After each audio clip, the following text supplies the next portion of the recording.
Welcome.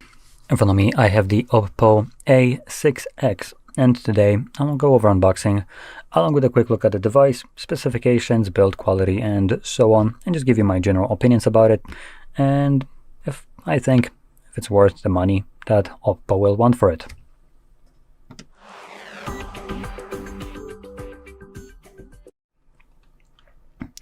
Okay, now before I actually get started with the unboxing, I do want to quickly clarify something. I am completely not sponsored by neither OPPO or any other company that produces any kind of devices or anything like that. So this is going straight out of my pocket, and this is completely unbiased opinion. Look at the device, which is not influenced by literally anyone. So what I'm about to say is just straight up my opinion, and there is no kind of corrections, no anything like that. This is just a general first impression, unscripted and straight to the point with zero BSing. I'm not going to be sugarcoating if something is, shit. I'm not going to be like, it's subpar, but no, it's shit or it's not. So anyway, with that in mind, I do want to start off also by mentioning that this is more of a budget device from what I can see, coming at, what is it, like $150, I think, something along those lines. Considering in PLN, it's about 500 PLN. So let's quickly check. 500 PLN to USD puts it at $140. Okay, so that's close. So with that in mind, it is a closer to like a entry-level device. So let's see what it delivers for that entry level. Come on, there we go. That's one. And that's two.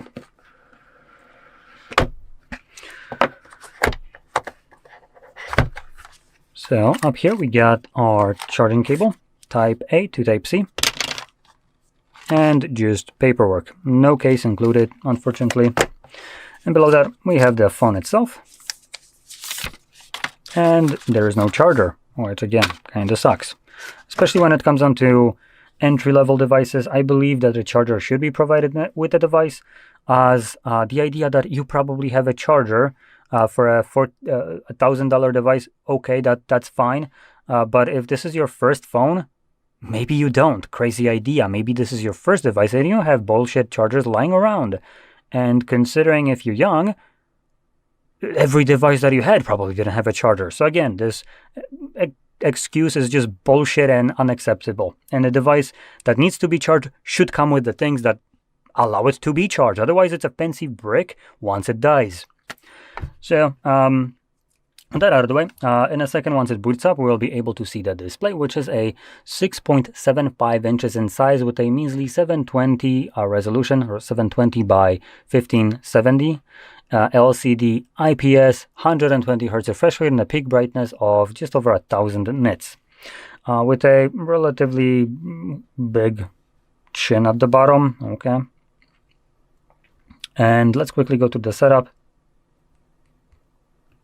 Okay, it's a little bit slow. So maybe a little bit more than a little. Can we skip this? There we go. So you can kind of see how, oh, come on, you stupid piece of shit. Connect to the internet. Now I thought that the point of a setup is to allow me to choose what the hell I want to do, not for the device to force me to do shit. Otherwise, it's not really a setup. Now is it? Stupid fucking piece of shit. Here, eat that damn code and fuck off.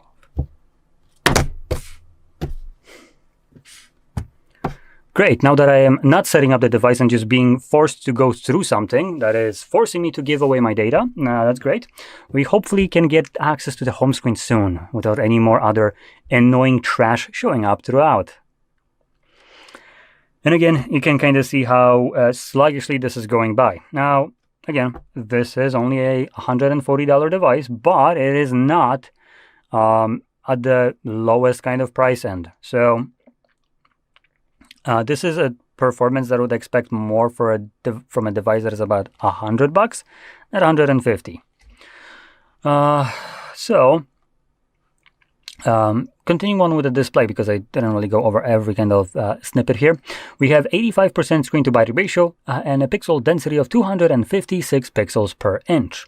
So generally, this is okay specifications. The only upside here for this display is the fact that it's running at 120 Hz refresh rate.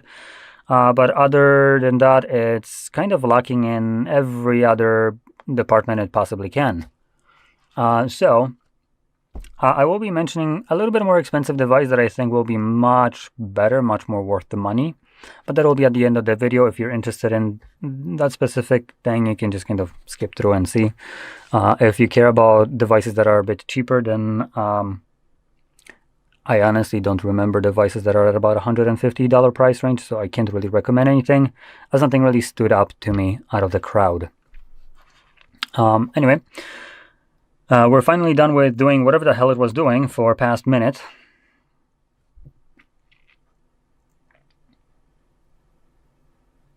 Checking info, and then what the hell were you doing before for a minute?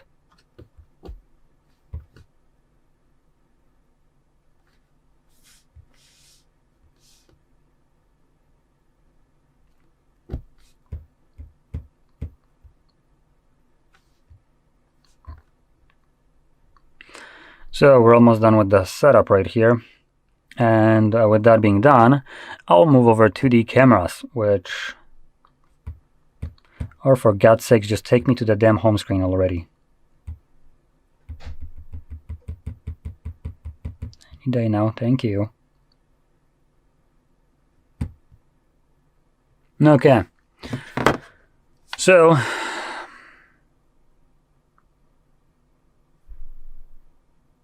okay, that took a while.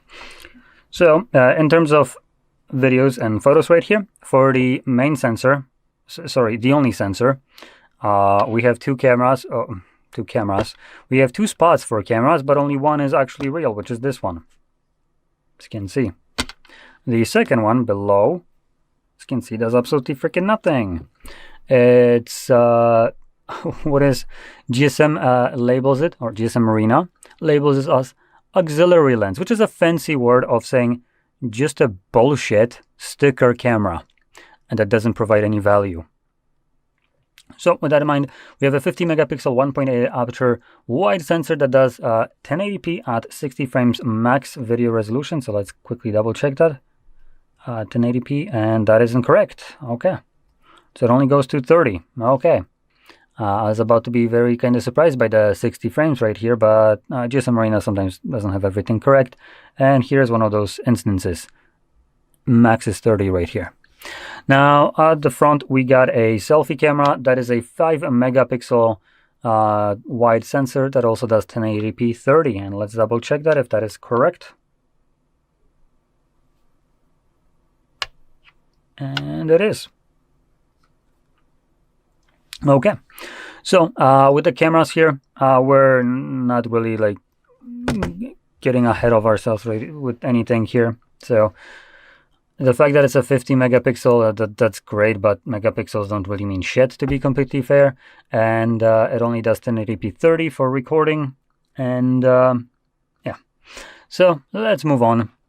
And one of the nice things here for this price is the fact that even though this device is what I would consider a normal sized phone, let's call it this way, maybe even a little bit on the bigger side with a 6.75 inch display, it does come with a decent battery. So that battery is a 6,500 milliamps.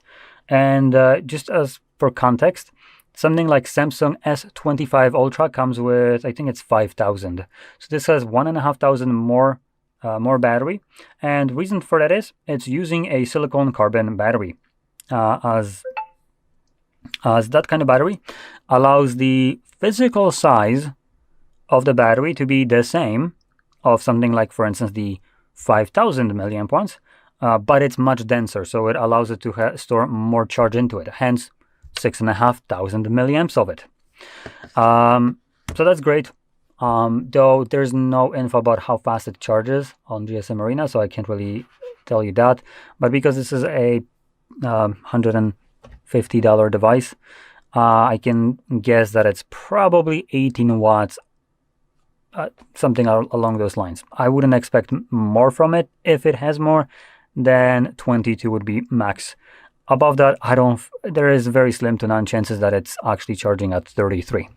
So either 18 or 22, that would be, I would say, the go-to kind of option right here, which is just pure guessing. I do want to point that out, but from how many devices I had here, I'm pretty sure that one of those is correct. And in general, it's not really a bad charging speed, especially for a device at this price range.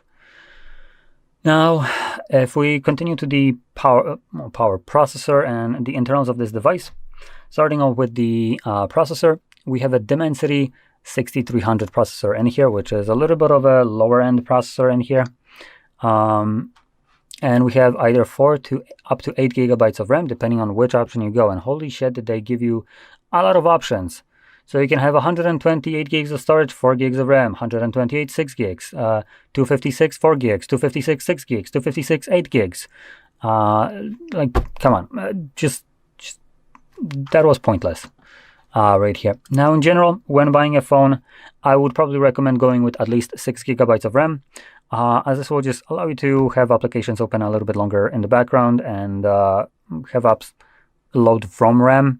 And the less you have of it, the more it will need to reload them and remove and clear it out for new applications.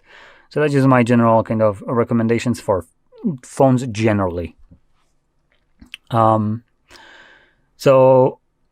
storage-wise, you don't need to really pay attention too much to it, as if I can find where the hell did I drop this? Oh, there it is.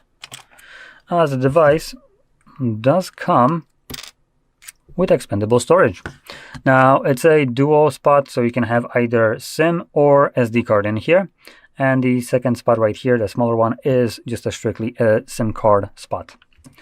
So, you can expand storage if you want to, but you sacrifice one of these SIM trays. So, in any case, that does allow you to go for the lower end model with 128 gigs of storage and smack in a SD card and expand the storage using that up to, I presume, like a terabyte usually. So obviously that's pretty great. And in terms of build quality right here, we're looking at, as you'd probably expect at this price range, a strictly plastic build. Plastic frame, plastic back. The glass at the front obviously is, well, glass, so it's not rated for anything. And on top of that, it does actually come with a screen protector pre-applied, which you can see right here, so that's pretty nice. And if we take a look at the frame and like what we have around, we have a power button right here that doubles as a fingerprint sensor. Above that, we have volume markers. At the top, absolutely nothing. On the left side, we get our SIM/SD tray. And then at the bottom, we have some flair. We have a headphone jack, surprisingly. We have our microphone besides that, and then Type-C charging port along with the speaker grills last. And that's everything to this device. So, one last thing that I want to talk about is the OS right here. So, OPPO uses their own version of Android, like the skin over it. So they're calling it ColorOS 15. And that ColorOS 15 is running on Android 15.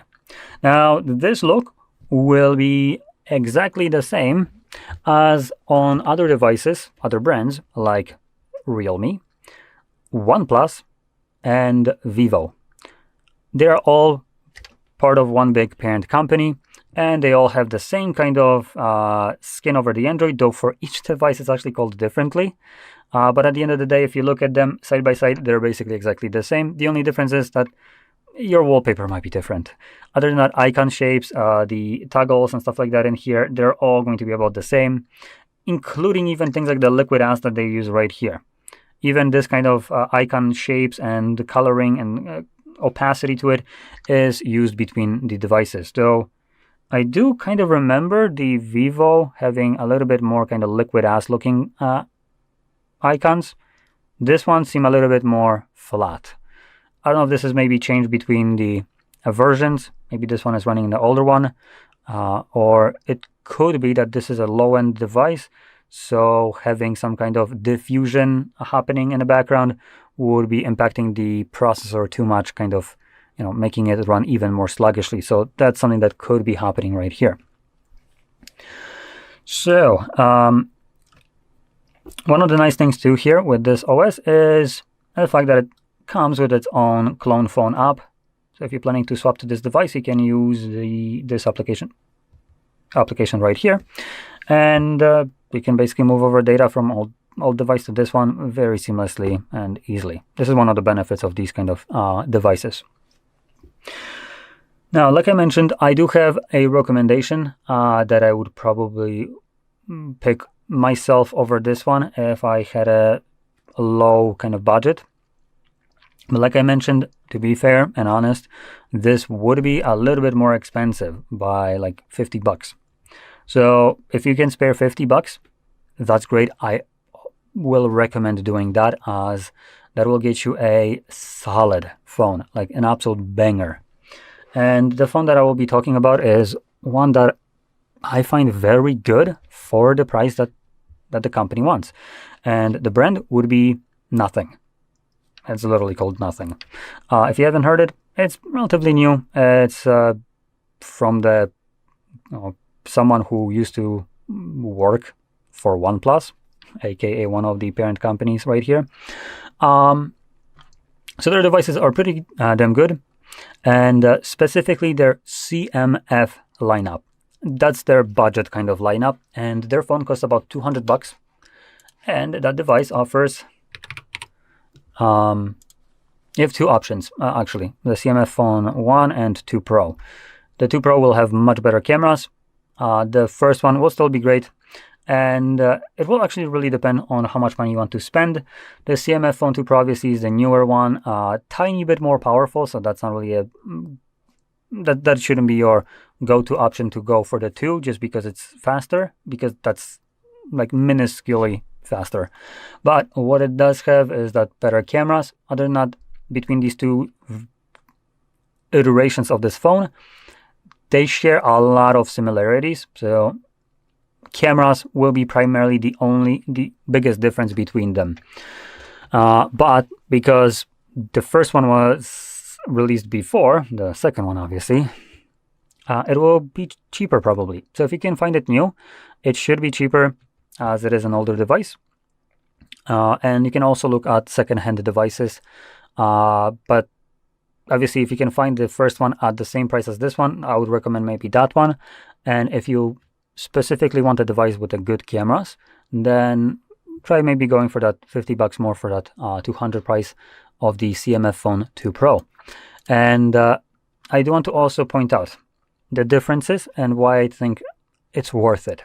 Just so you have context to why I'm telling you to maybe go for that one. So talking about the cameras, because for the 2 Pro, if you're planning, it has triple camera setup with dual 50 megapixel wide-angle telephoto and 8 megapixel ultra-wide that do 4K 30 frames and 1080p 60 with slow motion of 120, and a 16 megapixel selfie that does 1080p 30. Now, everything else that I'm about to mention is basically the same between these two devices. So 5,000 milliampere battery, which is smaller than what we have right here. So do want to point that out. Charging speed, though, should be faster as it's 33 watts. It has 8 gigabytes of RAM as the only option, with 2 versions of storage, 128 and 256, with also expandable storage. Dimensity 7300 Pro on the more expensive one, non-Pro on the cheaper one, older one. And the display. The display will be one of the standout features for these devices. At this price range, it's literally unheard of to have this kind of specifications in general. So it's a 6.7-inch display, 1080p, meaning you have just full HD display. On top of that, it's AMOLED, meaning that the black levels are perfect. The pixels just turn off, literally. It's much more colorful, vibrant, brighter.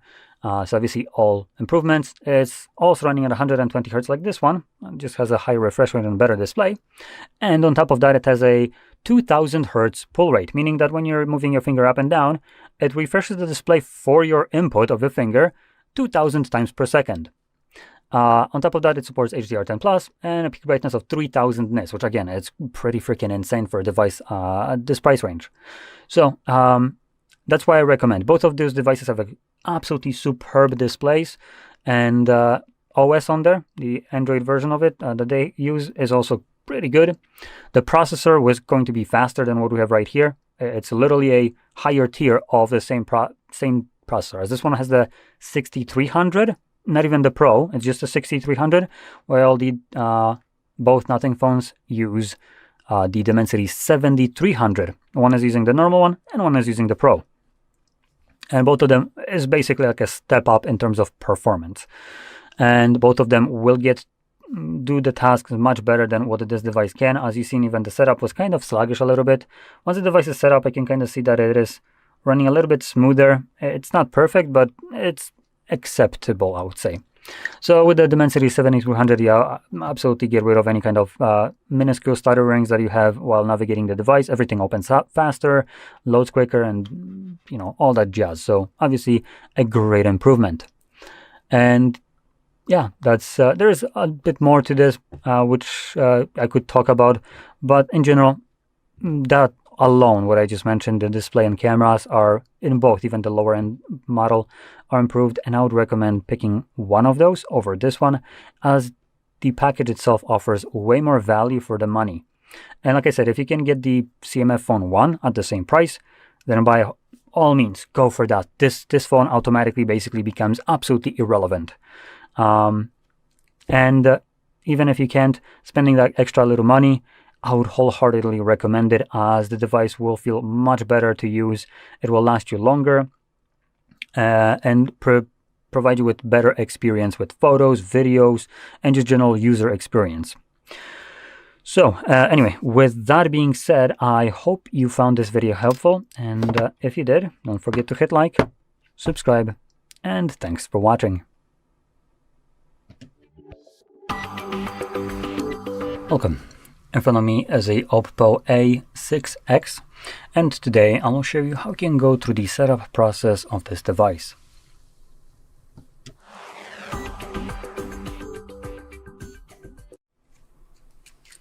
So, to get started, we're going to press on the arrow, and this will present us with the list of different languages that we can select. Now, for me, it already selected English Polish, which is where I'm from right now, so it most likely does it based on a location. So in your case, it might be selecting also the correct language. But if it's not, you can find your language from the list, which I'll be changing it to English. And from there, we can move on to the next page. Actually, there is one thing that I do want to point out, just in case. Going back, we do have accessibility features right here at the very top. So you can turn on things like talkback if you have some visual impairment, and also magnification if you want to use that. But anyway, with that out of the way, let's continue. So next we can choose our region, and you can see we have a plethora of different regions. Now let's see if we have Poland. We should. Yep, there we go, Poland. So I'm going to be selecting this region right here. Now, I do want to kind of give a little bit of a maybe tinfoil explanation here for what you could potentially select instead of where you are actually from. So I'm selecting Poland not for the reason that I'm from, but for the reason that Poland is part of European Union. And at this point, I think we're just a little bit more based of a country, even in European Union. So hey, that's great. So when it comes down to some things like UK, which well no longer part of EU.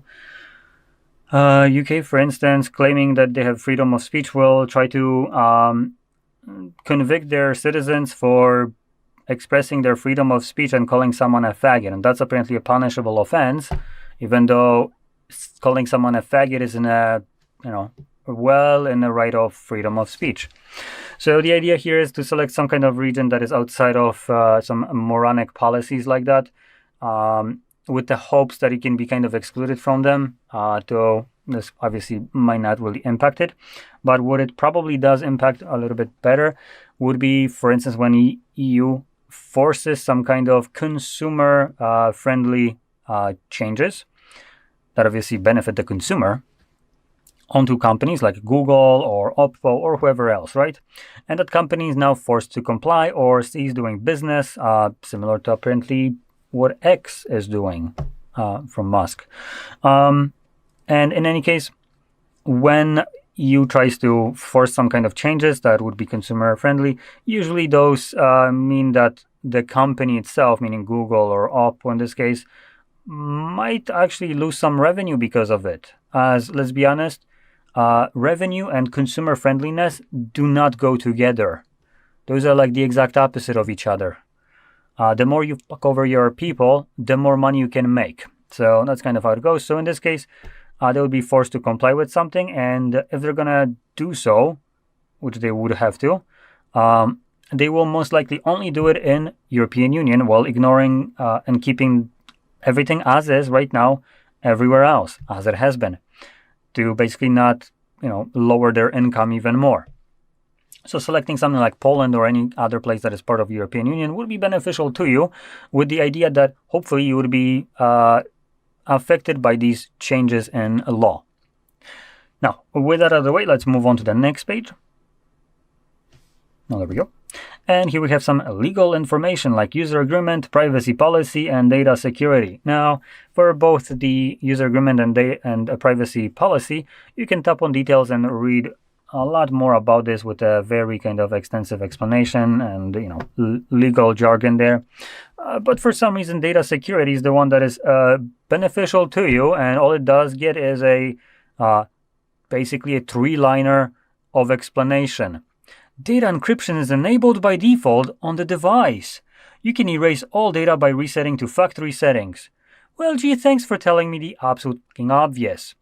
Now, this is absolutely stupid and obviously doesn't really give you any information whatsoever. It's as though you had a locksmith that came to change your locks on your door. And he's like, yeah, you know what? Your house has locks. Here's a key for it. Take it. And good luck. While he walks away with the entire, dozen of keys that are copies of that key that he just handed you over, and then start distributing them to every neighbor. So cool that your house has a lock on it and it's supposedly protected, but it means absolutely fuck all when everyone else can unlock it. Now, doesn't it? So this is basically the equivalent of it. Cool that you have data security by having encryption, but you don't actually have any effing idea if, for instance, your government doesn't have the goddamn key for it and can access it at any point, which if you're in UK, it probably can. They try to force Apple to do so.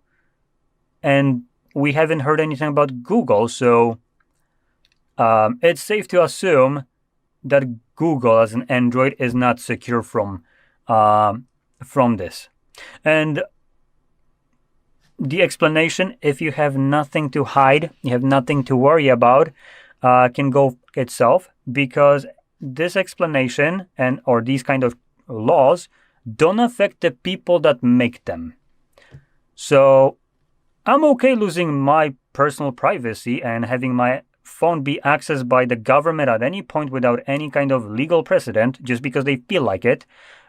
But their devices is completely secure from this. Do they have something to hide? Because it seems like a fucking hypocritical approach here, don't it?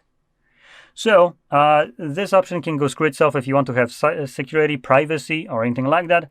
I recommend switching to something like a Pixel and installing Graphene OS. Contrary to what media and government tell you, it's not a system used by drug dealers. It's a system used by people that want to have privacy and security, as it completely removes the power of governments from being able to access your device whenever they want. Now, moving on, we have set up using another device. So let me grab another device. And in here, you will get this pop-up automatically. Even if I close it, it should show up again. So that pop-up, if I go through this,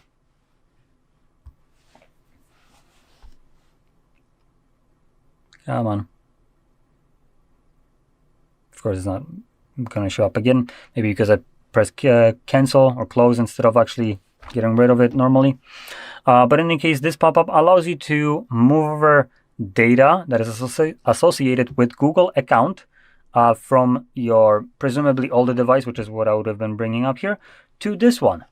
Now, this is the horrendous way of going about it. This is using Google, and Google is absolutely atrocious when it comes down to moving data or migration or backing up or restoring. So I'm going to explain why, and I will also at the end of the video show you a much better way of going about this, as there is one that comes preloaded with this device. But to give you understanding why you should skip this, when doing this, what you're basically doing is moving over the signed in Google account to this device. And with that, you get to move everything that is cloud stored with that account. That would be, for instance, photos up to 15 gigabytes, unless you paid for more storage, if you have more photos. If you have more photos but didn't pay for more storage, too bad that those photos still stay on the old device and only 15 gigs become available here, as this is your cloud storage limitation by default.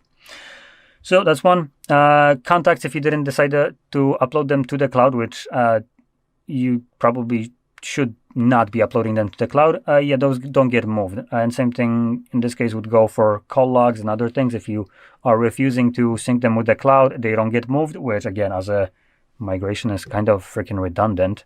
I shouldn't be restricted that Google needs to have access for this for me to move it to another device. It's seems kind of like a blackmail. Moving on, applications, if they came from Play Store, they don't get moved. This phone just gets info that it needs to re-download these applications from Play Store. Now, if that application no longer exists on Play Store, well, it ain't going to be downloading it, right? And if that application, whatever application it is, came from outside of the Play Store, Google's approach is not our circus, not our monkeys. Deal with this yourself. So we're going to be skipping this as it is horrendous. Moving on, we have connection to Wi-Fi. This is completely optional. You can do so or skip it if you want to. I'll be skipping it. Never mind, I can't skip it. God forbid I would be able to set up the device the way I want to. Thought that the purpose of a setup is for me to set it up the way I want to, and I want to skip this.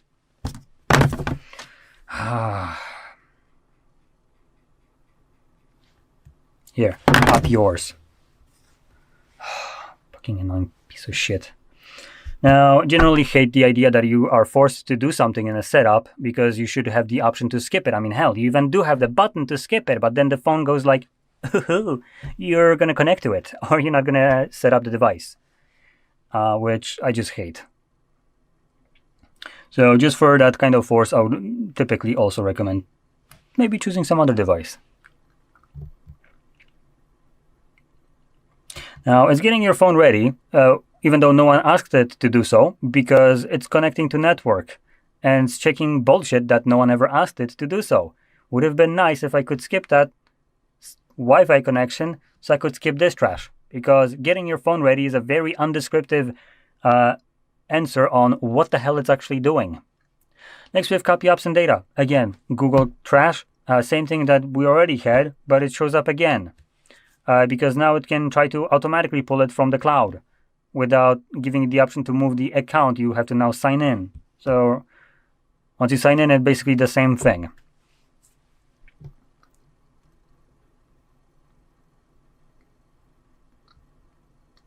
Checking info. Great. Now, here we have a sign-in page for Google. Just skip this. And here we actually have something useful, which is your protection for your device. Now, the first option, password, consists of 3 different options, which is PIN, pattern, or password. And you will need to have set at least one of those if you're planning to use fingerprint or face recognition, or both. Now, because this device will most likely hold personal information like photos or videos or contacts and other things, I would recommend for you to actually protect this device. So I'll be choosing a pattern right here. Now, OPPO considers their user base to be room temperature IQ, so they need to give you a 5-second timer to let you know that you need to remember your password. Water is wet here. Anyway, once you type in your password twice the same way, it gets set, as you can see, and now you can add additional things like fingerprint and face recognition, but I'm just going to skip over this. Next, we have Google services like location, scanning, and sending user and diagnostic data, and allow phone number verifications, as well as install updates and apps. Now, I'll be explaining these a little bit more in depth. If you're interested in this, by all means, stick around. I do believe you should kind of have a little bit of knowledge about this if you value your privacy. But if you couldn't care less, by all means, skip forward. So, going over these options, these are all kind of Google's blowing smoke up your ass, and they mean absolutely nothing. And there's an easy way to check this out by just disabling all of these and going back to the first page of the setup, selecting emergency call and dialing 911. If these actually did something, you shouldn't be able to connect any kind of service, right? You should have no one pick up that call. But not only that call goes through, someone picks it up. So, quickly going over this location, which basically here tells you that it uses GPS and Wi-Fi to assess your location, among some other things. I can turn that off, and basically your device stops looking or stops supposedly tracking you. So it shouldn't be sharing this information with other applications and so on. That's great. It kind of falls apart with that 911 call, which will know where you're located, which means this doesn't do anything. Allow scanning allows the device to scan for networks such as Wi-Fi or Bluetooth. And again, this here is kind of lying by omission. So it prevents the device from scanning for other ones, but it doesn't really prevent other devices from scanning for your device. It's just not mentioned here, right? So again, in terms of this, it's kind of being scanned for as your device. And on top of that, as it's being scanned, information will most likely be pulled from it, such as what kind of device it is or your IMEI info. And that device that might be scanning for yours might not be so off the grid and trying to prevent that from happening. So it might relate that, hey, this phone literally just passed me on the street.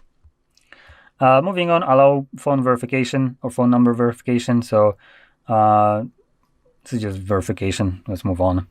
And send user and diagnostic data. Now, I'm a firm believer that basically anything that is coming from this device is user data, no matter what kind of data it is or how you want to classify it.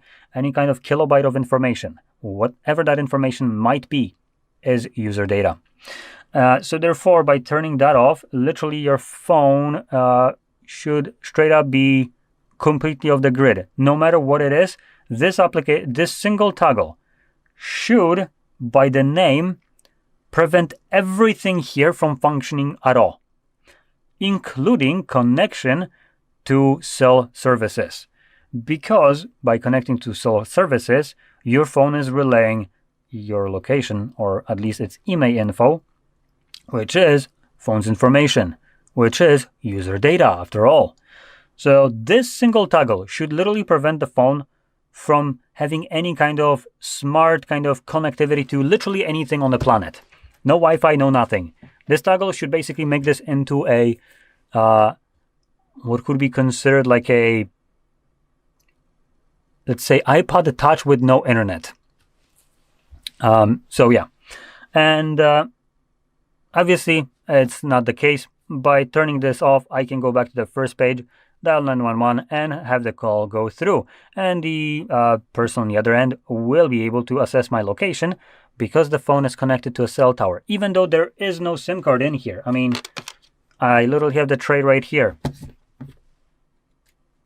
It's empty.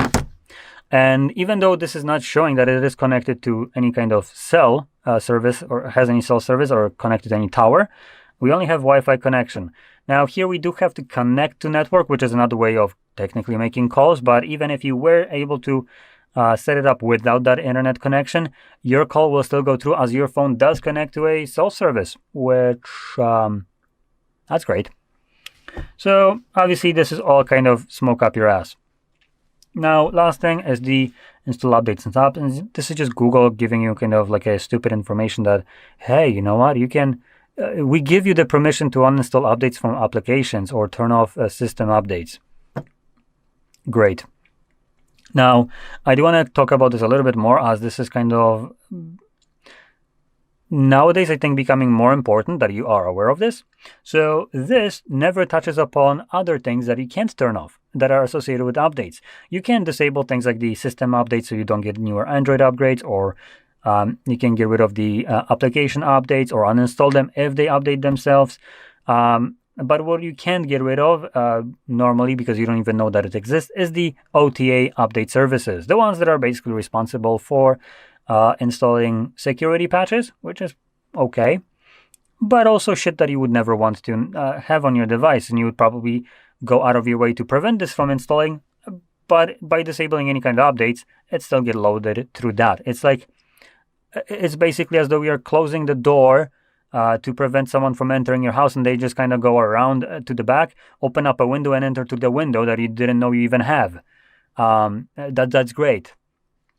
And just to kind of give you an example of this feature being used in a absolutely shittiest way, in recent timing, you might have heard that people that bought the smart Samsung fridge, the one that has a display, will now, with an update, be displaying you bullshit ads on it that you never wanted. And furthermore, if you live in US, apparently it's goddamn illegal for you to prevent this update from being loaded to your device or modifying it so you don't get these piece of shit ads, right? On a fridge that you paid like what, $3,000? How graceful of Samsung. Now this piece of shit, even if you have disconnected or turned off any kind of updates, will be loaded to your fridge, or was loaded to your fridge, with OTA updates. The ones that you never could turn off because they're running in the background like a sneaky little piece of shit, pretending that they don't exist. And whenever Samsung decides that they're going to now give you ads, they're just kind of like, pushing it that way without your knowledge, information, permission, or anything like that. So Google does the same thing here.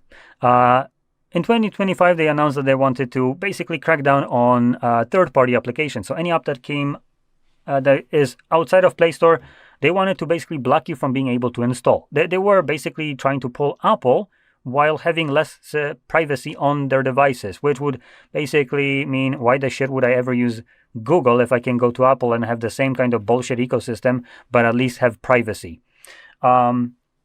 So obviously, because of the outrage, they went back on it, and because the explanation for this was absolutely moronic, that they were claiming that third-party apps that are outside of Play Store come with malware, and we're just basically protecting you. It's for your own good.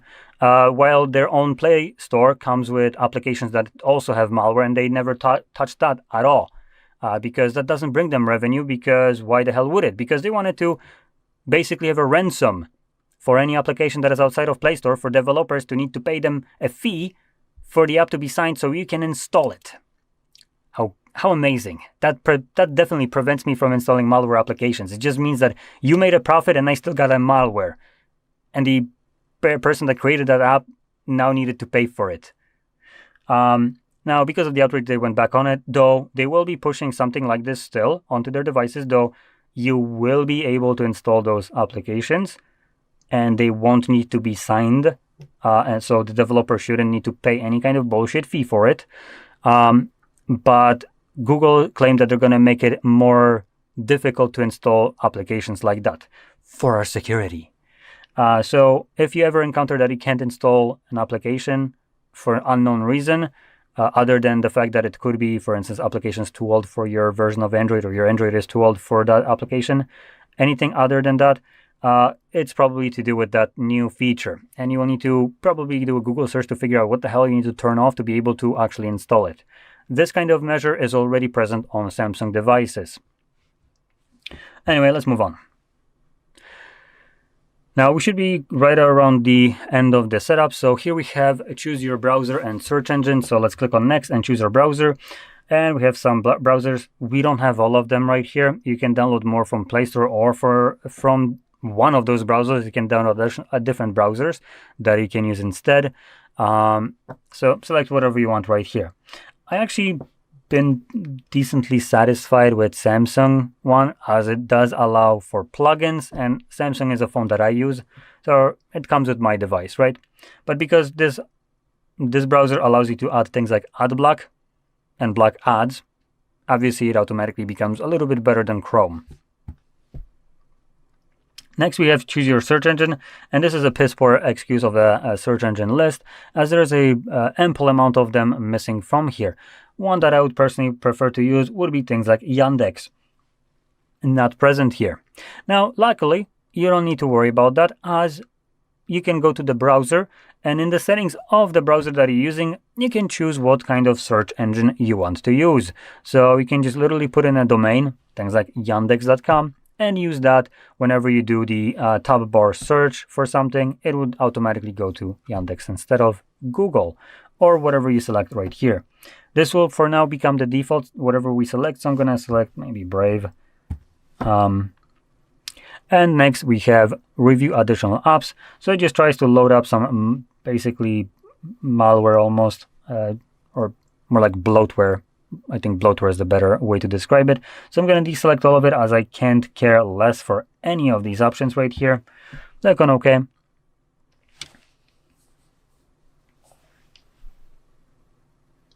And it's getting my phone ready. Oh, there we go.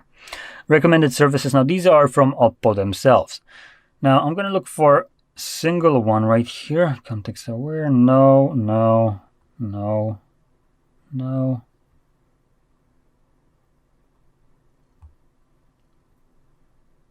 Okay, I don't actually see it here. Now I was looking for wallpaper carousel, which I believe is present on this device. It just might not be showing up right here in the setup. Which is the kind of random wallpapers that you get on your home screen. Sorry, not home screen, the lock screen when you press the power button and you have a lock screen. So if you encounter some kind of random wallpapers that change every single time you wake up the display, what you would be looking for in the settings would be wallpaper carousel.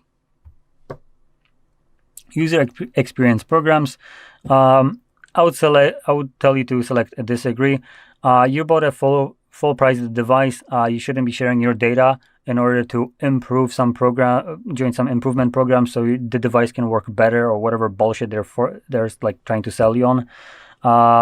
This phone should have been fully featured from the get-go, and it's not on you to share your data for this to be done furthermore. It's on them if they want to sell more devices. So disagree. Next, we have navigation, and we have buttons or gestures. You can select whichever one you prefer, but just know in the settings you actually have a little bit more options for both of these two options. So gestures will allow you to hide the guide bars, increase the sensitivity of these gestures, while buttons will allow you to flip where the back button is from, for instance, the right to left side, and possibly add the pull down notifications button. Now I'm going to keep it at gestures and move on, and this basically finishes up the setup. Now I still remember to show you that application that I talked about for migration purposes. So the application that you will want to use for migrating from your old device to this one will be on the second page under Tools, and it is the Clone Phone app right here. So you just open that up, and here select that it's a new device. Now you'll need to download the same application on your old device, either through Play Store or App Store, depending if you're using Android or iPhones. And from there, you'll be able to connect these two devices, agree to everything that it shows up here with, and it will allow you to move over all the data from your old device to this one, which includes all the applications, all the photos, and all that stuff without any kind of limitations, as it's physically moving this data from one phone to another through a connection, hotspot connection that these phones create between each other. So this method will be basically the best way you can do it. Anyway, this basically sums up the setup. So if you found this very helpful, don't forget to hit like, subscribe, and thanks for watching. Hello, in this video I'm going to show you how to restore backup and how to transfer data on OPPO A6X.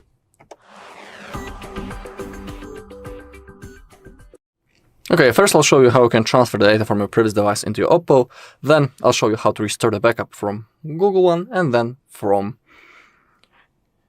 your PC. So let's begin. We are doing the setup process. Select your language and click on Next. Select your region and also click on Next. Then click on Next once again. And we have the option that we are interested in, setup using another device. Select the device type. In my case, my old phone is an Android, but as you can see, the option for the setup already appeared. If it doesn't, select the device type, and then you will have to scan the QR code that appears on the screen. I'm about to click on Setup already. The phone should connect. Now I need to scan this code. Boom. Now we have to wait a little bit. Now I need to verify by drawing the screen lock that I have on my previous phone. Now we need to keep on waiting. As you can see, our OPPO is automatically connecting to the Wi-Fi.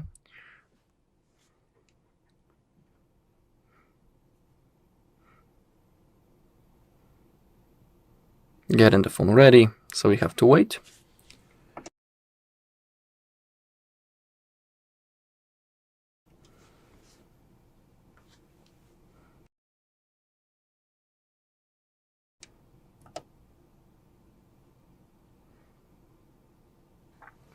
Okay, now click on next. Getting ready to copy, we have to wait a little bit. And now we'll have possibility to select what things we want to copy from our previous phone. But first it needs to load. So we need to keep waiting.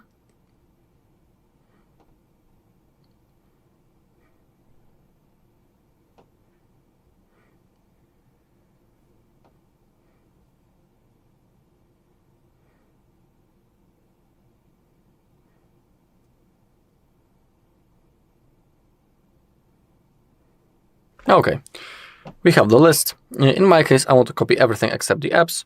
And when it comes to things such as Gmail, Google Photos, Contacts, and Calendar, they are synced automatically. If you have selected everything that you want, click on Copy. The copying process will be done in the background. And now we have a simple setup process, so we have to go through it. You can select your unlock method. In here, scroll down and hit on Accept. You can turn on the backup. I highly recommend to do it, but it's up to you. It's your device, of course. Click on Next. Now we need to select our default browser. I'll pick Google Chrome.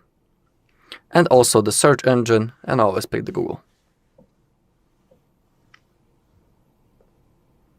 Okay, now click on Continue. We have the Gemini. We can turn on the alternative way of turning it on by saying, "Hey Google," I don't want it, so I'll click on No Thanks. I'm about to skip the Google Pay also. No thanks. Okay, we are nearly done when it comes to the copying.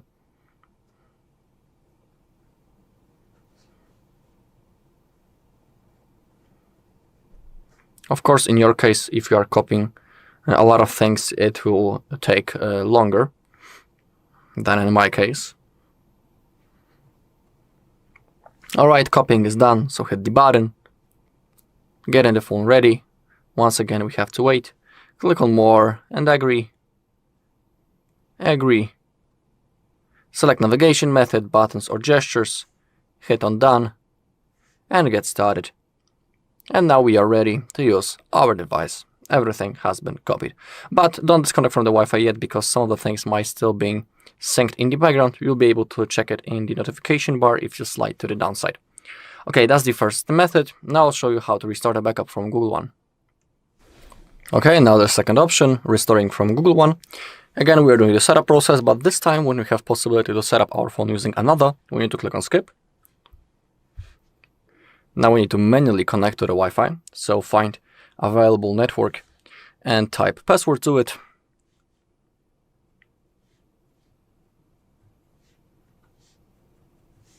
Click on OK to connect, and click on Next down below.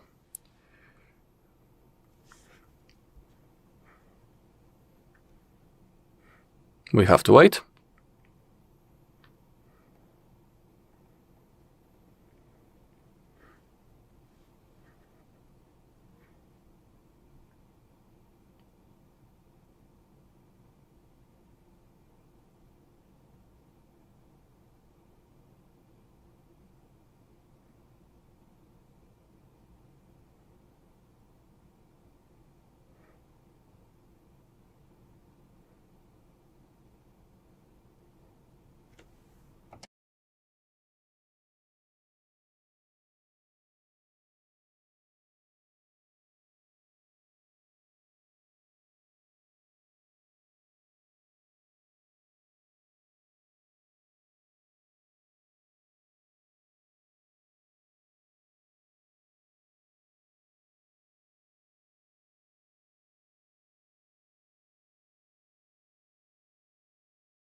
Okay, now click on Next. Select that you cannot use other device. Click on OK.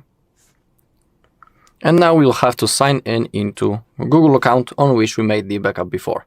It is really important because if you sign in into a wrong account, you won't have possibility to restore your data. So that is why we have to do it. So first type the mail.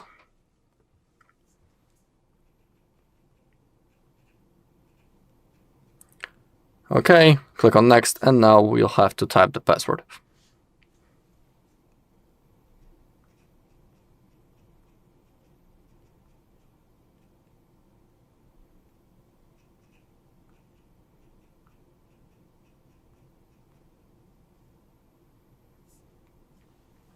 Click that you agree.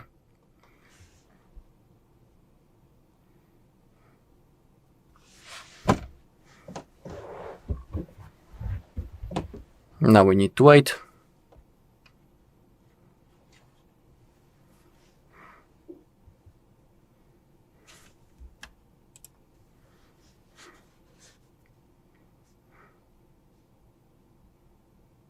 Okay, and now select the backup that you want to restore. In my case, I want this one that I made 1 hour ago. Now click on Next, and I also need to type the screen lock that I have when I was creating my backup before. Okay, and now select what you want to restore. Again, the Google Photos, Gmail, Calendar, and Drive, they are synced automatically. I'm about to unselect the apps, and I'll hit on Restore. Okay, and we have to go through the setup process.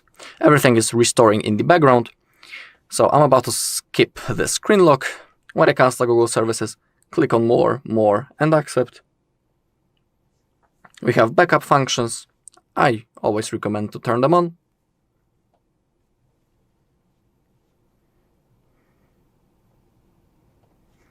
Okay, now select the browser and the default search engine.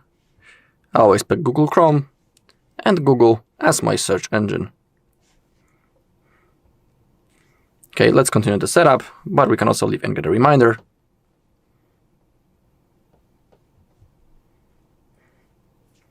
Okay, click on Continue. If you want, you can turn on the alternative way of turning on the Gemini by saying this phrase, "Hey Google, I don't want it," so click on No Thanks. Okay. Getting the phone ready, we have to wait one last time.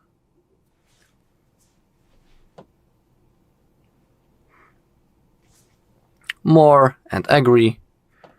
Agree. Select navigation method, gestures or buttons. I'll stick to gestures. Alright, get started. And now we are ready to use our phone. And just like in the previous method, don't disconnect from the Wi-Fi yet, because some of the things might still be synced or downloaded in the background. You'll be able to notice it in notification bar. Okay, and now let's go straight into the third method, which will be restoring from a PC, our backup. But first, before we open up the folder, just for now, let's create a new backup. Just for now, because thanks to that, we will create a folder with backups in the internal storage of our device, and we'll be able to see it on our PC. So go into System and Update, Backup and Reset, Backup and Migrate, and now Local Backup. Let's create a new one. Don't worry, we'll delete it after a few seconds, after the restoration of our backup. So for now, let's create a really small backup. We can only select, for example, one photo just to create a folder. So first we need to wait until it loads. Okay, let's say that I will create a backup of only one message. Okay, then start. Backup complete, done. Okay, now to restore the backup from our computer, you need to connect your phone into your computer using the USB-C cable. So connect the phone. open up notification bar, click charging this device via USB, and select File Transfer / Android Auto. Now open up the File Explorer on your PC, go into this PC, select your OPPO, internal shared storage, go into Android, data, and find folder backup restore, then backup, data. That's the backup that we have just created, so we can delete it, and into that folder we need to copy the backup that we want to restore. In my case, it's right in here on my desktop, so I just need to drag it to the folder,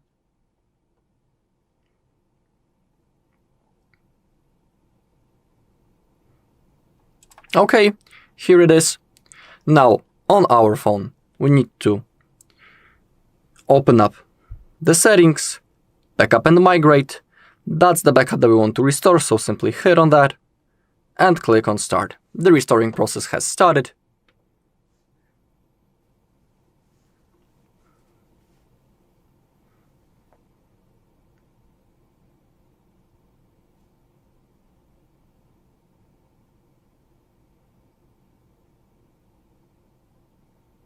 And now click on Done. Alright, and that's all in this video. Thank you for watching. If you found this video helpful, please leave a like, comment, and subscribe. Hi everyone, in front of me I've got OPPO A6X, and let me share with you how to check the serial number of this device. So in this device, the only way to check the serial number is via settings. We do not have any kind of secret code that will allow us to actually check it in another faster way. So all we have to do is to go to the settings. Right here, let's scroll all the way down to find About Device, and then scroll down again to localize the status.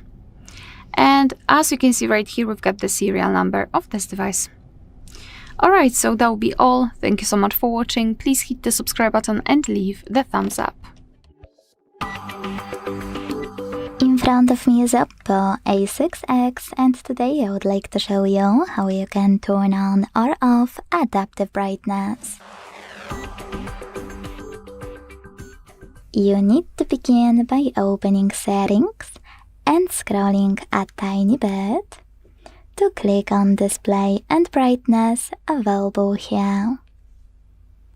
Now use this switcher next to Auto Brightness right under Brightness slider to either switch it off or turn it on. Thanks so much for watching. If you enjoyed this video, leave a like, comment, and subscribe. Bye!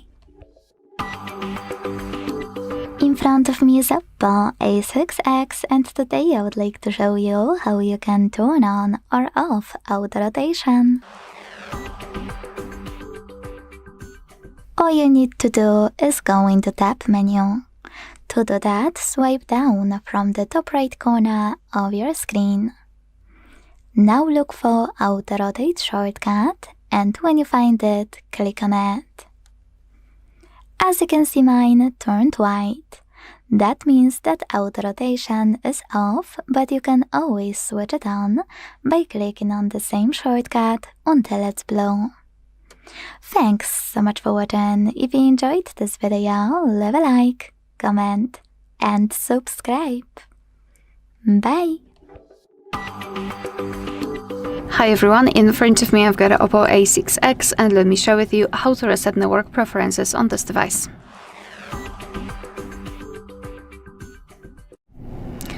So let's start with opening the settings. And here in this general list we have to scroll all the way down to find System and Update. Then let's tap on Backup and Reset, and tap on Reset Phone. So at the top we've got the option we're looking for, so Reset Network and Bluetooth settings, and Mobile Network settings, so of course too. So just tap on it and enter your screen lock to confirm. Here we've got the information, so just tap on Reset, and now we have to wait until this option will be, this operation will be finished. Alright, so that will be all. Thank you so much for watching. Please hit the subscribe button and leave the thumbs up. Hi everyone, in front of me I've got an OPPO A6X, and let me share with you how to turn off running apps on this device.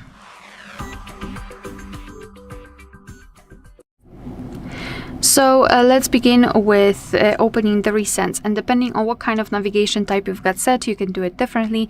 So if you've got the 3-button navigation, all you have to do is to swipe your finger from the bottom to the center of your device, like that, and here we've got the recents. And if you've got the 3-button navigation, simply tap on the button with a square icon or 3 bars icon. Alright, so let's open the recents, and all we have to do here is to simply tap on close.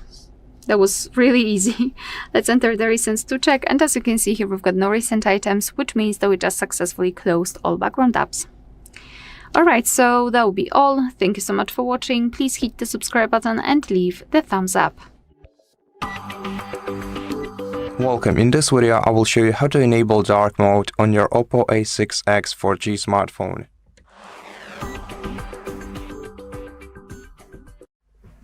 First of all, you have to open Settings on your device, then go to Display and Brightness menu. Then here, you're gonna have to select Dark Mode if you want to enable it, or if you want to schedule it, you can also select Scheduled, switch this toggle to the right, and then select either Sunset to Sunrise, which will make Dark Mode active from sunset to sunrise, or select Custom and select when you want the light mode to start and when you want the dark mode to start. And that's it. Thank you for watching this video. If it helped you, please consider subscribing to our channel, leave us a like and a comment below, and I'll see you in the next one. Hi everyone, in front of me I've got OPPO A6X, and let me share with you how to clear credentials on this device.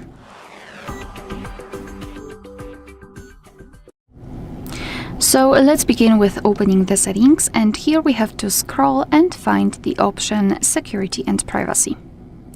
Then let's scroll down and find the option More Security and Privacy, and here scroll down again to localize the option Credential Storage. So let's tap.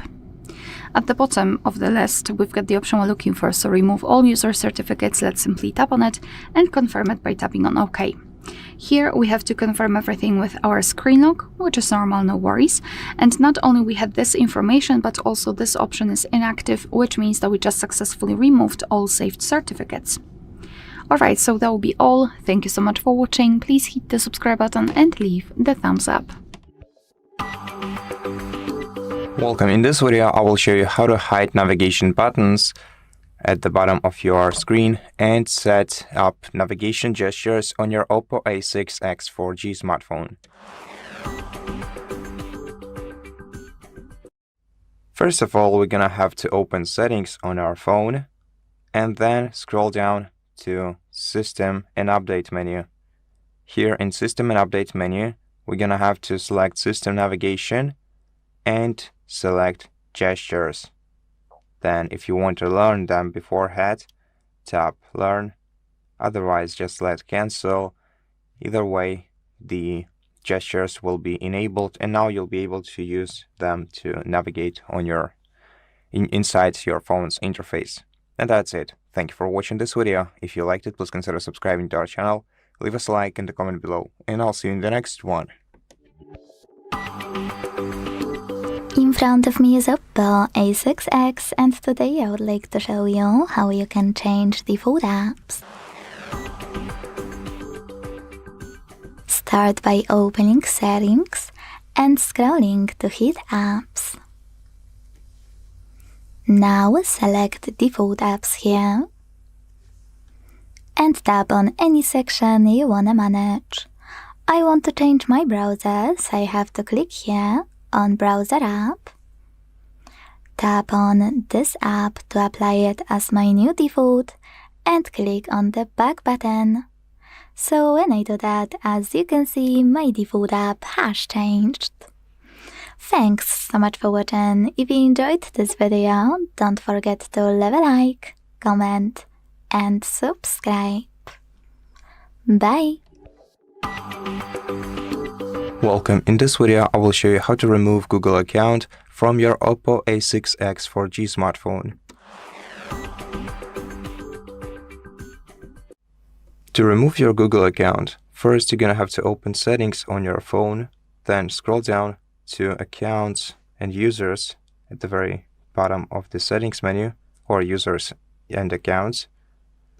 Then select your Google account right here, and then tap the three dot icon in the top right corner of the screen and select remove account, confirm, tap OK, and then verify your identity by either entering the password to your device or using your fingerprint or your facial data. And right now, the Google account is removed. Thank you for watching this video. If it helped you, please consider subscribing to our channel, leave us a like and a comment below, and I'll see you in the next one. In front of me is OPPO A6X, and today I would like to show you how you can enter all text correction options. First of all, go into Settings and scroll all the way down to click on System and Update. Then Keyboard and Input Method, Manage Keyboards, and Reboot. Now it's time to tap on Corrections and Suggestions to manage all of those options however you want to by clicking on those switches. Thanks so much for watching. If you enjoyed this video, leave a like, comment, and subscribe. Bye! Hi everyone, in front of me I've got OPPO A6X, and let me share with you how to reset all settings on this device.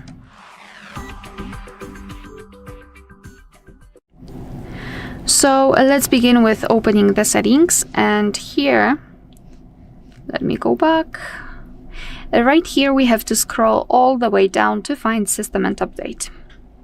Then let's find this option Backup and Reset, and here tap on Reset Phone. As you can see right here, we've got the option we're looking for, so reset all settings including network. So just tap on it. Here we have to enter our screen log to confirm everything, and here tap on reset if you're ready. You cannot undo this action, so be aware about that, and tap on reset to confirm. And now we have to simply wait until this operation will be finished. Alright, so that will be all. Thank you so much for watching. Please hit the subscribe button and leave the thumbs up. Hi everyone, in front of me I've got OPPO A6X, and let me share with you how to reset camera preferences on this device.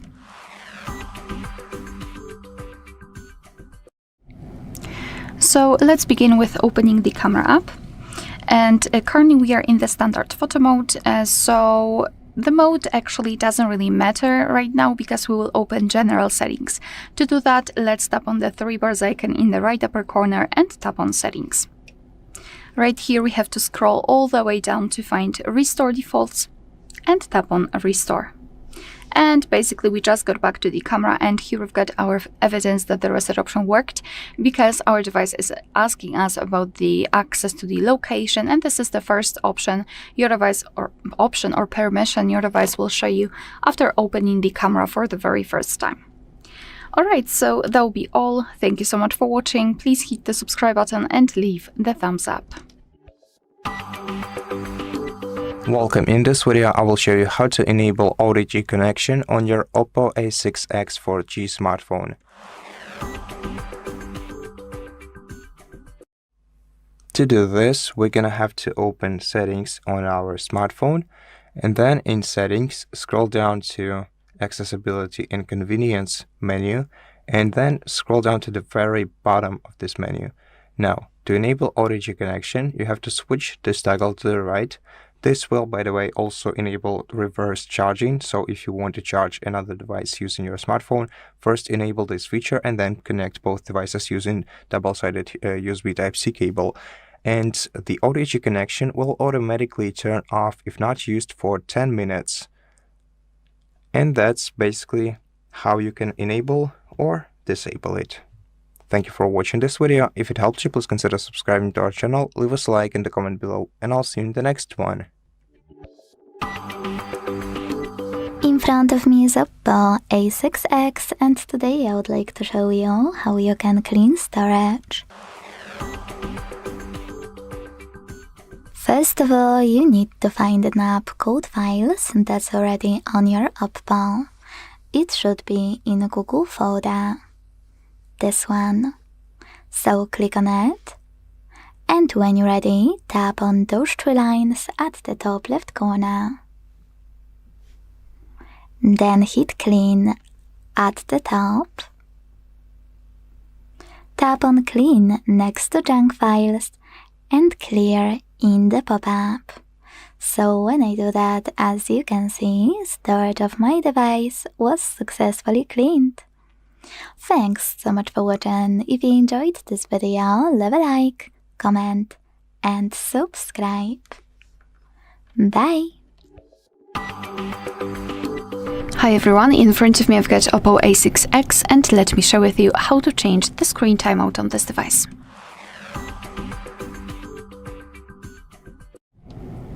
So all we have to do is to open the settings, and let me go back quickly to the general list of the settings, and here let's scroll down and find the option display and brightness.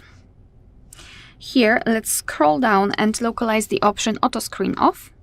And as you can see here, we've got some options from which we can choose. At the top, we've got relatively short ones like 15 or 30 seconds, and at the bottom, the longest, which is 30 minutes. So just mark the option that you like to use. I'll pick 30 minutes, and you have to confirm everything with your screen lock for some reason. But as you can see, our device will immediately notify this option here, and it means that from now on, after 30 minutes of inactivity, this device will black out. Alright, so that will be all. Thank you so much for watching. Please hit the subscribe button and leave the thumbs up. Hi everyone, in front of me I've got OPPO A6X, and let me share with you how to change video resolution on this device.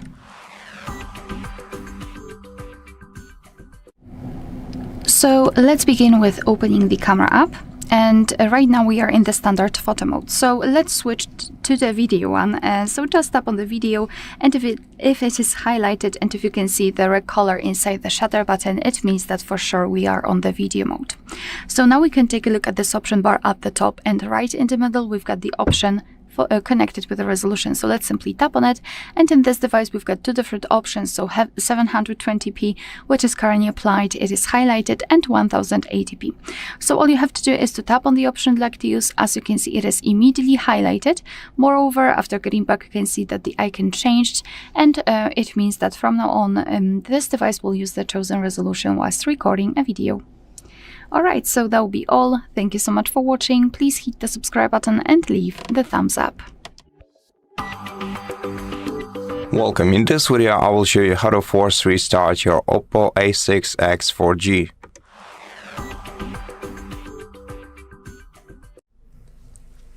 To do that, press and hold the volume up key and the power button of your smartphone simultaneously for about 10 to 15 seconds.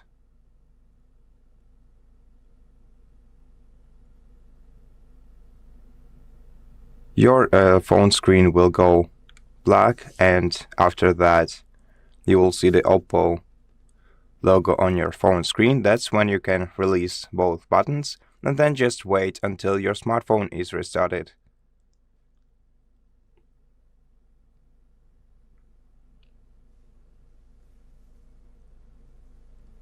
And that's basically it. Thank you for watching this video. If it helped you, please consider subscribing to our channel, leave us a like in the comment below, and I'll see you in the next one.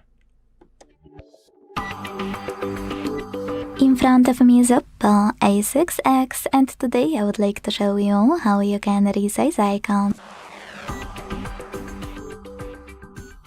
Begin by opening Settings and tapping on Wallpapers and Style.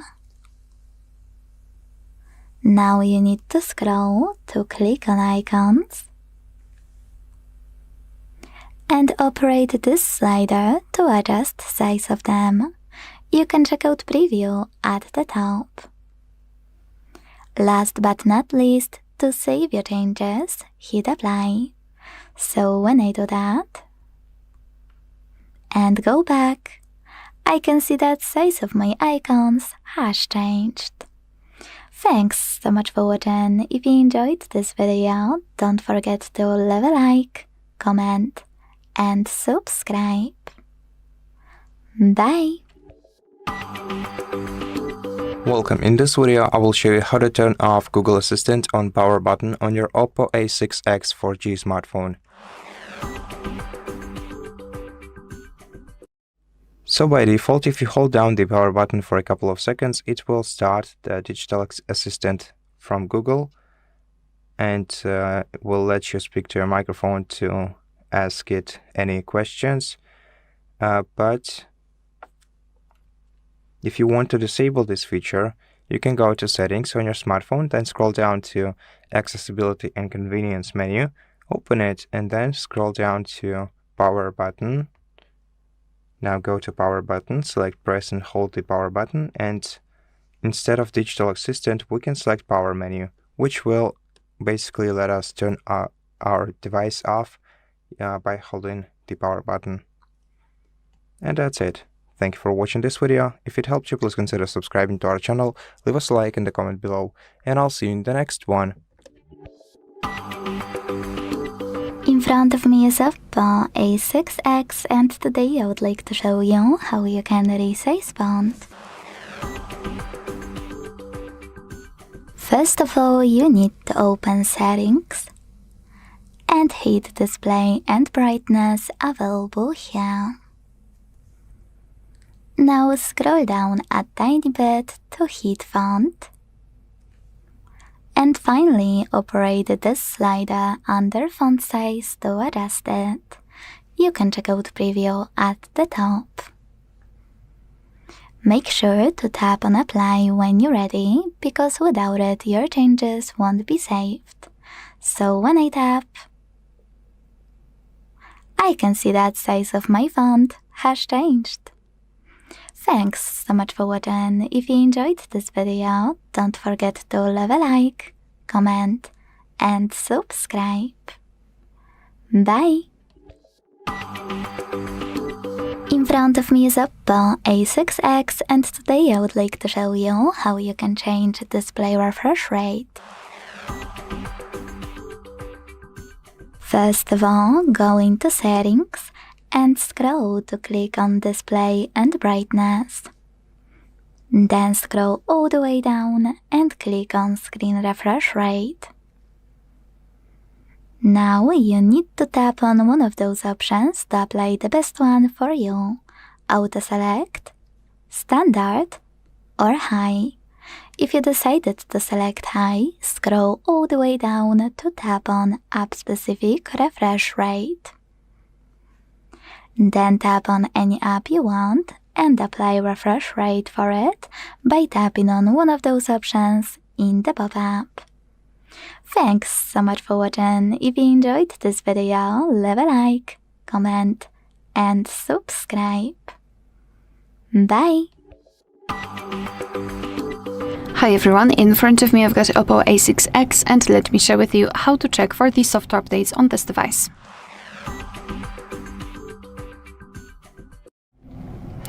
Alright, so first of all, make sure that you've got the internet connection, because it is required, and simply for checking you can use Wi-Fi or mobile data, but to be honest, I highly recommend to use Wi-Fi, especially in this situation if you will decide that you want to download the update. So internet connection, and now we can go to the settings. Here, let's scroll all the way down to find the option System and Update, and tap on Software Update at the very top. And now your device is checking for the updates, and basically you can meet two different scenarios. So this is the first one where your software is up to date and there's nothing to download. And the second one is where your device will actually find the update. It will show you the information about it, what has been fixed, what has been added, and then you will be able to tap on download or install and apply the update. Alright, so that will be all. Thank you so much for watching. Please hit the subscribe button and leave the thumbs up. Hello, in this video I'm going to show you how to reboot OPPO A6X. Alright, so let's begin. The process is really easy. All we need to do is to launch the power menu, and we do it by holding the power key and volume up. Actually, we only need to tap them. As you can see, the power menu appears. Now, we just need to select the restart function, drag this white ball to the upside, and now simply release your finger. Now, your device will be turned off, and after a few seconds, it will be automatically turned on again, and our device will be ready to use. Also, I will tell you that rebooting your device from time to time is good for your device's health, because basically during that process, our phone rests. Also, the RAM gets freed up, so it can help with performance of our phone. And also, if your device is lagging, or for example, your apps doesn't want to launch, that's also the moment where you can try to reboot your phone and everything should start working properly. Alright, and that's all in this video. Thank you all for watching. If you found this video helpful, please leave a like, comment, and subscribe. In front of me is OPPO A6X, and today I would like to show you how you can locate all your downloads. Begin by finding an app called Files. It should be in Google folder on your OPPO. When you find it, click on it, and if you never used it before, select Allow and Continue in the pop-ups. Then hit the Downloads category. As you can see, all of my downloaded files are here. Now to open one, click on it on the left. And my favorite part, to manage one, click on those 3 dots on the right. Then do whatever you want to using all of those options. Thanks so much for watching. If you enjoyed this video, leave a like, comment, and subscribe. Bye! Hi everyone, in front of me I've got an OPPO A6X, and let me share with you how to check the IMEI number of this device.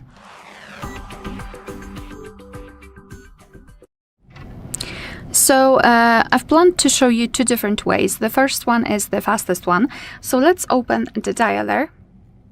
Let's tap on the keypad and enter a special code, which is *#O6#. And as you can see right here, we've got both IMEI numbers for both SIM slots, so this is the fastest way, obviously, if you remember the secret code, to check both IMEI numbers. Let's tap on OK. And now let me show you another way through the settings. So if for some reason the code won't work or you will forget it, you can still check IMEI number. So just go to the settings. Right here in the settings, we have to scroll all the way down to find About Device. And then let's scroll down and go to the status. And as you can see right here, we've got both IMEI numbers for both SIM slots. Alright, so that will be all. Thank you so much for watching. Please hit the subscribe button and leave the thumbs up. In front of me is OPPO A6X, and today I would like to show you how you can rename it.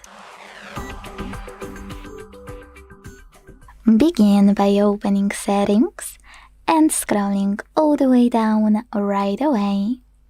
This way you can access About Device section. Click on it. Tap on device name on the left and type in whatever you want to. Like Sunny. When you're ready, click Save and wait. As you can see, after a few seconds, name of my OPPO has changed. It will also change your Bluetooth name. You can check over here. Thanks so much for watching. If you enjoyed this video, don't forget to leave a like, comment, and subscribe. Bye!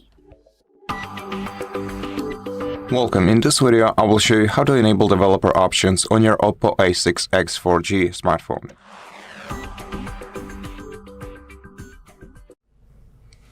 First, you have to open Settings on your smartphone, then scroll down to the very bottom of this list, open About Device section, and then scroll down to Version, open the Version menu, and then tap 7 times on version number, enter your password if prompted, and once you see you are now a developer notification at the bottom of your screen, that means the developer settings were enabled. And to access them, you have to go back to settings, then enter system and updates menu, and find developer options in here.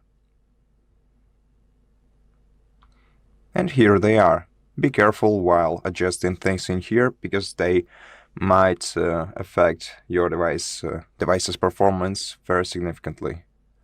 And that's it. Thank you for watching this video. If it helped you, please consider subscribing to our channel, leave us a like and a comment below, and I'll see you in the next one.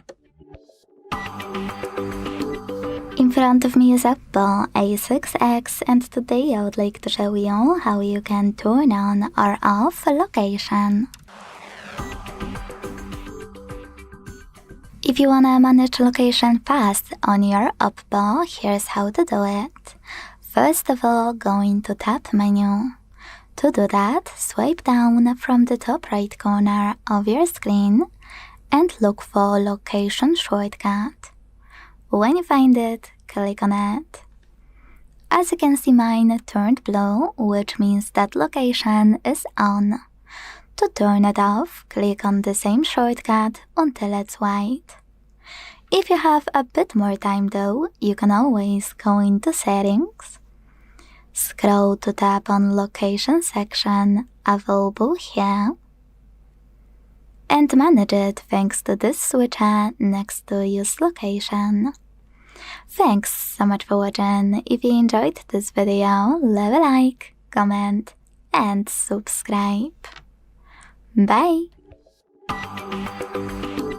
In front of me is OPPO A6X, and today I would like to show you how you can operate vibration settings.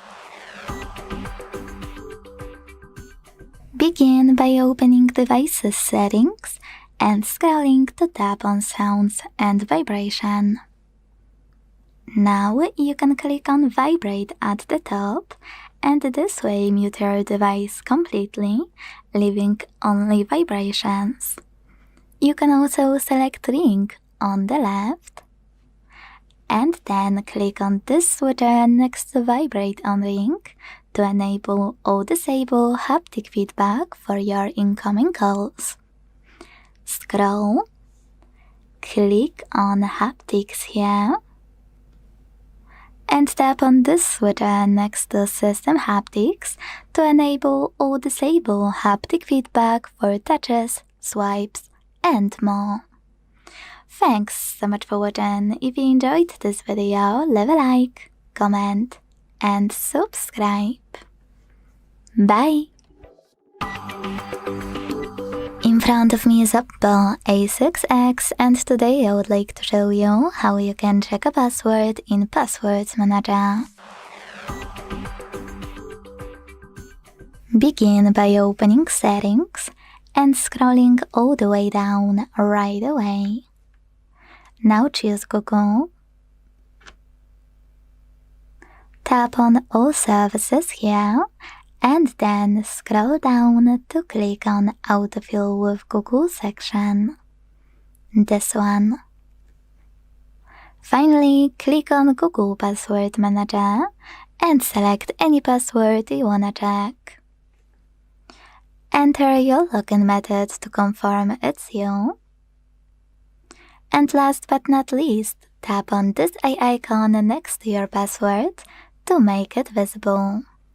Quick tip: if your password is too long, select Edit and check it here. Thanks so much for watching. If you enjoyed this video, don't forget to leave a like, comment, and subscribe. Bye! Hi everyone, in front of me I've got OPPO A6X, and let me share with you how to soft reset or force restart this device.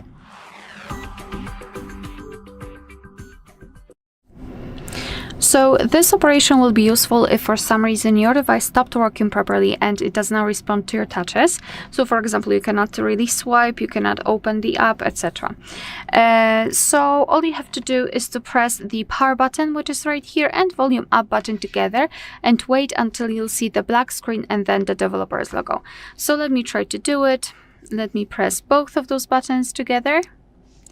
Even though we've got this restart option here, just ignore it and keep pressing both of those buttons. It should take approximately 5 to 10 seconds. We've got a black screen and I felt the vibration, so I like to release my fingers then. Now we've got the developer's logo, which means that we just successfully, forcefully restarted our device, and all we have to do now is to simply wait until the device will be fully powered on. Alright, so actually that will be all. Thank you so much for watching. Please hit the subscribe button and leave the thumbs up. Welcome. In this video, I will show you how to enable Smart Sidebar on your OPPO A6X 4G smartphone. First, you have to open Settings on your smartphone, then scroll down to Accessibility and Convenience menu, open it, then select Smart Sidebar, and then enable your Smart Sidebar by switching this toggle to the right. This will activate the Smart Sidebar accessible from the top right corner of your smartphone. Now, before you start using it, get to know with its features, then tap Get Started, and this Smart Sidebar will be opened. You can hide it at any moment. You can choose the floating bar behavior, either select Do Not Hide or Auto Hide. And at any moment you'll be able to simply access it from here. You can also adjust its additional settings in this menu. And that's pretty much it. Thank you for watching this video. If you liked it, please consider subscribing to our channel, leave us a like in the comment below, and I'll see you in the next one. Welcome. In this video, I will show you how to activate reverse wired charging on your OPPO A6X 4G. So, first of all, you're gonna have to prepare a USB Type-C two-sided cable like this one. Insert one side of the cable into your smartphone, and now if you insert the other part of the cable, the other side of the cable, into a different smartphone, by default your OPPO A6X will start charging.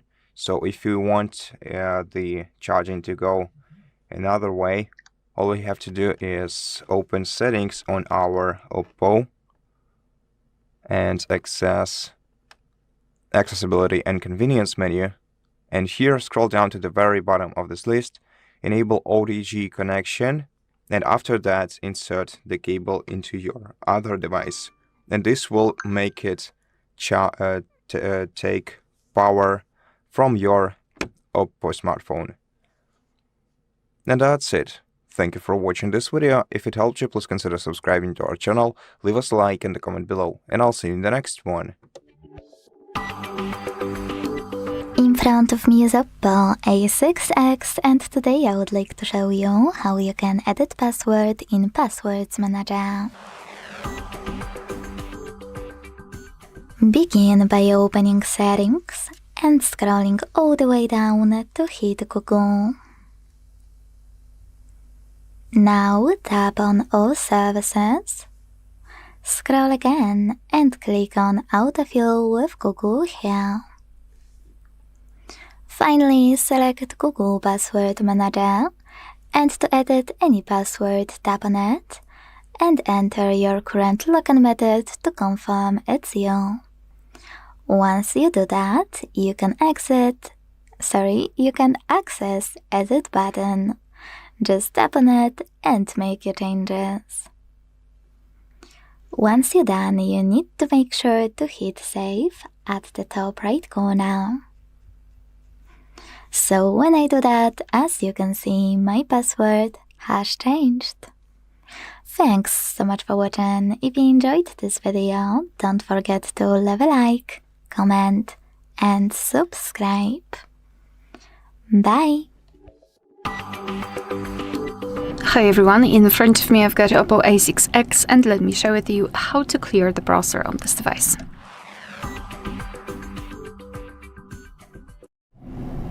So let's start with opening the browser. In my case it will be Google Chrome, but no worries, this operation is pretty similar in all of the browsers that are commonly used, so I'm pretty sure that you will be able to figure out how to do it on your own browser. So now let's tap on the three dots icon in the right upper corner and here tap on delete browsing data. So here we've got some basic options like visited websites, opened tabs, cookies cache, and other site data. Here we can change the time range from last 15 minutes to, for example, last 4 weeks or even all time. Just tap on the option and tap on delete data. However, if you'd like to remove some advanced browsing history, just tap on more options and here we've got them. So tabs, saved passwords, autofill from data, and site settings. So if you'd like to remove something, make sure that it is marked. I will remove everything. Here we have to separately change the time range again, so just choose the option that you'd like to use and tap on delete data. And we just got back. Here we've got the information, which means that we just successfully removed a browsing history. Alright, so that will be all. Thank you so much for watching. Please hit the subscribe button and leave the thumbs up. Welcome. In this video, I will show you how to enable 120 Hz refresh rate on your OPPO A6X 4G smartphone.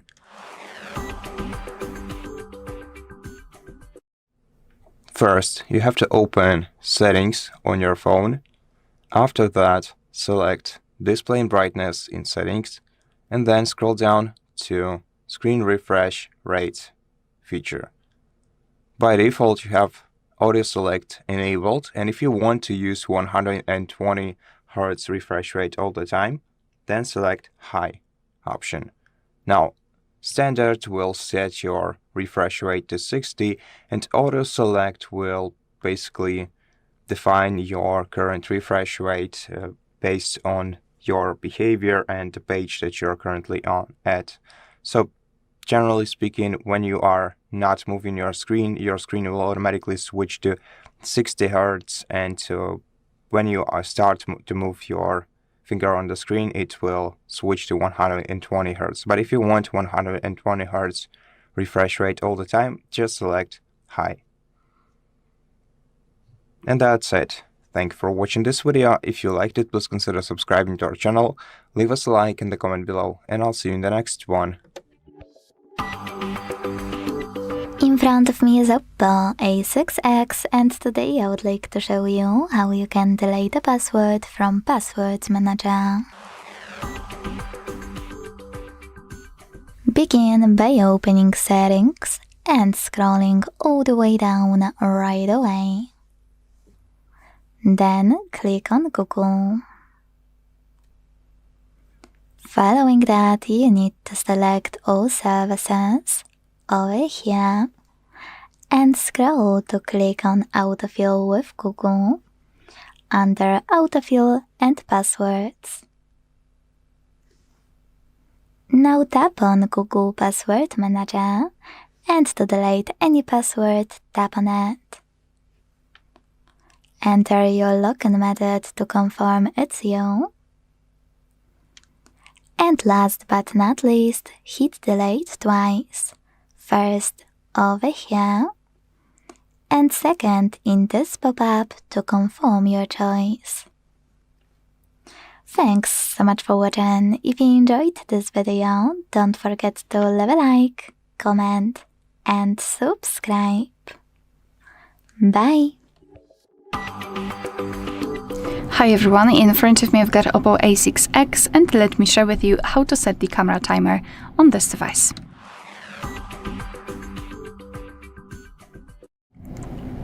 So let's begin with opening the camera app. And currently we are in the standard photo mode, which is great. So just make sure that you're on the photo and that it is highlighted here. And now we can take a look at this option bar at the top. Let's tap on the 3 bars icon in the right upper corner. And as you can see, the second bar now is connected with the timer. We've got 3 different options, so off, 3 and 10 seconds delay. So just tap on the option you'd like to use. I'll pick 10 seconds delay. As you can see, it is immediately highlighted. Moreover, we've got it notified inside the shutter button, so we can quickly check whether we've got the timer set or not. So now all we have to do is to tap on the shutter button, and from now on our device will count down from 10 or 3 depending on which option you've chosen, and after that time it will simply take a photo. Great. And if you wish to turn off the timer, you simply have to repeat the steps. So 3 bars icon, and then tap on off in the second bar, and now the timer is off, which means that from now on our device will take photos right after touching the shutter button. Alright, so that will be all. Thank you so much for watching. Please hit the subscribe button and leave the thumbs up.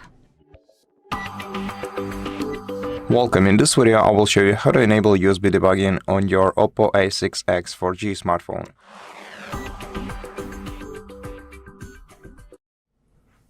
First of all, open Settings on your device, and after that, scroll down to the bottom of this menu, open About Device section, and now we're gonna have to scroll down to Version menu, open the Version menu, and then tap 7 times on the version number to unlock developer options. Enter your password if you're prompted to, and then you'll see you are now a developer notification at the bottom of your screen.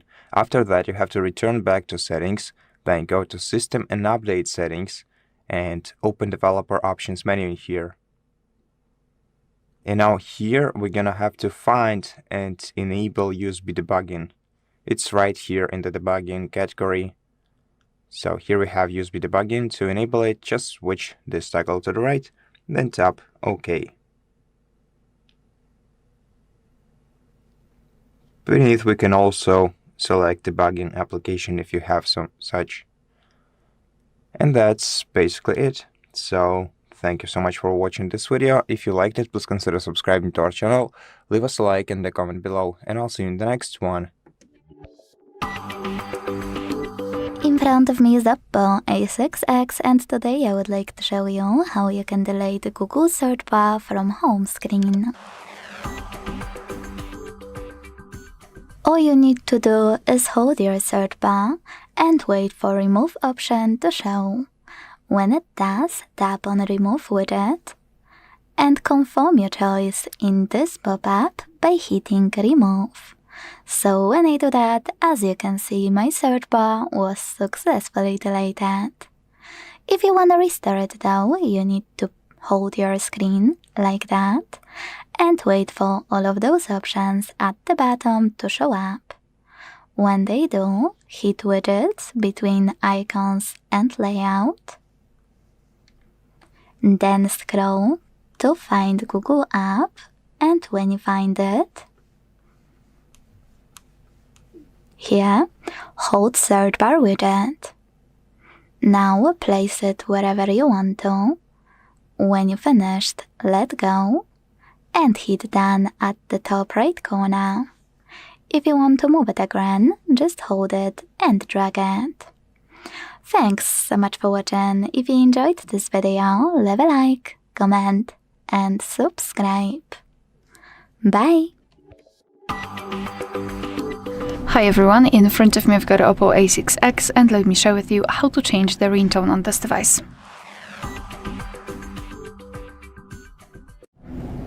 So let's start with opening the settings, and here, let me go back, let's scroll down and find sounds and vibration. Then let's scroll down and localize the ringtone and alert sound, and tap on ringtone, which is at the top. So here we've got different albums from which we can choose the ringtone from.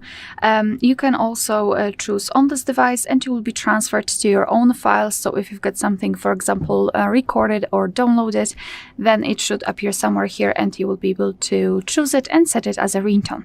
I'll pick something from the pre-installed ringtones. Let me pick maybe nature, and here we've got pre-installed options. So basically all you have to do is to tap on the option and listen whether you like it or not. So for example, this one, maybe not that loud, and this is how it works. So just tap on it and to listen whether you like it. So let's pretend I'd like to set this far away option as my ringtone. So just tap on it, and if it is marked, then you can go back. Let's go back again, and as you can see, it is immediately notified right here, and it means that from now on your device will use the chosen ringtone to notify you about the incoming call. Alright, so that will be all. Thank you so much for watching. Please hit the subscribe button and leave the thumbs up. In front of me is OPPO A6X, and today I would like to show you how you can download and apply Apple layout on this Android. Begin by opening Play Store and downloading free app called LaunchOS from Launcher Studio. When it's ready, you don't have to open it, but you need to open Devices Settings and scroll to hit Apps section. Then tap on Default Apps, click on Home App, and click on Launcher Pro in order to apply it. Then wait for this pop-up and hit Allow All. As you can see, after a few seconds, my launcher was successfully applied. If you wanna make any changes to it, you need to access Launcher app. If you wish to go back to your default launcher, you need to go into the same section in Settings and click on System Launcher. Thanks so much for watching. If you enjoyed this video, leave a like, comment, and subscribe. Bye! In front of me is OPPO A6X, and today I would like to show you how you can add photos to text message. First of all, you need to open Messages app and select or create a chat. Wherever you decided, when you're ready, click on this icon of a photo at the bottom right corner. Now, to take a picture and add it instantly, use camera portion of this section here. You can flip your camera, adjust all of those options, and when you're ready, snap a picture. It will be automatically attached, so all you need to do is send it. If you wish to add already existing photo, use the same icon, and this time hold this line and drag it up. Now select all of your photos you wanna add to your message. And when you finished, hit Done at the bottom right corner. Thanks so much for watching. If you enjoyed this video, leave a like, comment, and subscribe. Bye! Hello, in this video I'm going to show you how to restart OPPO A6X.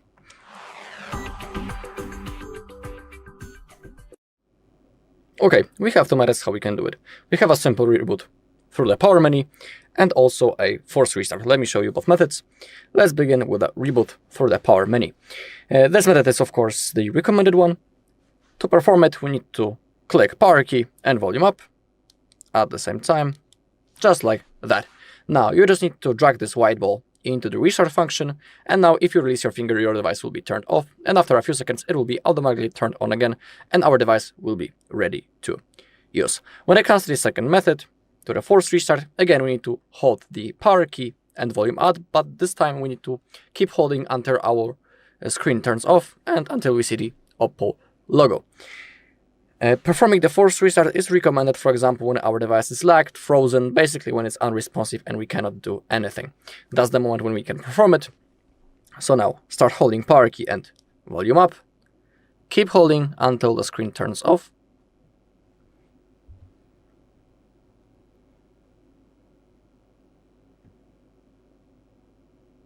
Okay, and when the phone vibrates, you can release the buttons, and now simply wait until your phone is turned on. Alright, now that's all in this video. Thank you all for watching. If you found this video helpful, please leave a like, comment, and subscribe. Welcome. In this video, I will show you how to show battery percentage and network speed on the status bar of your OPPO A6X 4G smartphone. First of all, open Settings on your device and then go to Notifications and Quick Settings menu. Here in this menu, select Status Bar. And now, to enable battery percentage, switch this toggle to the right, and if you want to put this number into the battery icon, select Battery Style and select one of the available battery styles in here.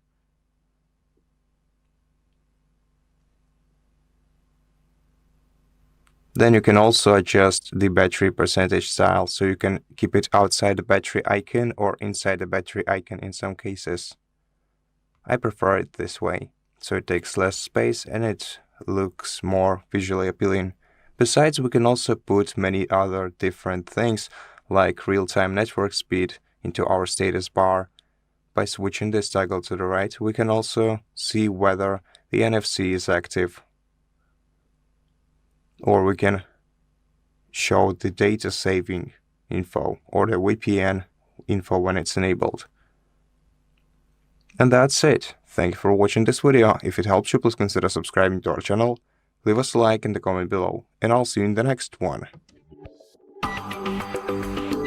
In front of me is OPPO A6X, and today I would like to show you how you can change font style. Begin by opening Settings and tapping on Display and Brightness available here. Now scroll a tiny bit to hit Font. Tap on any of those to check them out, and if you want to manage those two sliders as well, Font Size and Font Weight. When you're ready to apply your new font style, hit Apply button and wait. As you can see, after a few seconds, style of my font has changed. If you want to try something else, you can also go into the same section in Settings and this time select More on the right. Now tap on Apply under any font you want, wait for it to download, and log in to your OPPO account. After that, it will be successfully applied. Thanks so much for watching. If you enjoyed this video, leave a like, comment, and subscribe. Bye! Hi everyone, in front of me I've got OPPO A6X, and let me share with you how to allow unknown sources on this device.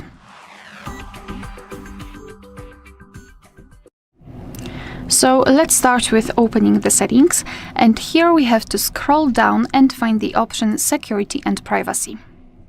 Then let's scroll down again and localize the option More Security and Privacy, and scroll down to find Installation Sources. Let's tap. So right here we've got the list of apps which are allowed or not allowed to install some content, and of course we can change it. So let's pretend I'd like to download the app from the website, so from Chrome in my case, let's say. So all we have to do is to find the app in the list, in my case Chrome, the browser, and tap on the switcher next to it. Your device will ask you if you really want to do it. You have to be aware that you're doing it on your own responsibility. Third-party apps aren't verified by the developer, especially websites, for example, and downloading anything from them may put your data and actually whole device at risk. So remember about that and choose the apps wisely. So tap on allowed to confirm, and now the Chrome in my case is allowed to install some content. And of course you can always remove previously granted permissions. Just tap on the switcher next to the app and it will be turned off. Alright, so that will be all. Thank you so much for watching. Please hit the subscribe button and leave the thumbs up. Hi everyone, in front of me I've got OPPO A6X, and let me share with you how to update the apps on this device.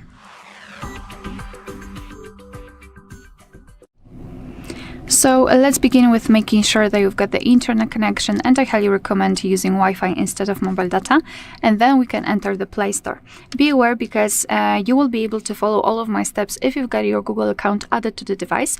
If you're not sure how to do it, you can check our tutorial of how to add or remove a Google account in this specific device, or you can do it on your own after entering the Play Store. It's up to you.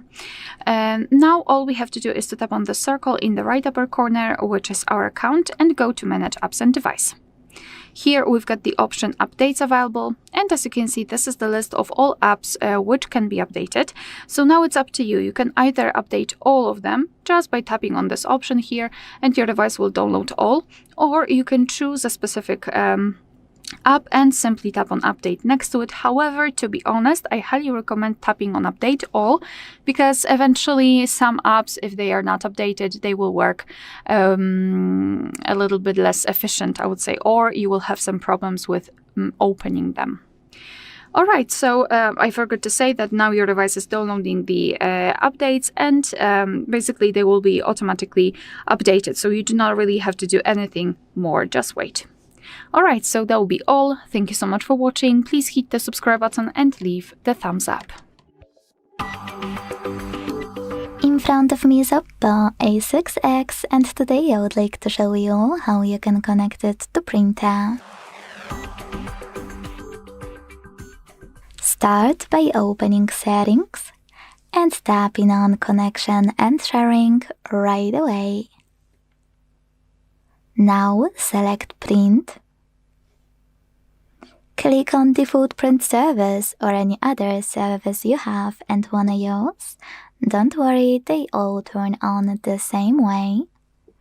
And tap on this switcher if it's not already on. Your device is now looking for a printer, and when it finds one, it will connect to it, just like in my case.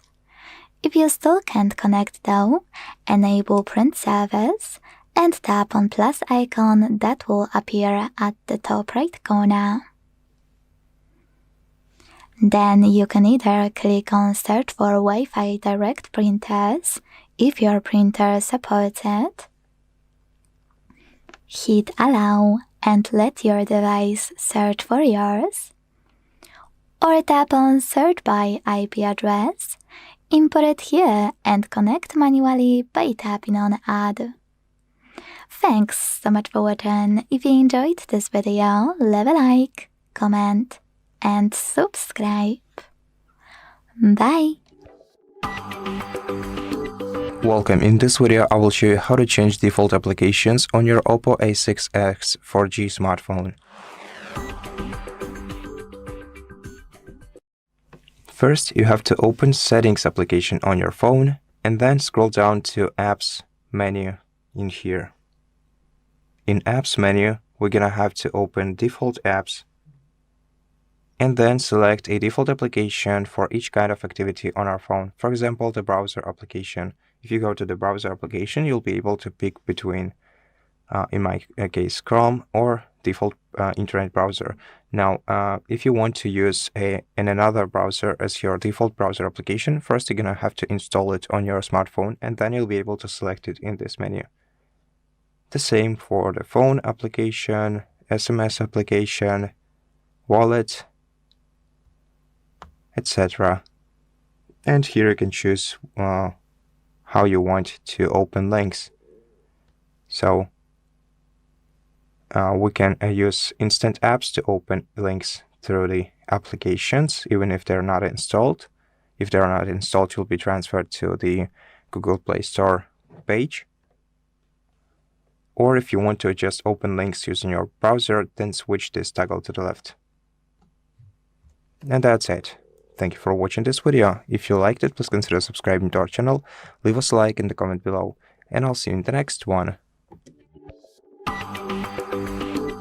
In front of me is OPPO A6X, and today I would like to show you how you can turn on or off autocorrection. Start by opening Settings and scrolling all the way down right away. Now select System and Update, Keyboard and Input Method, Manage Keyboards, and finally Gboard. After accessing Gboard settings, click on Corrections and Suggestions. This way, you can tap on this switcher next to autocorrection to turn it off or switch it on. Quick tip: if you decided you do want to use autocorrection, tap on it on the left, and this way get access to this option called Undo Autocorrect on Backspace. Manage it thanks to this switcher. Personally, I recommend for you to at least try it because it's making using autocorrection even better. And if you won't like it, you already know where to switch it off. Thanks so much for watching. If you enjoyed this video, leave a like, comment, and subscribe. Bye! Welcome. In front of me is a OPPO A6X, and today I will show you how you can format your SD card.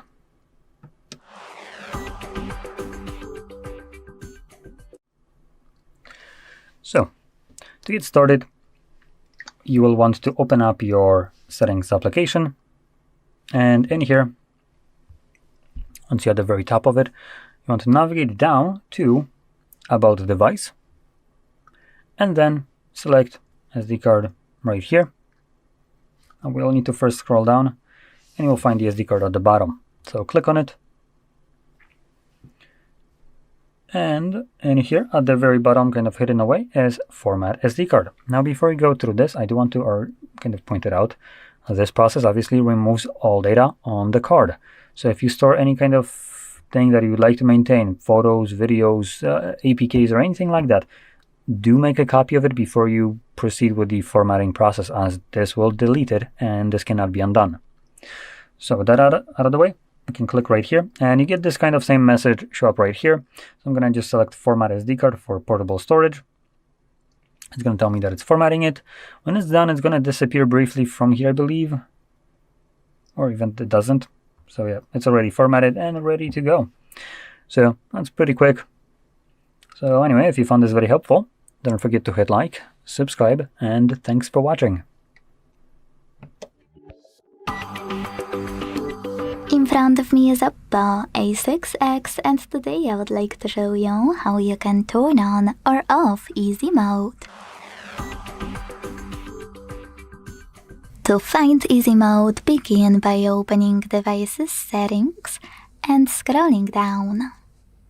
Now click on this section called Accessibility and Convenience. When you're ready, scroll again, but this time to click on Simple Mode, available here. Finally, to activate it, tap on Enter Simple Mode and wait. As you can see, after a few seconds, easy mode was successfully enabled. If you want to go back to the standard one, enter Settings again. And if you see this version of settings, close it in the background. It's a common glitch. Then tap on Settings again. And when you see Simple Layout, scroll down to hit Exit Simple Mode. Then confirm your choice in the pop-up. Thanks so much for watching. If you enjoyed this video, leave a like, comment, and subscribe. Bye! In front of me is OPPO A6X, and today I would like to show you how you can check all specifications of this device. All you need to do is go into Play Store to get free app called DevCheck Device and System Info from Flirt2 Developer. Not sponsored, by the way. When your app is ready, launch it. And thanks to it, learn all the informations about your device's dashboard, hardware, system, battery, network, apps, camera, and even sensors. Quick tip, when you go into dashboard section, make sure to tap on all of those options. Not only because you will see all the informations, but also because by tapping settings at the bottom right corner of each pop-up, you will get transferred to this place in your device's settings. It also works when you click on gear icons at the top right corners. For example here. Thanks so much for watching. If you enjoyed this video, don't forget to leave a like, comment, and subscribe. Bye! In front of me is OPPO A6X, and today I would like to show you how you can connect it using Bluetooth. Begin by opening Settings and tapping on Bluetooth right away. Now to activate it, use this switcher at the top right corner and wait for available devices to show. When they do, tap on the one you wanna connect to. Now choose this icon next to allow access to contacts and call logs to turn on or off this option, and when you're ready, select pair. Now you need to wait for the other device to accept your connection request, or if you are trying to connect to another smartphone or to a tablet, accept it manually on the second device. Either way, as you can see after a few seconds, mine were successfully connected. Quick tip, if you want to manage this connection, all you need to do is tap on this icon next to one of your paired devices. Then check out all of those options, and if you wish to forget this device, tap on Unpair. Thanks so much for watching. If you enjoyed this video, leave a like, comment, and subscribe. Bye! In front of me is OPPO A6X, and today I would like to show you how you can turn on or off suggestion strip at the top of your keyboard.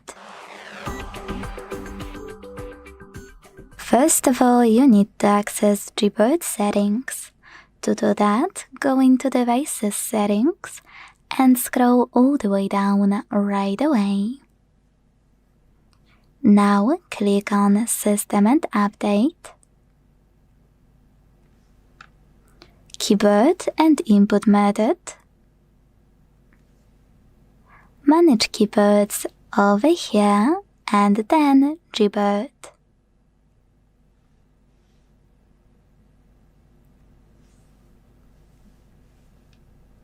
Last but not least, select Corrections and Suggestions to scroll a tiny bit and use this switcher next to Suggestion Strip. When it turns blue, you can go back to check your keyboard. As you can see, Suggestion Strip was successfully enabled. To disable it, use the same switcher until it's gray. Quick tip, if you want to access those settings much faster, now with Suggestion Strip, all you need to do is click on gear icon at the top of it.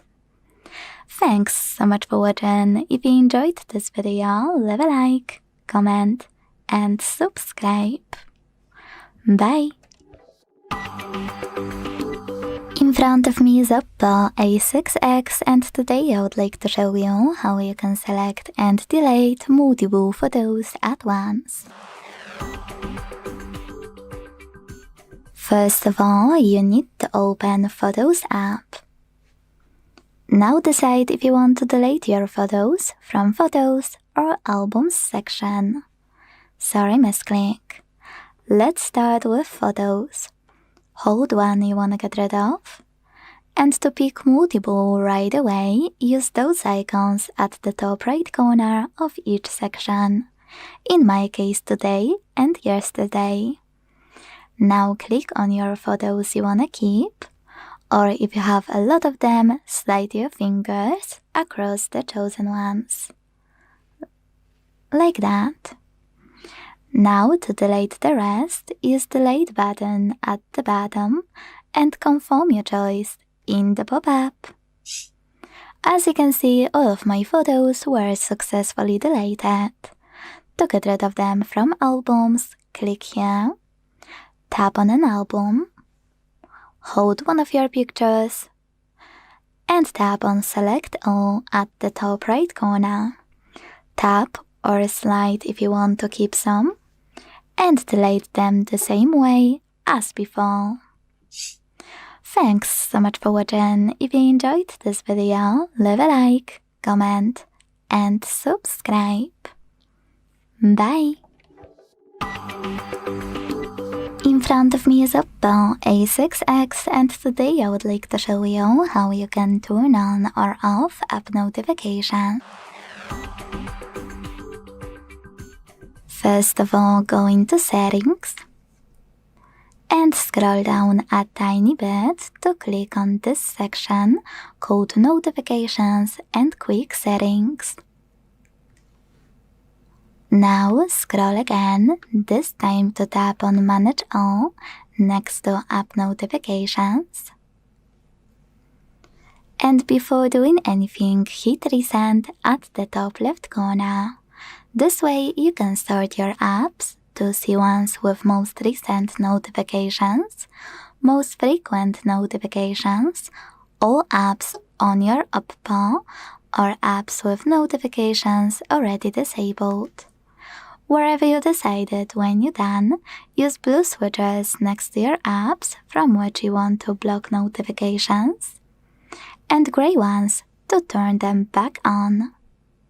Quick tip, most people miss that you can also go back, pick your app from here, and this way not only turn on or off notifications at the top, but also manage all of those notification options for a chosen app.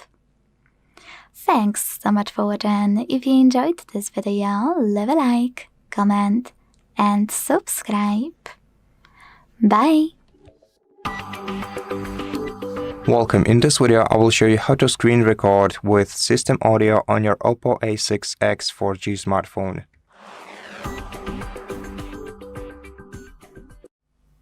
First of all, you have to swipe down the control center and then tap Edit icon, then tap Screen Recording to add screen recording to the items list, then tap Done, and then tap on Screen Recording. Allow this application to record audio on your device. Select while using the app. Now, if you want to record system sound, switch this toggle to the right. If you want to record microphone, you can also switch this one to the right additionally. Then, before we start recording, I'm gonna show you how to adjust these settings at any moment. So all you have to do is swipe down the control center, then hold your finger down on the screen recording, tap on More Settings, and enable or disable Record System Sound feature in here. And now we can start the recording. Stop it at any moment. We can, by the way, mute system sounds by tapping the mute icon right here. So now let's stop it, and we'll be able to watch it in the Photos application. And that's it. Thank you for watching this video. If it helps you, please consider subscribing to our channel, leave us a like and a comment below, and I'll see you in the next one. Welcome. In this video, I will show you how to take a long screenshot on your OPPO A6X 4G smartphone. To take a long screenshot on your smartphone, you just have to open a longer page, for example, your web browser or maybe your social media application. And now, if you want to capture this entire page of your web browser, you just have to take a regular screenshot by pressing power button and volume down keys at the same time. Then select scroll underneath the preview that you see in the bottom left corner of your screen. Then wait until the phone takes a scrolling screenshot. And if you want to stop at some point, just tap on your image and then tap done. And now let's see what the screenshot looks like. And here it is. If you want to additionally crop it, just use this crop feature and then select crop and move the selection to the point where you want the screenshot to end, for example right here. Then let's tap done, and to save a screenshot just tap save. And here is the scrolling screenshot that we took. Thank you for watching this video. If you liked it, please consider subscribing to our channel, leave us a like and a comment below, and I'll see you in the next one. Welcome. In this video, I will show you how to perform a factory reset operation through settings on your OPPO A6X 4G smartphone. First of all, be aware that this operation will erase all data from your smartphone and will return your device to the factory default. So if you have some important data on your device, then either back it up using cloud services or on the external SD card or on your computer. And after that, you're gonna have to open settings on your device, scroll down to system settings, system and update. Then in system and update, go to backup and reset. Here, select reset phone, then erase all data, and then enter your lock screen password or use a fingerprint scanner or a face recognition. Tap clear to confirm, and then your phone will restart and the factory reset operation will take several minutes, and it will be finished once you see the setup screen on your smartphone. So right now let's wait until the factory reset operation is finished.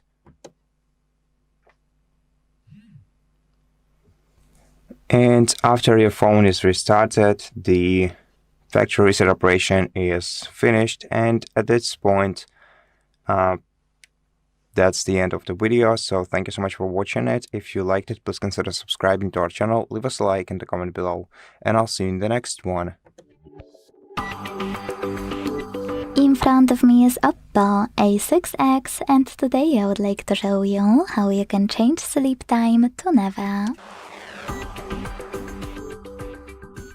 You need to begin by opening Play Store to download free app called Coffin Keep Screen On. It has to be from this developer. Not sponsored, by the way. When your app is ready, launch it and hit OK in Welcome pop-up. Now select timeout to make sure Infinite is on, and to set it up, go into Tap menu. To do that, swipe down from the top right corner of your screen. Now tap on this pen at the bottom left corner and swipe to the left until you will reach the last card. Look for Coffin shortcut, hold it, drag it to currently used ones, and select Done at the top right corner. Now click on it And as you can see, mine turned blue. That means that infinite sleep time is on. If you want to switch it off, just click on the same shortcut again. Thanks so much for watching. If you enjoyed this video, leave a like, comment, and subscribe. Bye! In front of me is OPPO A6X, and today I would like to show you how you can turn on and use keyboard clipboard. Begin by launching your keyboard and hitting clipboard at the top of it. Now use this switcher at the top right corner to activate it, and go back thanks to this arrow at the top left one. Finally, we can use clipboard. To do that, copy or cut any text. To paste it instantly, just click on it at the top of your keyboard. To paste it later on though, click on clipboard and tap on your text here. If you want to paste it after an hour, you need to pin it or it will disappear. To do that, hold it and click on pin. You can unpin it the same way. If you want to delete anything from clipboard, swipe it to the right, swipe it to the left, or hold it and click on delete button. Last but not least, to pin and delete multiple things, use this pen at the top right corner. Click on the chosen ones and operate those two options. If you want to disable clipboard completely, use the same switcher as before. Thanks so much for watching. If you enjoyed this video, don't forget to leave a like, comment, and subscribe. Bye! In front of me is OPPO A6X, and today I would like to show you how you can change this device's theme. Begin by launching Theme Store app and tapping on Home or Category at the bottom. Then select Themes section at the top. This way you can find the perfect one for you. You can also click on the search bar and type in whatever you want to. After finding perfect theme, click on it and choose Apply button at the bottom. Then wait.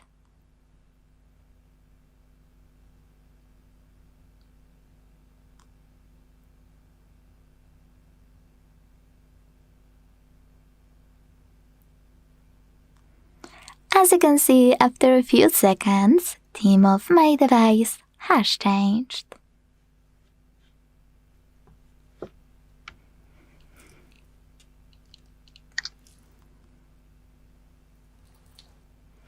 If you want to go back to your default theme, you can always enter the same app, which is Theme Store. Go to the main screen and click on Me at the bottom right corner. Now tap on My Resources over here and tap on Apply under your default theme. Then wait. Thanks so much for watching. If you enjoyed this video, leave a like, comment, and subscribe. Bye! Hi everyone, in front of me I've got OPPO A6X, and let me share with you how to show battery percentage on the status bar in this device.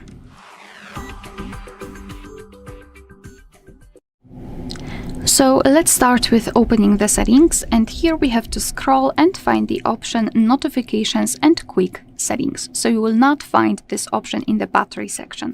Notifications and Quick Settings. Then let's go to status bar And here we've got two different options that are connected with the battery. So first of all, style and percentage. And the percentage, the way of showing the percentage on the status bar strongly depends on the specific style. So for example, right now we've got the horizontal one, as we can see. And we can tap on battery percentage and choose from 3 different options. So inside the battery icon, outside battery icon, or do not show it at all.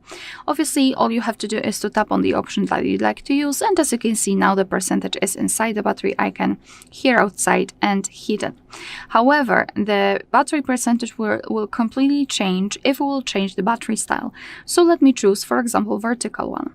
After tapping on vertical, obviously the icon will change, and the way of changing the percentage will change also. So as you can see now, instead of being able to tap on this option, we've got the switcher, so we can simply tap on it to turn it on, so display it next to the battery icon, or tap on it again to turn it off. The same situation in the loop option, so we can either display it next to the battery icon or hide it, or do not show it at all. We can also show it or hide it, so we do not have any kind of information about the battery. So obviously this is up to you how you'd like to display your percentage and style. Simply have fun with those options. Alright, so that will be all. Thank you so much for watching. Please hit the subscribe button and leave the thumbs up. In front of me is OPPO A6X, and today I would like to show you how you can clone apps. Start by opening Settings and scrolling to click on Apps section. Now hit App Cloner here and tap on one of those recommended apps, or hit Other apps and clone any of those by tapping on the chosen one. Wherever you decided, after tapping on your app, you need to click on gray switcher next to Create App Clone. Then wait. As you can see, after a few seconds, my app was successfully cloned. You can operate those two options before checking it out. Rename App Clone to change its name. Make sure to tap on Save.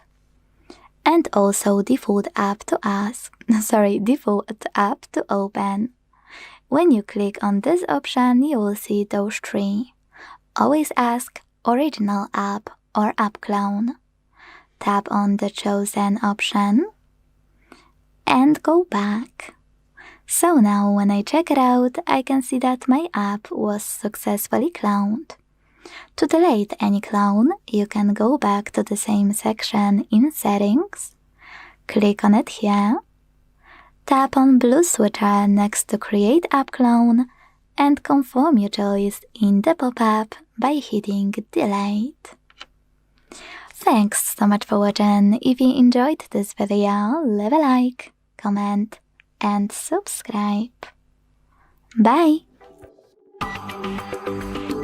In front of me is OPPO A6X, and today I would like to show you how you can open apps in pop-up view. All you need to do is tap on an app you want to use in this view and launch it in the background, like that. Then click on those 3 dots at the top right corner. Select Floating Window from the pop-up and enjoy using your app in this window. To move it around, hold those 3 dots at the top and drag it, like that. If you wish to change size of it, hold one of its bottom corners and drag it as well. If you wish to use more options of pop-up view, tap on those 3 dots at the top of your window and tap on full size if you want to use this app in full screen view. You can also do that by holding this line at the bottom and dragging it down. You can click on Minimize to turn your window into a bubble. Then tap on the bubble to access it again. You can also do that by clicking on Home button and swiping Tiny Window to the side. Then tapping on the bubble on Tiny Window and then operating this one. And last but not least, you can go back into background apps and swipe yours to close your window. Or do that by clicking on Close option in the pop-up. Thanks so much for watching. If you enjoyed this video, leave a like, comment, and subscribe. Bye! Hi everyone, in front of me I've got an OPPO A6X, and let me share with you how to block a number on this device.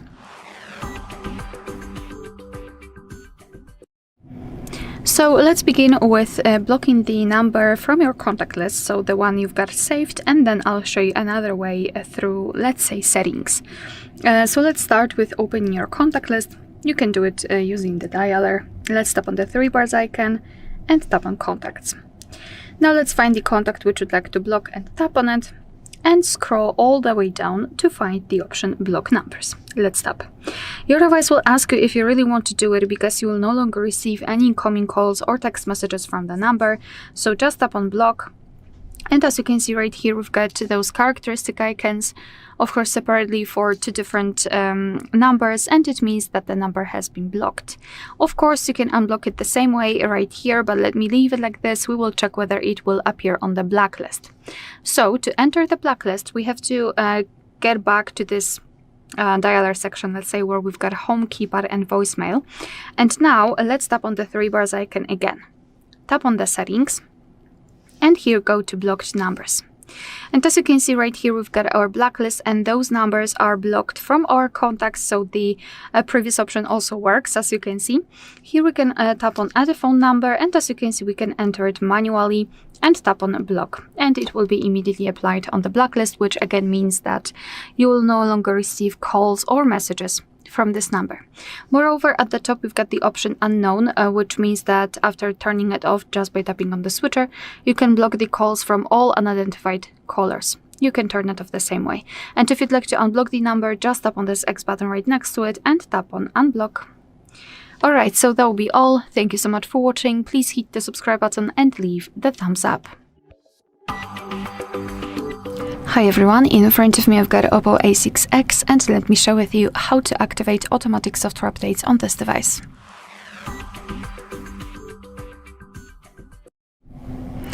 So let's begin with opening the settings. And here we have to scroll all the way down to find the option System and Update. Then let's tap on Software Update at the top and choose three dots icon in the right upper corner. Here we've got the option Auto Update, so just tap on it. And here we've got two options which you need to pay attention to, let's say. So first of all, the Auto Download. Let's tap on it. It should be set on Wi-Fi. If you've got it on Do Not Allow or Turn Off, simply tap on Wi-Fi. I do not recommend tapping on mobile data or Wi-Fi and mobile data, because it may cause some different additional charges because of the files. I mean, they are quite large if they are associated to the update, and downloading them over the mobile data might be quite costly, I would say. So just make sure that it is set on the Wi-Fi. Next, we've got the option Auto Update Overnight, which is quite important. So just tap on the switcher to make it active. And thanks to it, your device will not only download the updates, however, but also they will apply them automatically overnight. Usually it will take around 2 or 5 a.m., I mean between those hours, thanks to which your device is not really in use. And your device will be able to simply apply the update. So highly recommend to take care of those two options to activate automatic software update. Alright, so that will be all. Thank you so much for watching. Please hit the subscribe button and leave the thumbs up. Welcome. In this video, I will show you how to lock applications with privacy password on your OPPO A6X 4G smartphone. First, we're gonna have to open settings on this smartphone, then scroll down to Security and Privacy menu and open it. Here in Security and Privacy, we're gonna have to select App Lock in special features, and then enable it by switching this toggle to the right. Then we're going to have to create a privacy password by tapping settings and then entering the new password. We can either use a default 6-digit password, or if you want to change a password type, you can select use a different password type and select one of the options on this list. I'm going to use 4-digit password. Tap use and then confirm on the following page, and then we're going to have to either set up a recovery email or use a security questions for password recovery purposes in case we forget it. So let's set up a security question.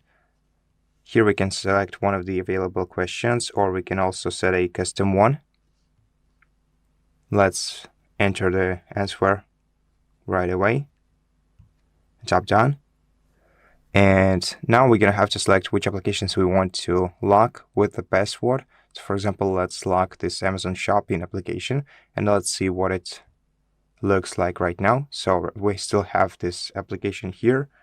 So let's try to open it. And once we try to open this particular application, we'll be asked to enter the security or the privacy password. And that's it. Thank you for watching this video. If it helped you, please consider subscribing to our channel, leave us a like in the comment below, and I'll see you in the next one. In front of me is OPPO A6X, and today I would like to show you how you can set up screen lock.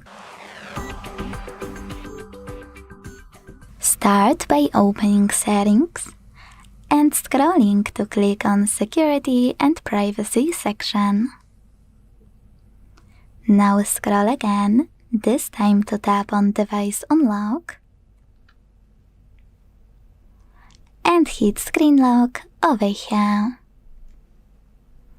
Now it's time to pick one of those password types: numeric, alphanumeric, or pattern. Wherever you decided, when you're ready, click on Continue after 5 seconds. Next after 5 seconds, and create your login method here. If you change your mind, don't go back, just hit Use a different password type and pick it from here. 4 digits, 6 digits, 4 to 16 digits, alphanumeric or pattern. Then create it and repeat it to confirm it. If you wish to add your fingerprint right away, hit Enable in the pop-up. If you don't, select Cancel. You can always do it later in the same section of Settings over here. Anyway, let's check out if it worked. When I switch off my screen, turn it back on and swipe up, icons that pattern is required. Thanks so much for watching. If you enjoyed this video, leave a like, comment, and subscribe. Bye! Hi everyone, in front of me I've got OPPO A6X, and let me share with you how to change the system language on this device.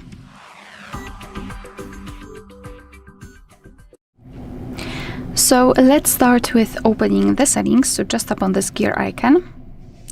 Let me go back to the general list, and here we have to scroll all the way down to find the option System and Update. So again, find the gear icon.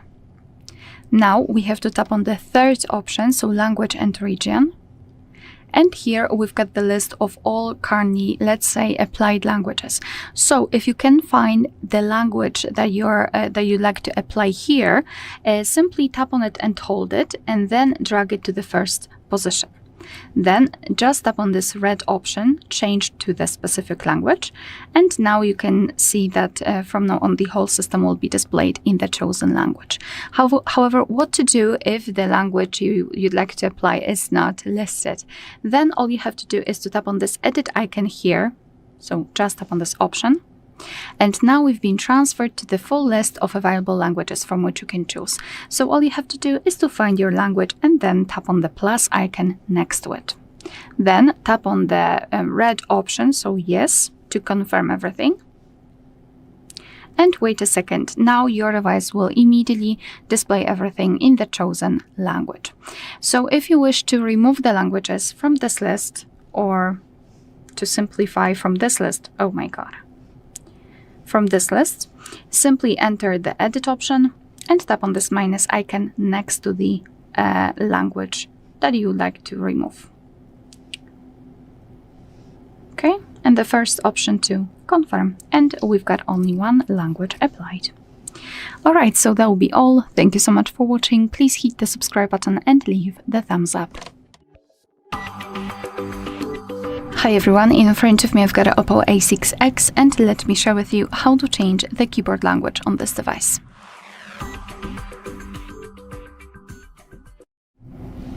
So let's start with opening the app, and that will provide you with the keyboard. So for example, messages, notes, browser, settings, whatever, just have the keyboard on the screen, like here. And now we've got the standard Gboard. So all we have to do is to enter the settings icon in the upper panel. Let's tap on this gear icon and go to languages at the top. Now let's tap on add keyboard. And here we've been transferred to the full list of available keyboards from which you can choose. So simply find your language and then tap on it. Now you can choose from different keyboard layouts. Sometimes you will have only one keyboard layout, and sometimes even up to 7 different layouts. It strongly depends on the specific language. So just mark the option that you'd like to use and then tap on done. And as you can see, the language has been immediately applied to the list. And before I'll show you how to remove the previous language, I'd like to show you how to use the keyboard with 2 or more languages added, so you will be able to use it.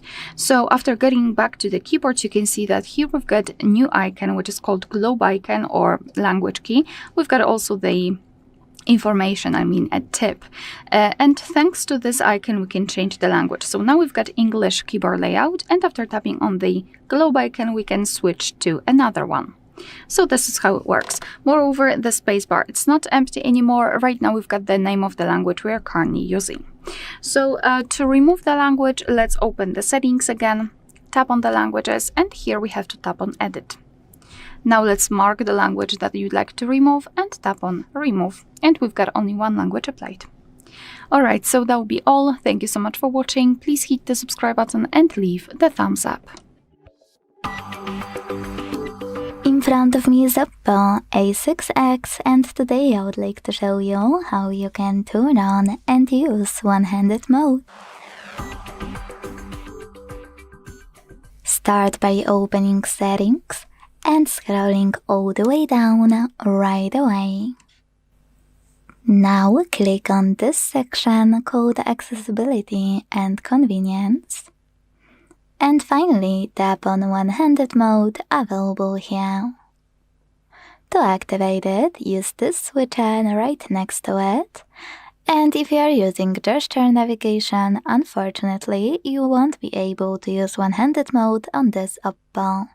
You need to switch it to gestures.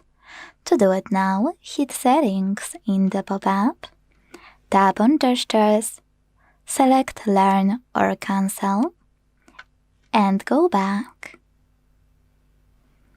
Now tap on gray switcher, this time to really activate one-handed mode and follow all of those instructions. Swipe down from the bottom of the screen to enter one-handed mode. So when I do that, one-handed mode is working properly. To go back, you can either swipe up or click on this area at the top. To disable one-handed mode completely, use the same no blue switcher. If you want to go back to Tricky's navigation, go back to main section of settings, tap on System and Update, select System Navigation here, and tap on Buttons. Thanks so much for watching. If you enjoyed this video, don't forget to leave a like, comment, and subscribe. Bye! In front of me is OPPO A6X, and today I would like to show you how you can turn on and use voice typing. Begin by launching your keyboard. Now click on microphone icon at the top right corner. If you can't see it, select Gear 1 first. Click on Voice Typing and use gray switcher next to Use Voice Typing to activate it. When it turns blue, you can go back to your keyboard and tap on No Visible Microphone. Select while using the app in the pop-up and start typing. As you can see, voice typing is on. If you want to stop, you can pause or click on the same microphone. Quick tip, you can also tap on your microphone and select tiny icon right next to it. This one. Now hit Next. Select Done and enjoy using voice typing from this toolbar. You can operate microphone icon the same way. To delete anything, click on this button with an X. To access some available options, click on those 3 lines on the left. To move your toolbar, just hold it and drag it. And last but not least, to go back to standard keyboard, hit keyboard icon, also on the left. Thanks so much for watching. If you enjoyed this video, leave a like, comment, and subscribe. Bye! In front of me is OPPO A6X, and today I would like to show you how you can set up face unlock. You need to begin by opening Settings and scrolling to tap on this section called Security and Privacy. Now scroll again, this time to tap on Device Unlock. Finally, hit Fingerprint and Face Unlock section available here. If you don't have screen lock, you need to set it up first, because without it, adding Face Unlock is simply impossible. So hit Face here. Tap on Agree in Statement of Use pop-up, and then enter your login method I just mentioned to continue. Tap on Add Now. Keep your face in frame and follow all of the instructions from your screen.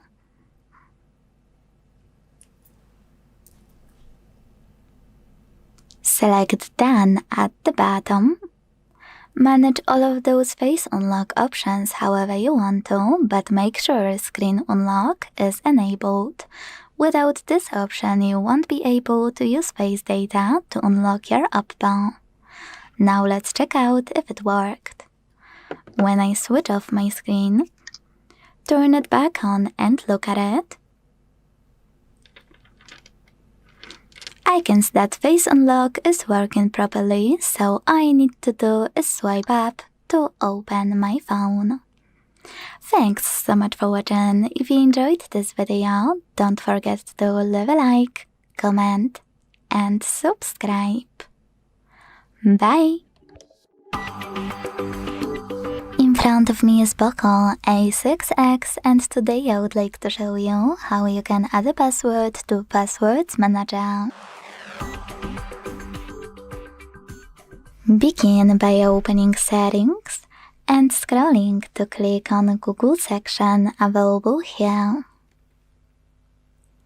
Now tap on All Services. Scroll again and this time click on Autofill with Google. Now choose Google Password Manager and tap on Accounts at the bottom left corner. Then choose Add Password at the top and input all of those informations. If you can't see this option, that means that you never added a password before. You need to have at least one to add them manually, so to fix it, hit Settings at the bottom right corner. Then make sure Offer to Save Passwords option is on. Log in into any app and hit Save in the pop-up. This way your password will be saved here and you'll be able to add any other one. Let's do it now. At the top you can type in any website or hit Select App and tap on a chosen one. Now enter your username, email or phone number, password, and even take some helpful notes. When you're ready, hit Save at the top right corner. Thanks so much for watching. If you enjoyed this video, don't forget to leave a like, comment, and subscribe. Bye! In front of me is OPPO A6X, and today I would like to show you how you can download and apply animated live wallpaper called Magic Fluid. You need to start by opening Play Store and downloading free app called Magic Fluid Slide Fluid Theme from Mad Scientist Developer. This one. When it's ready, launch it, and to mute the music, click at the bottom left corner. Then click Consent. And to manage this wallpaper however you wish, use this gear at the top left corner. Over here, check out all of those options, adjust them however you like, and check out Preview at the top. Then to apply your wallpaper, click at the top right corner and bottom right corner. Select Set as Live Wallpaper. Hit Yes. Tap on Apply To and decide where by tapping on one of those options. Last but not least, make sure to tap on Apply at the top right corner. As you can see, after a few seconds, my wallpaper was successfully applied. If you wish to make any changes to it at any point, go back to the same app and use the same gear icon. Then choose and adjust it however you want to and apply it the same way every time. Thanks so much for watching. If you enjoyed this video, don't forget to leave a like, comment, and subscribe. Bye! Welcome. In this video, I will show you how to set up Face Unlock on your OPPO A6X 4G smartphone.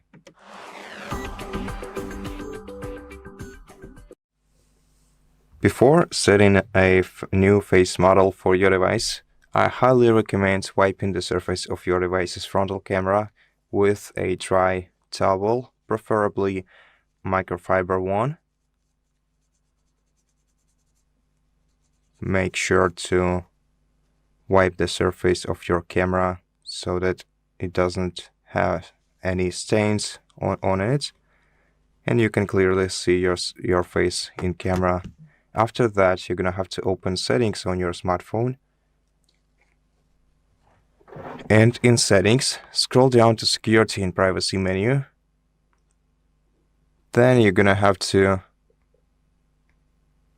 select Device Unlock, go to Fingerprint and Face Unlock, select Face, tap Agree. Make sure to adjust the lights in your room so that you can clearly see your face and it's not too bright. Make sure that the lights are facing you and not your device's camera. It's the main thing. Then enter your password, tap Add Now, and now position your face in this square. Make sure that you can clearly see your facial features and just keep looking directly at your frontal camera. Tap Done. And right now the face unlock is available, so we can either restart the phone to make sure that the changes are applied, or we can right away try to test this feature by locking our phone and trying to unlock it with our face. Okay, Let's try it once again. And as you can see, everything works just fine. So that's it. Thank you for watching this video. If you liked it, please consider subscribing to our channel. Leave us a like in the comment below, and I'll see you in the next one. In front of me is OPPO A6X, and today I would like to show you how you can operate apps permissions. Start by opening Settings and scrolling to click on Security and Privacy. Now scroll again, this time to click on Privacy Controls. Following that, select Permission Manager and finally pick any feature you wanna manage. For example, let's go with Camera. Now you will see all of your apps under all of those sections. Allowed all the time, allowed only while in use, or not allowed. Let's go with AliExpress from not allowed one. Apply any of those options by clicking on the one you want. In my case, camera access for this app, allow only while using the app, ask every time, or don't allow. Let's go with first option. So when I tap and go back, I can see that AliExpress just gained access to my device's camera while I'm using it. But what most people miss is that you can actually click on any feature just to tap on an app you wanna manage. For example, I will go into Contacts just to access my TikTok. Now, instead of tapping on one of those options, click on tiny text at the bottom, see all permissions. Then manage all of those, only for chosen app, the same way. Thanks so much for watching. If you enjoyed this video, don't forget to leave a like, comment, and subscribe. Bye! Hello, in this video I'm going to show you how to create a WhatsApp backup on OPPO A6X.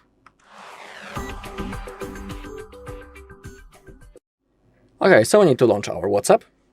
Once we are here, we need to click on those three dots in the top right corner and now click on the settings. Now scroll down, find Chats, scroll down and click on Chat Backup. Let's begin with Google account. In here, as you take a look, currently in my case this Google account is selected. Actually, you have to select Google account because without it we won't be able to create a backup. If your account doesn't pop out in this window, you can always click on Add and then sign in into your Google account. And it is really important that you cannot forget your Google account, because if you want to restore the backup later in the future, you'll need to be signed in into the exact same Google account that you have selected during the backup process. Down below we have the automatic backups. Defaultly this option is turned off. In my case I selected the monthly mode, which means that the backup will be made each month and I don't need to do this manually. Pretty comfortable and convenient thing. So if you want, you can pick the mode between those available on the screen. I'll stick to the monthly. Let's also include the videos in our backup. Just turn it on right in here. And on the bottom we have end-to-end encrypted backup. It's not necessary to turn it on. It's an extra security feature. If you turn it on, you'll be able to create a unique password that you'll need to type in the future if you want to restore your chats, but be aware that if you create a password and when you forget it, you won't be able to restore anything and everything will be lost. So if you choose to create it, simply don't forget the password. But just like I'm saying, it's not necessary. Also, make sure that you have some free Google storage space. And to create a backup, hit this green button.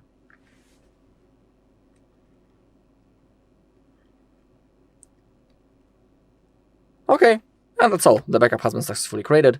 In my case, it took like 5 seconds because I don't have many messages. In your case, it might take longer. As we take a look on the last backup, we can see the hour, we can compare, so it means that everything went successfully. Alright, and that's all in this video. Thank you all for watching. If you found this video helpful, please leave a like, comment, and subscribe. Welcome. In this video, I will show you how to take a screenshot on your OPPO A6X 4G smartphone. The first way of taking a screenshot on your smartphone is by simply pressing both power button and volume down keys at the same time, which will instantly take a screenshot on your smartphone. If you want to take a longer screenshot, you can scroll underneath the notification that appears in the top left corner of your screen, and then make your screenshot longer, though it's only available on the scrollable screens. So for example, in your web browser or in social media application. The other way to take a screenshot is by holding down 3 fingers on your smartphone screen and then scrolling down to the end of the rectangular area so that you can take a rectangular screenshot. And you can also adjust the selection before taking a screenshot. And to apply changes, press OK. Or you can just swipe 3 fingers down the screen like this, and it will also take a screenshot on your phone. All the screenshots can be found in Photos folder.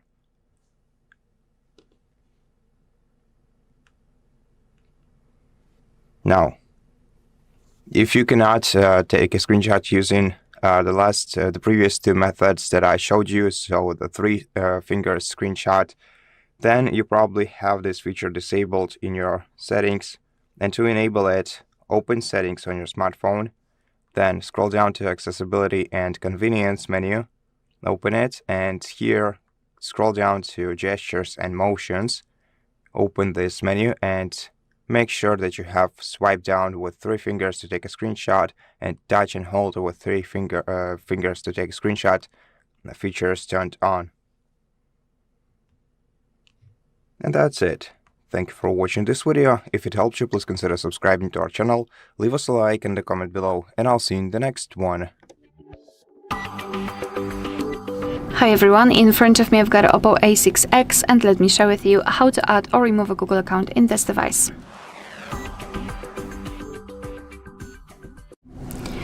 So let's start with making sure that you've got the internet connection because it is required. You can use Wi-Fi or mobile data. And then let's open the settings. Right here we have to scroll down and find the option Users and Accounts. And as you can see, right here we've got our Google account added. So let me begin with removing it. All you have to do is to tap on it, tap on the 3 dots icon, and tap on Remove Account. Tap on Remove Account again, tap on OK to confirm, and if you've got any kind of screen lock, enter it to confirm the whole step. And as you can see, our device will immediately remove the Google account. And basically now, in order to add new one, just tap on Add Account, choose Google, and again make sure that you've got the internet connection, confirm everything with your screen lock. So here in this step you can either create a new account if you do not have your own yet, or simply type your email or phone. So let me do it and tap on Next. So right here we have to enter the password, so just do it and then tap on Next. Here we have to decide who will be using this device, so just mark the option and tap on Next. Google Terms of Service and Privacy Policy, you can tap on them to learn more and tap on I agree after reading.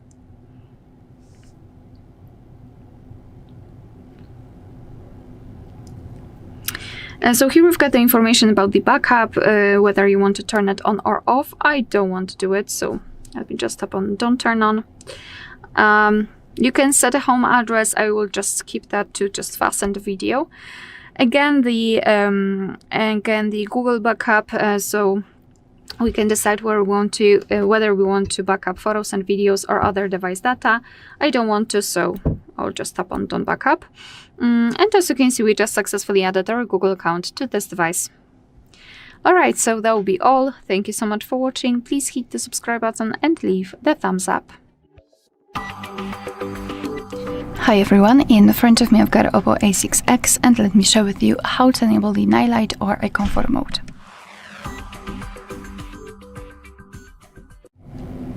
So let's start with opening the settings, and here we have to scroll and find display and brightness.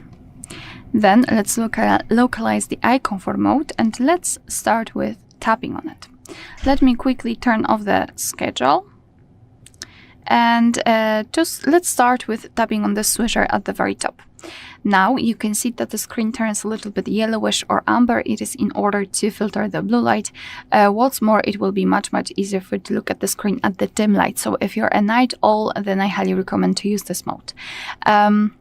Here, thanks to this switcher, you can change the intensity of that feature. By going to the left, you can make it cooler, and by going to the right, warmer. So of course, set it on the intensity which is the most comfortable for you.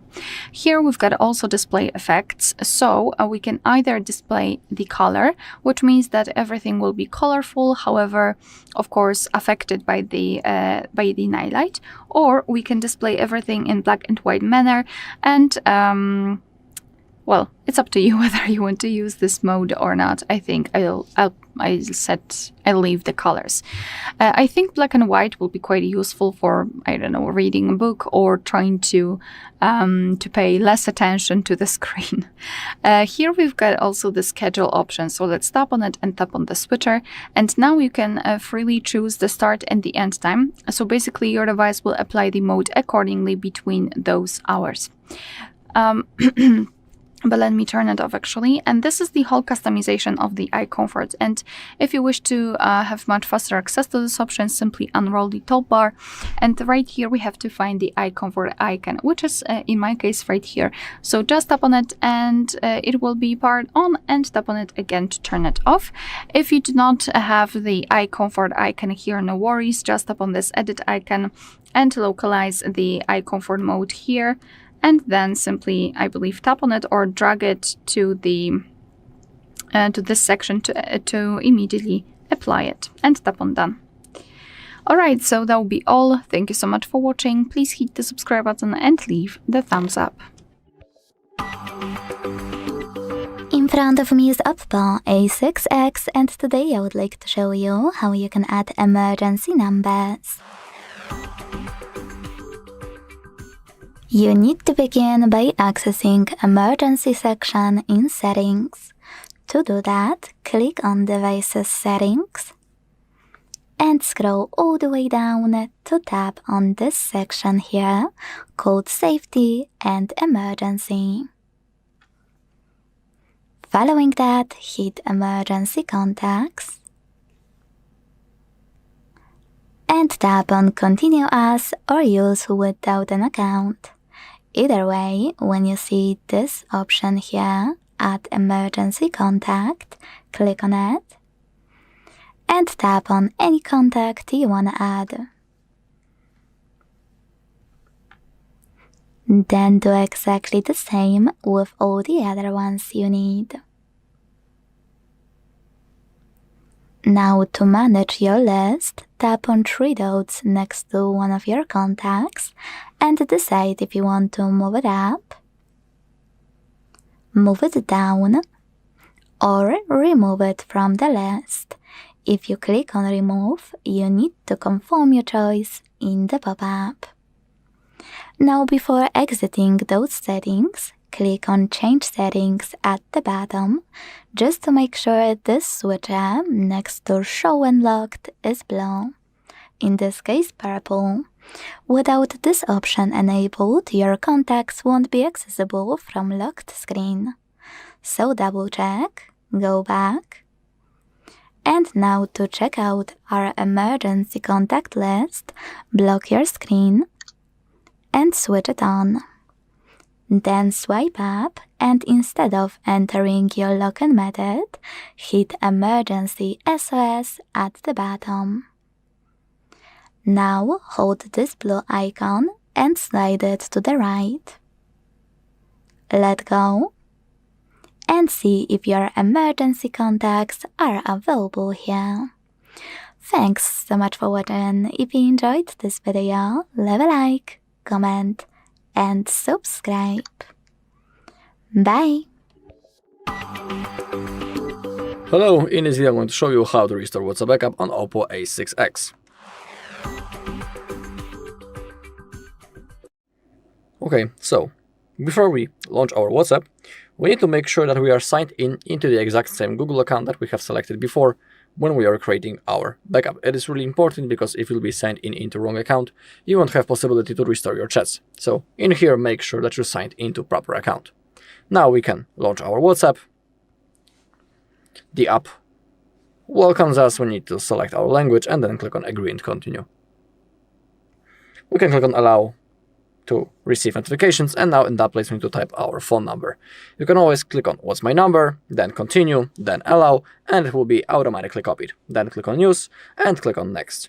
We also need to verify our phone number.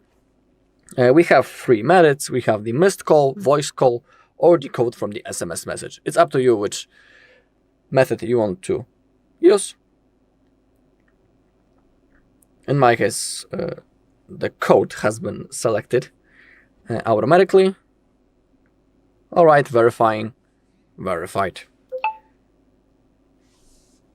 Now it needs to connect, so we have to wait a little bit.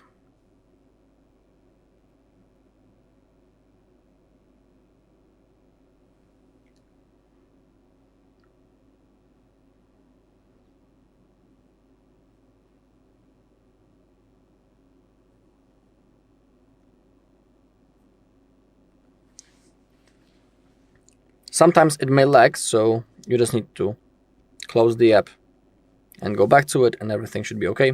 Oh, yeah, just like that. When you have contacts in media, click on continue. Click on allow for everything that pops out on your screen. And now select restore from backup and click on continue. Also, you need to do it right now because if you click on skip, you won't have possibility to do it later. In my case, the restoring process won't take long, because I don't have many messages. Okay, now click on next. You can type your name in here and also change the profile photo. Then click on next. And now we are ready to use our WhatsApp, and I'll show you that everything has been successfully restored. We have our normal messages, photos, and also videos. Alright, and that's all in this video. Thank you all for watching. If you found this video helpful, please leave a like, comment, and subscribe. Welcome. In this video, I will show you how to perform a factory reset operation on your OPPO A6 4G smartphone through recovery mode. First of all, you're gonna have to turn off your smartphone completely. To do that, press and hold either power button and volume up key at the same time, or power button if you have the power button set to open the power menu. Then swipe the circle down to power your device off, and after that, wait until the phone vibrates, which indicates that the phone is turned off completely. And right now, we're gonna have to press and hold power button and volume down key at the same time until the OPPO logo appears on the smartphone's screen. Then you can release both of these keys and wait for the recovery mode to appear.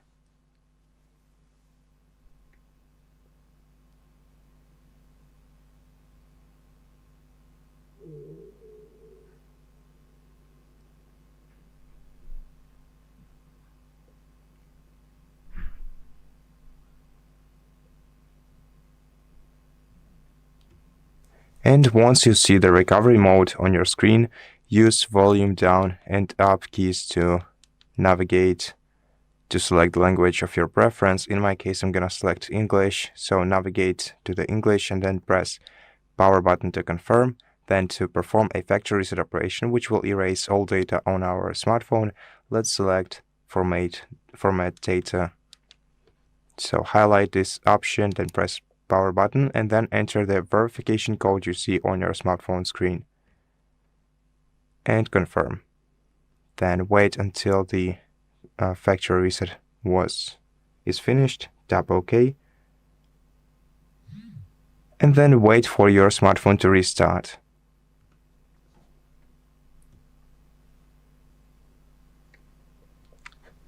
And at this point, the factory reset is finished. So now we're gonna have to set up our device once again if you want to start to use it again. And that's it for this video. I hope that it helped you, and if it did, please consider subscribing to our channel, leave us a like in the comment below, and I'll see you in the next one. In front of me is OPPO A6X, and today I would like to show you how you can set up app lock. Start by opening Settings and scrolling to click on Security and Privacy.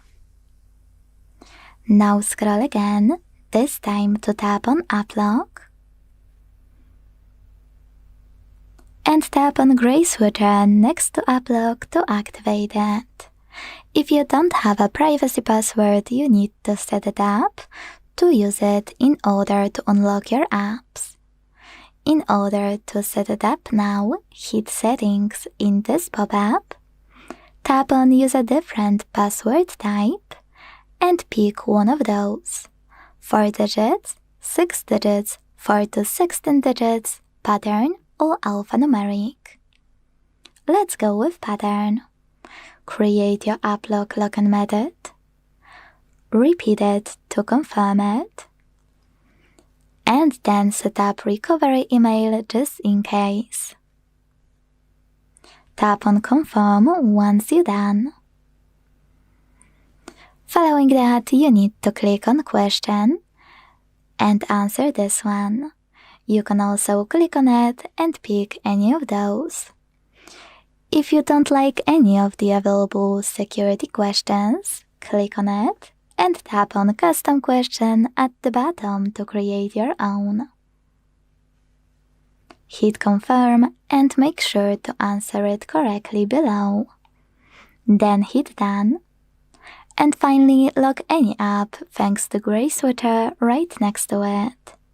So when I go back to open it now, I can see that privacy password is required. To disable app lock from any app, go back to the same section in Settings. Enter your privacy password. Click Locked next to all and unlock any app by tapping on No Blue Switcher. To disable app lock completely, tap on blue switcher right next to it. Thanks so much for watching. If you enjoyed this video, don't forget to leave a like, comment, and subscribe. Bye! Hi everyone, in front of me I've got OPPO A6X, and let me share with you how to enable the Google backup on this device.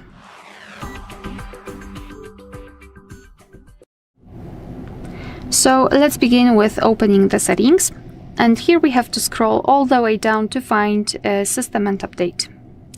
Then let's tap on Backup and Reset. And before we will proceed, make sure that you've got the internet connection, and to be honest, I highly recommend using Wi-Fi instead of mobile data because of the backing up. It might, the files that you will back up could be big, so it is not the best idea to use mobile data. I mean, you can avoid charges using Wi-Fi. So let's go to Google account, and our device will automatically draw us to this section. So just tap on Next, tap on Add Account, confirm everything with your screen lock. So right here, we can either create a new account if you do not have your own yet, or simply type your email or phone. So let me do it.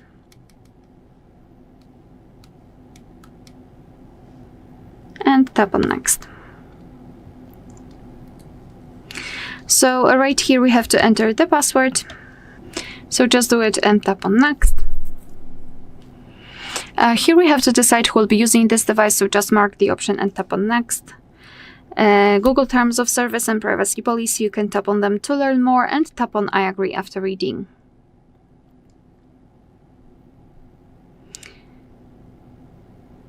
Alright, now let's tap on the on your account, and now we can decide what kind of data we'd like to back up, so photos and videos or other device data. So just mark the option, I'll pick maybe this one, and tap on Confirm. Now we can tap on Backup Details. And here we've got some further information, like, for example, the how much space we've got left. We can manage the storage, so for example remove some unnecessary files. Under it you've got backup details, so we can check what has already been backed up, advanced settings, and I highly recommend to keep this option turned off so you can avoid some charges. So to finish everything, simply tap on backup now and of course enter your screen lock, and now your device is backing up the data. Alright, so that will be all. Thank you so much for watching. Please hit the subscribe button and leave the thumbs up.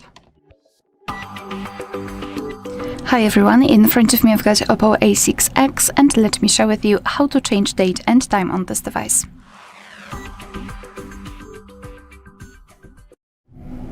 So let's start with opening the settings. And here in this general list we have to scroll all the way down to find a system and update. Then let's tap on date and time.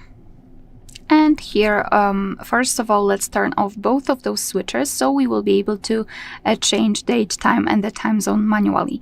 So let's tap on those and tap on date. First of all, we can change the month, then a day and a year. And just by swiping do it and your device will immediately apply it. The same situation with the time, hours, minutes, and tap on it to confirm. As you can see, it will be immediately set. The time zone, just tap on it. And here we've been transferred to the full list of available time zones, so find yours and simply tap on it. That was quite quick, so again, just find the time zone and tap. It will be immediately set. Of course, beware, because the change in the time zone will also affect the time. As you can see, we had 2 p.m. I believe, and now we've got 11. Here we've got the option dual clock, and you can turn it on just by tapping on the switcher. And basically the whole idea of this feature is that your device will display 2 different clocks. The first one with the time from the place you're currently in. As you can see, it is set here, system time zone, which is applied here, and we've got the second clock in which we can choose a different city of your choice, obviously. And here you can decide where you'd like to display the dual clock on. Moreover, I forgot to mention that we can change the time format, and this is the only format that we can change in this device. So we cannot reorder, for example, the month, day, and the year. Sorry for that hand. I was just showing you different gestures. So we cannot change the date format, we can do it only for time. So as you can see, we can use the 12-hour format or 24-hour one. Just tap on the option and it will be immediately set. So this is the whole manual customization of date and time. And of course, if you'd like to, you can go back to all previous settings just by tapping on those 2 switchers here to set everything automatically. Alright, so that will be all. Thank you so much for watching. Please hit the subscribe button and leave the thumbs up. In front of me is OPPO A6X, and today I would like to show you how you can add audio or video file to text message. You need to begin by launching Messages app and selecting or creating a chat. Wherever you decided when you're ready to create a voice memo within Messages app, use this button at the bottom right corner. Then tap on microphone 1 to start recording. You can restart by clicking on the left one and start over. You can hit attach instantly, listen to your message here and then send it. Or you can record it, then tap on the red button, listen to it here and restart it right away if you wish to, or hit attach. If you wish to add already existing audio file, you need to click on this plus at the bottom left corner, hit Files, then look for your file here by tapping on one of those apps, selecting audio at the top, or what most people miss, by clicking on those 3 lines at the top left corner to pick your file from one of those sources, like download. Either way, when you find it, just click on it to attach it. Now, when it comes to video file, to record one and add it instantly, use this icon of a photo at the bottom right corner. Then operate camera portion, record your video, and when you finish, it will be automatically added. So all you need to do is send it.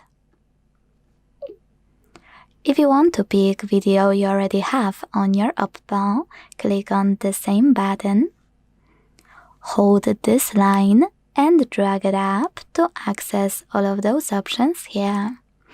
Then, when you find your video, just tap on it and select Done at the bottom right corner to attach it. Thanks so much for watching. If you enjoyed this video, leave a like, comment, and subscribe. Bye!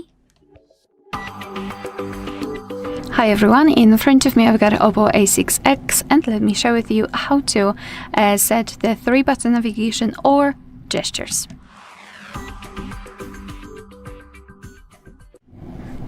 So let's begin with opening the settings, and here we have to scroll all the way down to find System and Update. Then let's tap on System Navigation, and as you can see here we've got 2 options. So let me first of all discuss buttons. If you've got the gestures, you'd like to set buttons, simply tap on this first option on the left, and now at the bottom you've got the option button layout, so you can reorder the back button and the recents. It depends which option you prefer, of course. Here you can also wake a digital assistant from Google with home button, so it's up to you whether you want to use it or not. If you'd like to set the gestures, simply tap on this animation here, and your device will ask you whether you'd like to go through the tutorial and learn how to use the gestures. You can do it just by tapping on Learn. I don't want to because I already know how to do it. Moreover, I will explain it in a second with all of the movement and other stuff. But let me simply go back, and now instead of the 3 buttons we do not have actually anything because we've got the guide bar hidden, but usually you will see this line at the bottom of the screen. You can hide it just by using this first option, and it's obviously up to you whether you want to use it or not. Here we've got the option switch to previous app and mistouch prevention. It's basically up to you whether you want to use them. Yeah, up to you. This is the customization.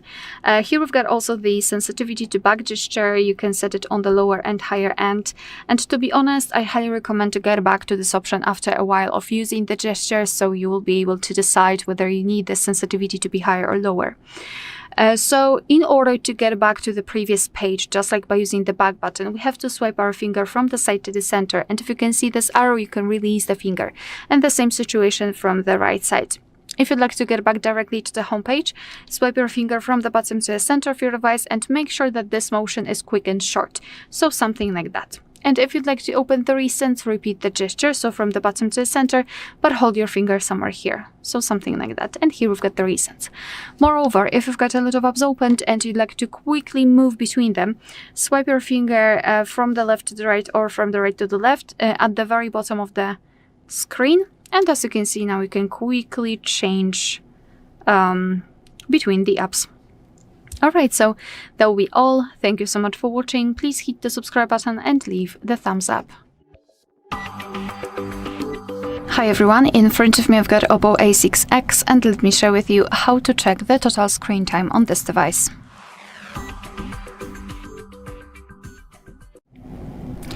So let's begin with opening the settings. And right here, let me go back. Right here we have to scroll almost all the way down. We have to localize this digital well-being and parental controls. So let's tap. Right here we've got the graph which will show us for how long we've been using this device today. In my case it is 26 minutes, and most of the time I've spent on the settings, on the phone then settings. Here we've got unlocks and notifications count, and if you'd like to check some further details, you can tap inside the graph and you will be transferred to the dashboard where you can check the screen time in particular days of the week. You can compare them, and after scrolling down you can check the the time you've spent on the specific apps in particular days of the week, which is quite nice. Moreover, you can tap on the specific app, for example, settings, and again, you've got the dashboard, but this time it is tightly connected with only this app. Let's go back, and I wanted to also discuss ways to disconnect, maybe not all of them, only one. For example, app timers. So let's tap on this option. And right here we've got the list of all apps which are currently installed on this device, and if you'd like to limit the time you're spending on the specific app, simply find it and then tap on this hourglass icon next to it. Here we can set the timer. So for example, if I will set it for 30 minutes as it is shown here, it means that I will be able to use the app for 30 minutes during a day. After that, the app will be blocked, and tomorrow I'll be able to use it again for 30 minutes, and so on and so on. So this is how it works, and we can also set it for 0 minutes like that and tap on OK. And now we can go back, and as you can see, the camera is grayed out. And after trying to open it, I've got this information that the timer ran out, and that tomorrow I will be able to use it again. But obviously it is not true because we set it on the 0 minutes. So maybe it is not a perfect way. However, I think it is a good first step into trying to limit the time you're spending on the screen or a specific app, because let's be honest, usually we are using 1 or 2 apps for too long. So that's quite good option. I think we should consider using that. Of course, you can quickly turn it off. Just tap on the settings and here tap on the trash bin icon next to the timer. Alright, so that will be all. Thank you so much for watching. Please hit the subscribe button and leave the thumbs up. In front of me is OPPO A6X, and today I would like to show you how you can change and customize your keyboard's theme. Begin by launching your keyboard and tapping on this icon of a color palette at the top of it. Then scroll down and click on all of those icons at the top right corners of all of those sections, like colors. This way you will see all the available ones. Now, when you see something you like, click on it to check it out. And then use this switcher next to keyboards to switch them off or turn them on. When you're ready, hit apply at the bottom right corner and wait. So when I do that, as you can see, theme of my keyboard has changed. If you wish to customize it though, click on the same icon, and this time use this plus under my themes. Now tap on a photo you wanna apply as your new keyboard's background. Pinch it to scale, drag it to move, and hit next.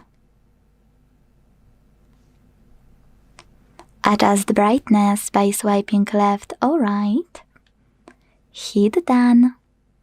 Manage keyboards and tap on apply. As you can see, after a few seconds, theme of my keyboard was successfully customized. Now, if you want to edit any custom theme, go into the same section in settings, click on it here and tap on pen icon at the top right corner. Then you can make all of your changes.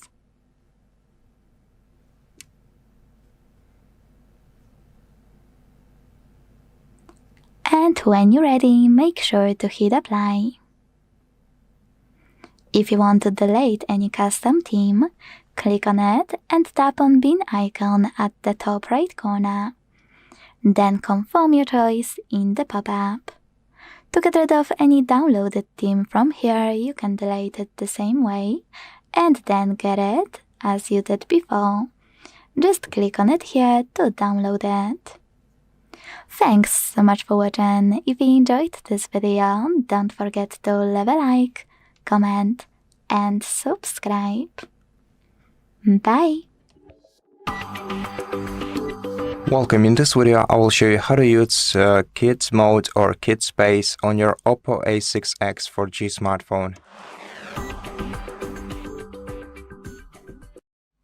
First of all, you have to open settings on your phone, then scroll down to accessibility and convenience menu, open it, and after that you're gonna have to scroll down to kids mode menu, select it, agree to terms and conditions, then select the applications that you want to allow for your kid to use.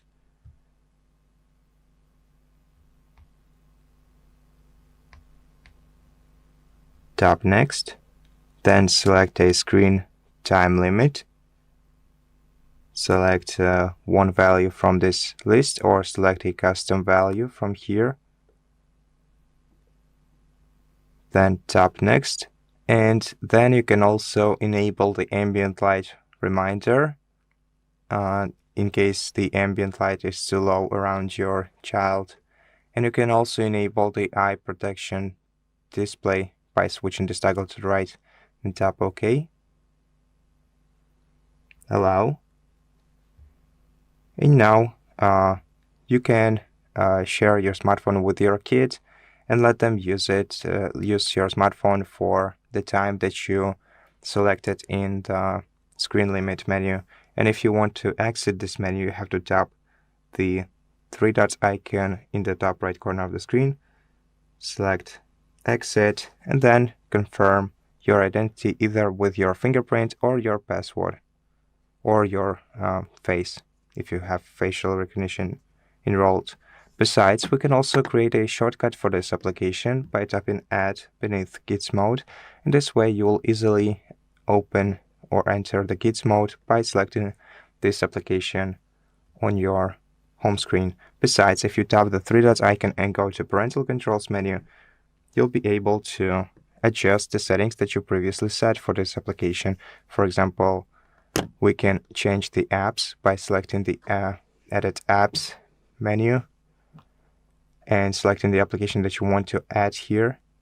You can also choose which network, if any, you want to use in the Kids Mode, and change the time limit and enable or disable the eyesight protection.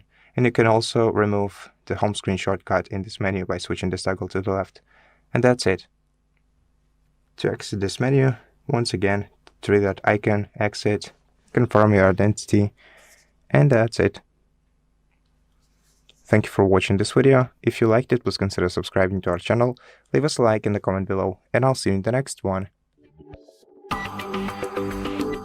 Welcome. In this video, I will show you how to hide applications from home screen on your OPPO A6X 4G smartphone.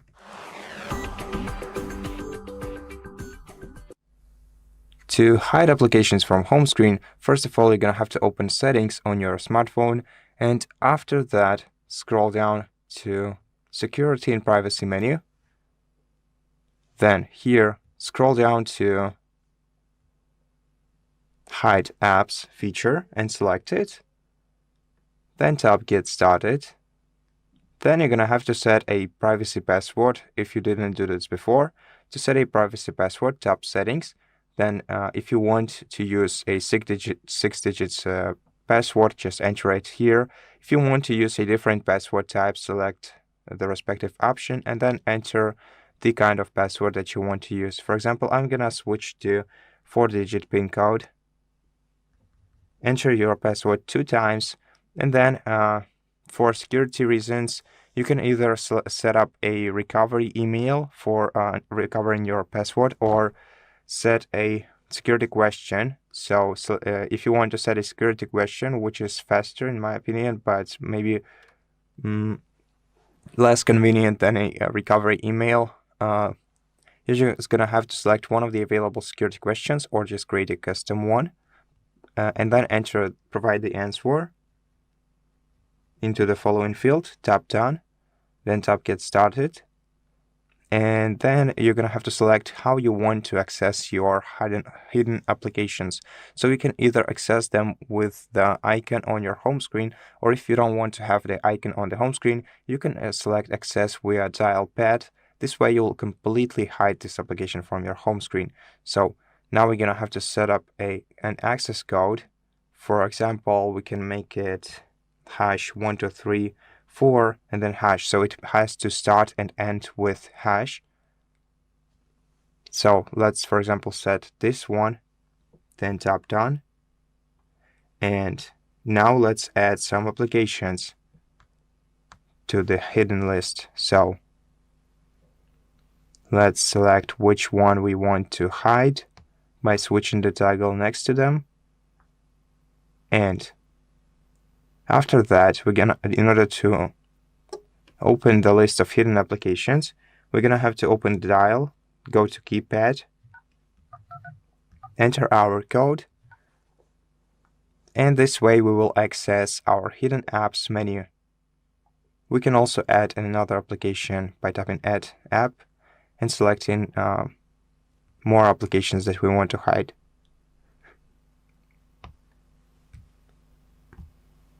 And that's it. Thank you for watching this video. If you liked it, please consider subscribing to our channel, leave us a like in the comment below, and I'll see you in the next one.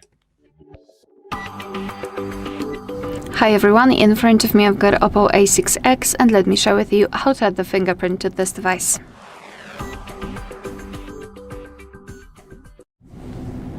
So let's start with opening the settings. And here we have to scroll and find security and privacy. Then let's go to device unlock, which is right here, and tap on fingerprint and face unlock. Now let's tap on fingerprint.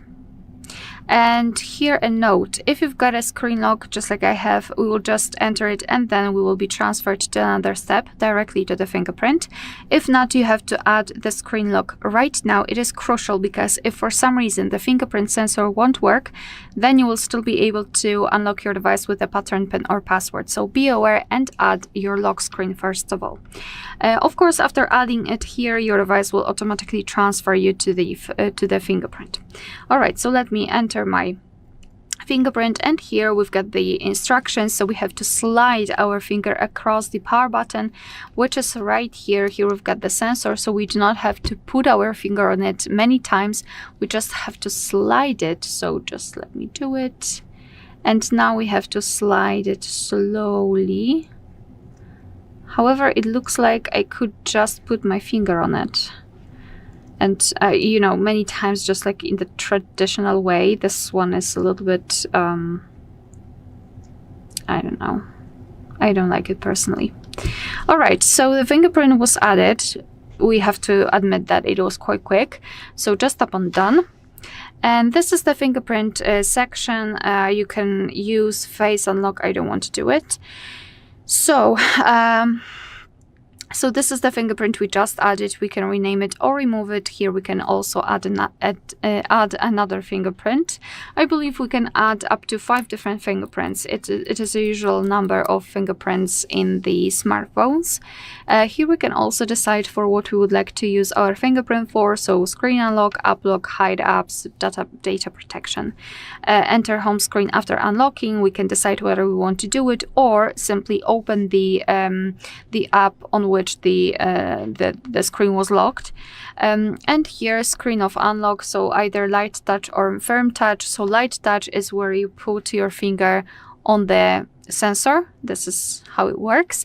And the firm touch is when you put your finger on the sensor, I mean with the fingerprint added, and then press it. So it is a little bit more, maybe not complicated, but I feel personally, I feel like the light touch is much more comfortable to use. All right, so now all we have to do is to lock our device and check if it is working. So let me put my finger on the sensor. And the device is unblocked, which means that we just successfully added the fingerprint to it. All right, so that will be all. Thank you so much for watching. Please hit the subscribe button and leave the thumbs up.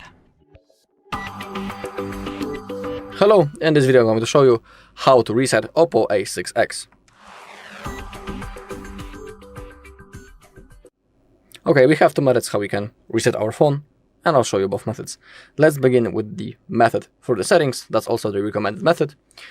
Now, scroll down, find System and Update, find Backup and Reset,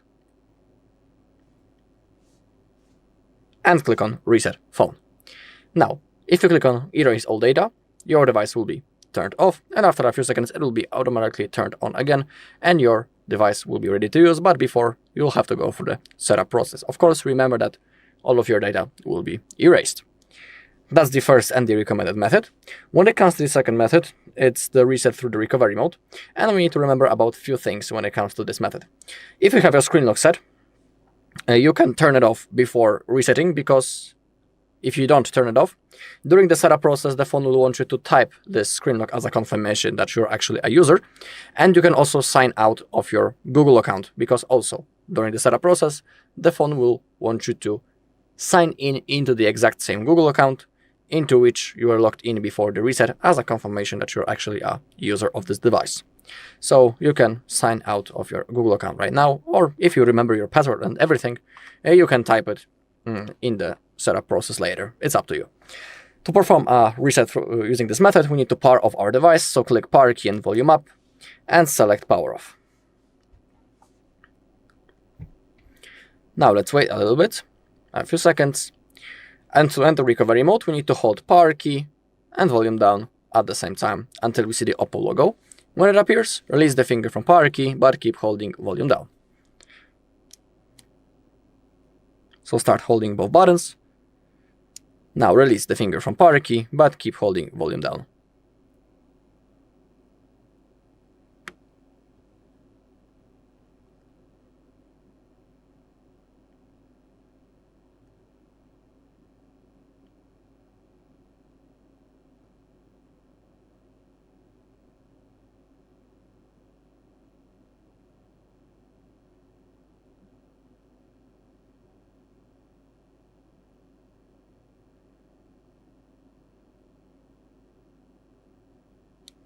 Okay, now select your language. You can move around this menu using the volume keys, and if you want to confirm the selected option, click the power key, but the touchscreen also works. Now select format data, type this code using your keyboard to confirm. Wait a second. Okay, and now click on format. The process will begin. Data formatted, so click on OK. And now the phone will be turned on within a few seconds, and you'll have to go through the setup process. Alright, and that's all in this video. Thank you all for watching. If you found this video helpful, please leave a like, comment, and subscribe. In front of me is OPPO A6 Pro, and today I would like to show you how you can set up an alarm clock. Start by locating and launching Clock app. Now hit Alarm at the bottom left corner, and to create a new one, use this plus. Now it's time to adjust it however you want to. Start by setting up an hour at the top.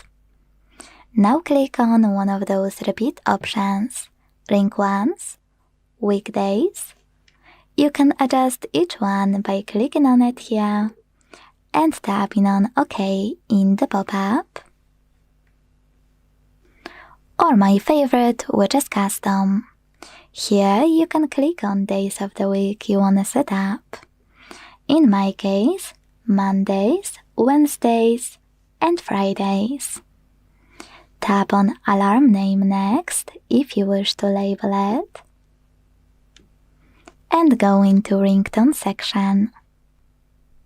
Hit allow if you never opened it before. And pick one of those options. Debut ringtone, none. You can stick with vibrations without melody if you wish. One of those system options. Spotify, you can log in to use music from it. My personal favorite, which is weather. It will change your ringtone depending on the weather.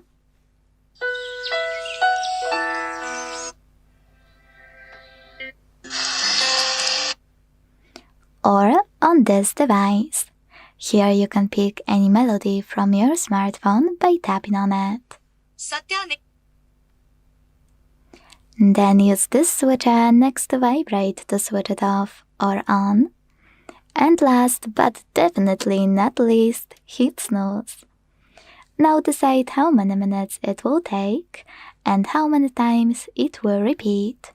You can also switch it on or off thanks to this switcher at the top.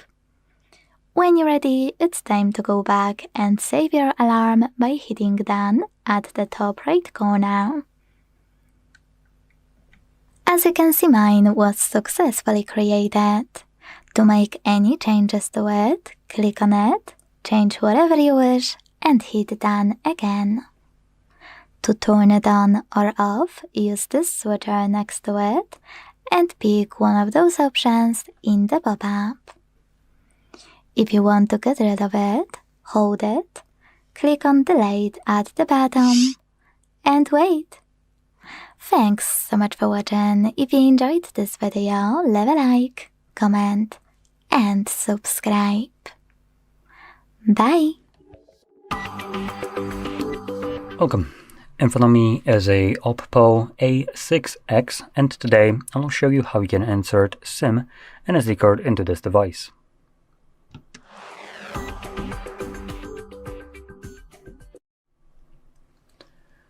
So, to get started, you will want to grab a SIM ejector, similar to this one, which should come provided with the device in the box, but if you can't find it, you could use a paper clip, straighten out one of the ends, and as long as they don't have that plastic wrap, they should work just as well.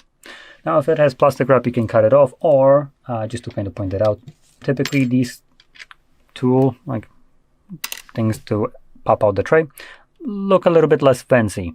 They look like a bland piece of metal for no matter what or how expensive the device is. This is actually what I got with a budget phone, just to add insult to injury. But in any case, to get started, we're gonna grab our phone and pop out the tray, which is located on the upper left side of the phone. So grab your little tool, pop it in here. There's only one little insert area, and then push it in. And you can see that when you do, the tray pops out enough for you to now just grab it and pull it out. On the tray, you have space. I'm just gonna bring it up close. You have space for one dedicated SIM card and either SIM or SD card. If you're planning to use dual SIM cards, you replace one of them, like I believe so. There we go. Yeah, like this. Now I'm planning to use one of each, so I'm just gonna move it over. There we go. And then pop in the SD card on here as well. Now, there's nothing holding these cards in place other than gravity, so be careful when inserting it back into your device. These cards should enter relatively easily back into the device, and if for some reason it's not, be careful. Sometimes these cards, as you've possibly even seen on us, inserting one of the, like the SD card kind of jumped up. See if that will happen again. So you can kind of possibly see that little jump. Sometimes when you do this, the card kind of pops out, and when you're pushing it in, it just starts to get wedged in there. So obviously, if it's not going relatively easily, don't try to force it in there. Just make sure all the cards are still in place. Now, once you insert these cards, they should start working right away, hence why I have the SIM card pin show up. I do need to confirm that to unlock my SIM card, and obviously SIM card is working, and SD card should be working as well.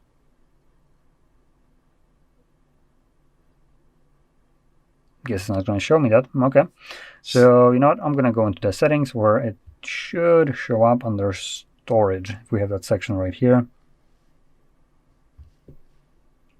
About device, oh, there we go. It's under about device, and you can see right here SD card, and it's detecting it. So there we go. Now, I hope you found this video helpful, and if you did, don't forget to hit like, subscribe, and thanks for watching. In front of me is OPPO A6 Pro, and today I would like to show you how you can operate voice recorder. You need to begin by locating and launching Recorder app that's already on your OPPO. Then tap on the red button at the bottom to start recording, or if you wish, click on those 3 dots at the top right corner first and tap on Settings to manage all of those however you want to.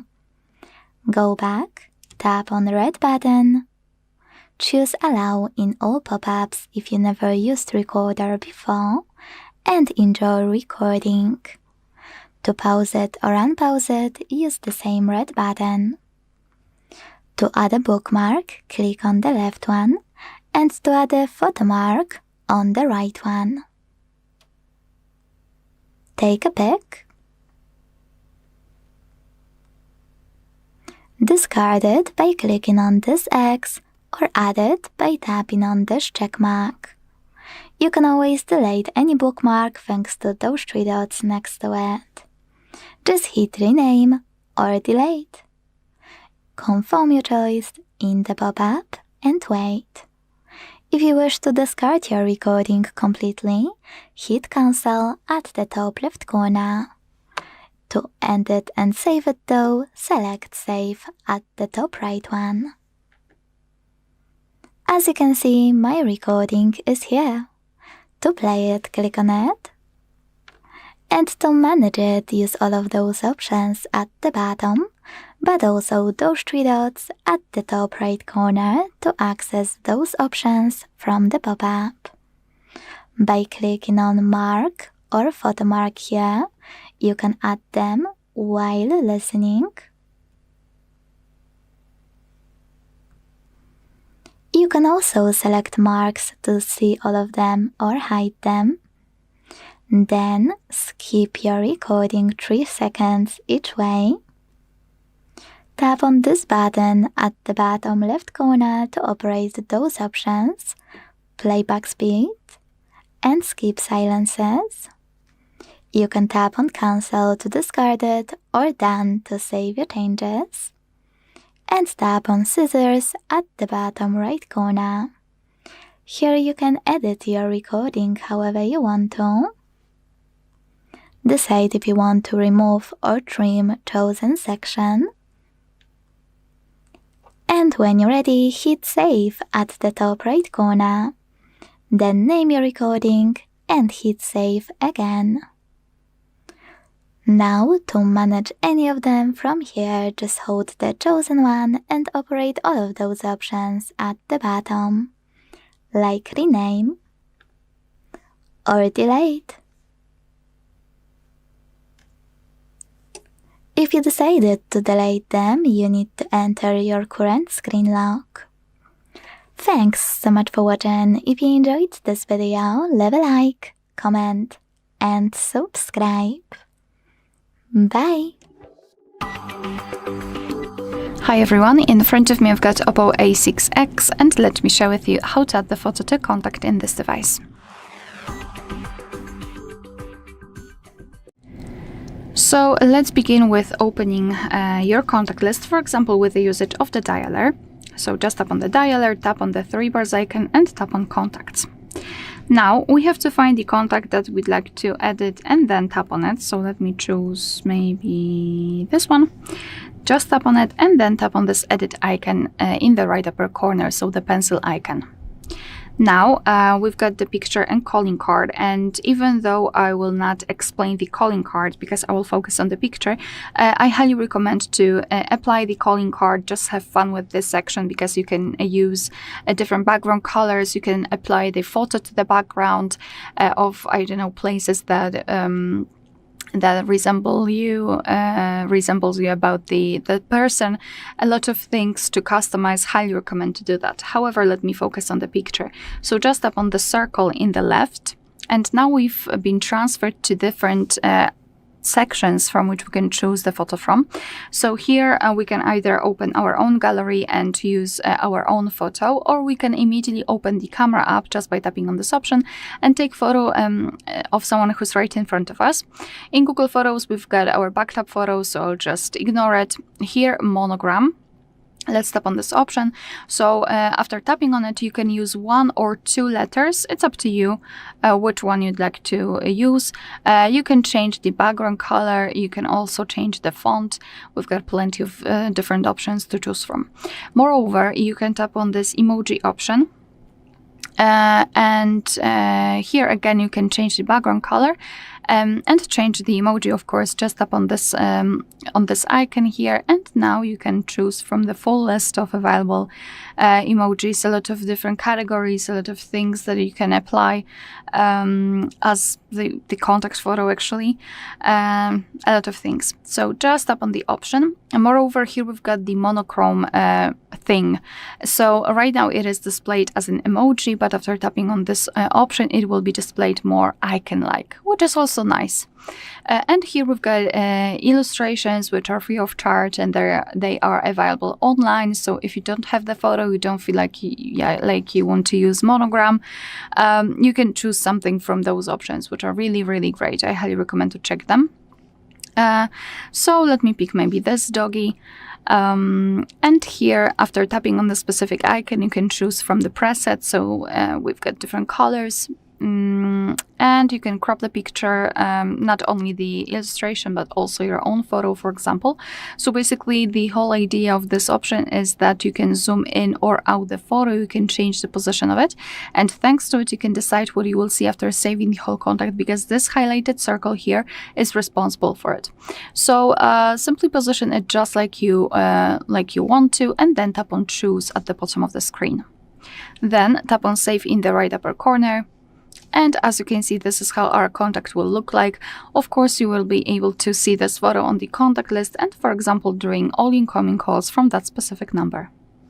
Alright, so that will be all. Thank you so much for watching. Please hit the subscribe button and leave the thumbs up.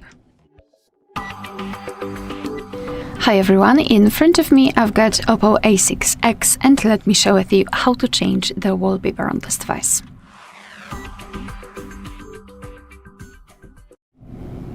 So let's begin with opening the settings, and here we have to scroll and find the option Wallpapers and Style. So right here, let's scroll a little bit to find this option Wallpapers, and we've been transferred to the full list of pre-installed wallpapers from which we can choose. So as you can see, we've got different categories like Calm, Light and Shadow, Blossom, ColorOS, for example, or Classic. Moreover, at the top we've got the option Album, so we can enter our own files, our own photos, and set them as a wallpaper. And we've got also the option Carousel Wallpapers. Moreover, at the very bottom we've got the option More Wallpapers, and if you've got the internet connection, you can enter the themes, I mean the application, where you can find different wallpapers. They are free of charge and they are available online. However, be aware, because you will need to be logged into the account, so you can simply create it and then download some beautiful wallpapers. But I will pick something from those options just to, shorten this video. So let me pick maybe this one. So just tap on the wallpaper to check it on the full screen, and if you're happy with your choice, just tap on Apply To. Now you can decide where you want to set it, so as a lock screen, home screen, or both. Or you can again use carousel wallpapers. I'll pick both options, so just let me tap on it. And now again we will have the preview, so how it will look like on the lock screen and the home screen. So I highly recommend to simply swipe it to the right, because here we've got another option to set the wallpaper. Here we've got the option Wallpaper Color, so just tap on it and tap on it again. And as you can see, instead of the specific photo, we can set a solid color. So we can either use the gradient or solid color. We can choose the color basically, and thanks to the switcher, we can change the intensity of the color. So by going to the right, we can make it more pastel-like, and to the left, much darker. So basically, we've got an additional option. Same situation with the solid color. Again, we've got the switcher to just change the intensity. So this is how it works. I just wanted to show you another option, which is quite hidden, let's say. So I think I'll stick to the photo. So let me just tap on match lock screen, and your device will apply it immediately. Here we've got also system colors. So if you would like to, you can change the colors of the switchers and specific buttons. You can choose something from the featured colors or use wallpaper colors. So your device will simply take it colors from the wallpaper and apply them to the system. Moreover, right here we've got the option custom, so you can simply choose the specific colors that you'd like to use just by using those dots. As you can see, you can just drag them across the photo and choose the colors. All right, so and this is how it works, and then simply tap on apply if you're ready in the right upper corner. And be patient, because as you can see, it might take a while. Now we can go back, and as you can see, the wallpaper has been applied successfully. Alright, so that will be all. Thank you so much for watching. Please hit the subscribe button and leave the thumbs up. Welcome. In front of me is a OPPO A6X, and today I'll show you how you can access recovery mode on this device.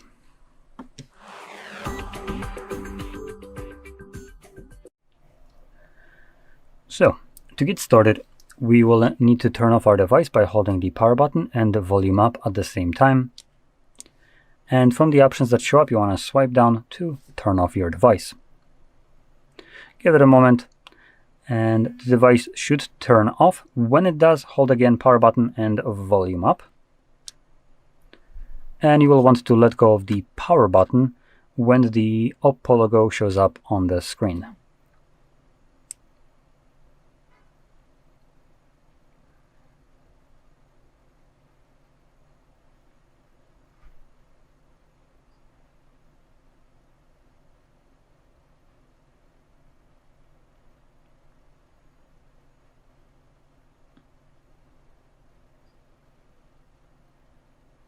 And this should be the recovery mode, but it looks like it's not. So in this case, we're going to try volume down instead. So let's wait for it to boot up. I'm going to basically do an attempt number 2.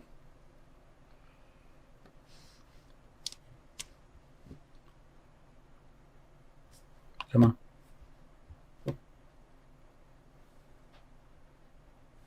There we go.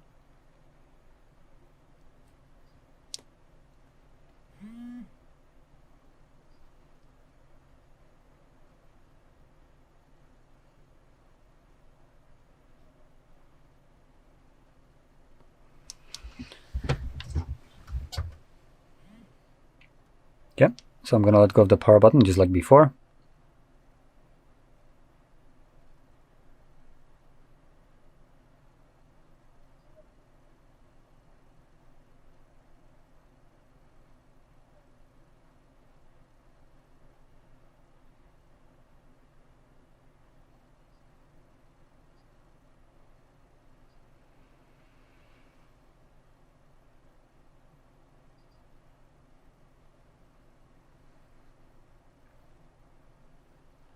Ah, there we go.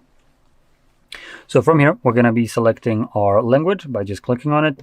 And this presents us with the recovery mode options, which is things like format data, consists of just a factory reset, which is protected by this randomly generated code that you need to type in.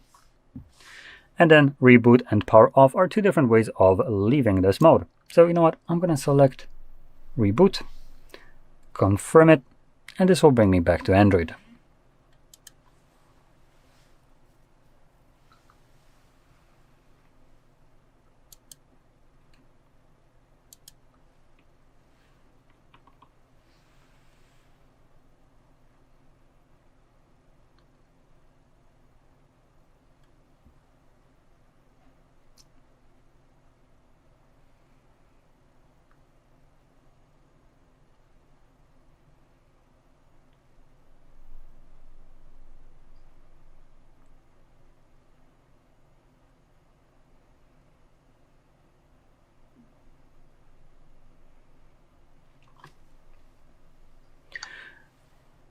And as you can see, we're now back in Android. say unlock the device. There we go. So if you found this very helpful, if I can unlock it, there we go. If you found this very helpful, don't forget to hit like, subscribe, and thanks for watching. Welcome. In this video, I will show you how to clone phone to your OPPO A6X 4G, or basically how to transfer data from your old device to your OPPO smartphone. First thing that we're gonna need to do is open the clone phone application on your OPPO device. Then select this is the new device. If it's the smartphone that you want to transfer your data to, then you're gonna select which kind of smartphone you want to use to transfer data. So if you want to transfer data from another OPPO, Realme, or OnePlus smartphone, select the first option. If it's the other Android device, select the second one, or if it's an iPhone, then select the third option. After that, after selecting the respective option, in my case it's the other Android device as it's an old Asus phone, we're gonna have to download the clone phone application on our other smartphone. So let's open the Google Play Store application on our Asus. So let me search for the clone phone application. And once you find it, here it is. Just install this application. Oh no, it's the wrong one. So we're gonna need to search for OPPO clone phone. So once you find OPPO clone phone by ColorOS, download and install this app. Let's wait until it is downloaded and installed. Then open this application on your another phone. Tap a green continue, and then select scan the QR code to continue. Tap OK. Let's give the camera permission to this app, and then place the QR code within the scanner. Then let's give this app a location info. Then wait until both devices are connected to each other. Then select the data you want to migrate to your OPPO device and tap next to confirm. Let's give it the usage access to. Select this application and switch the toggle to the right next to it. Okay, something failed, probably because we gave this permission. Now let's try to connect our devices once again. Let's give it all the permissions that it wants us to. Okay, so we selected 4.33 gigabytes of data. I'm not gonna transfer this much, so I'm just gonna uncheck the applications since they take a lot of storage, and then tap next. Then hit the checkbox next to I understand the content of this page and select start migration. Now do not leave this page on both smartphones, and make sure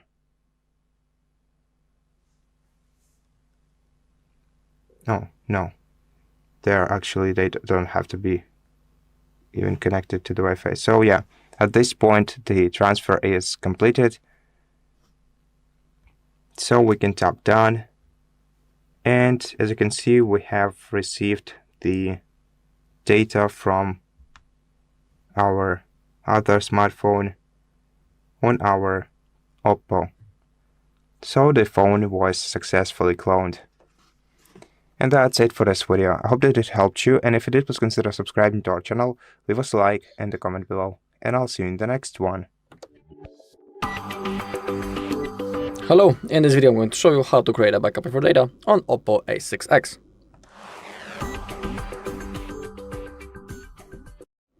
Alright, so let's begin. we need to open up our settings, then scroll down, find System and Update, and click on Backup and Reset. In here we have Backup and Migrate, and also we can create a backup using the Google account. Let's begin with Backup and Migrate, and above we have the clone phone. Unfortunately, in my case, I don't know why it doesn't want to work properly, because we can copy the data from this device. We can select that we want to send data, and we need to, of course, download the clone phone on our other phone to receive the data. But in my case, I don't know why, when I'm downloading the clone phone app on my second phone, the only option that I have is sending the data, not receiving it, just like in here. So in my case, it won't work. In your case, maybe it will, I don't know. You just need to try it. But don't worry, that's not the only option. We have the local backup right in here. You need to click on New Backup. Now, select what you want to copy. First, it needs to load. So let's wait.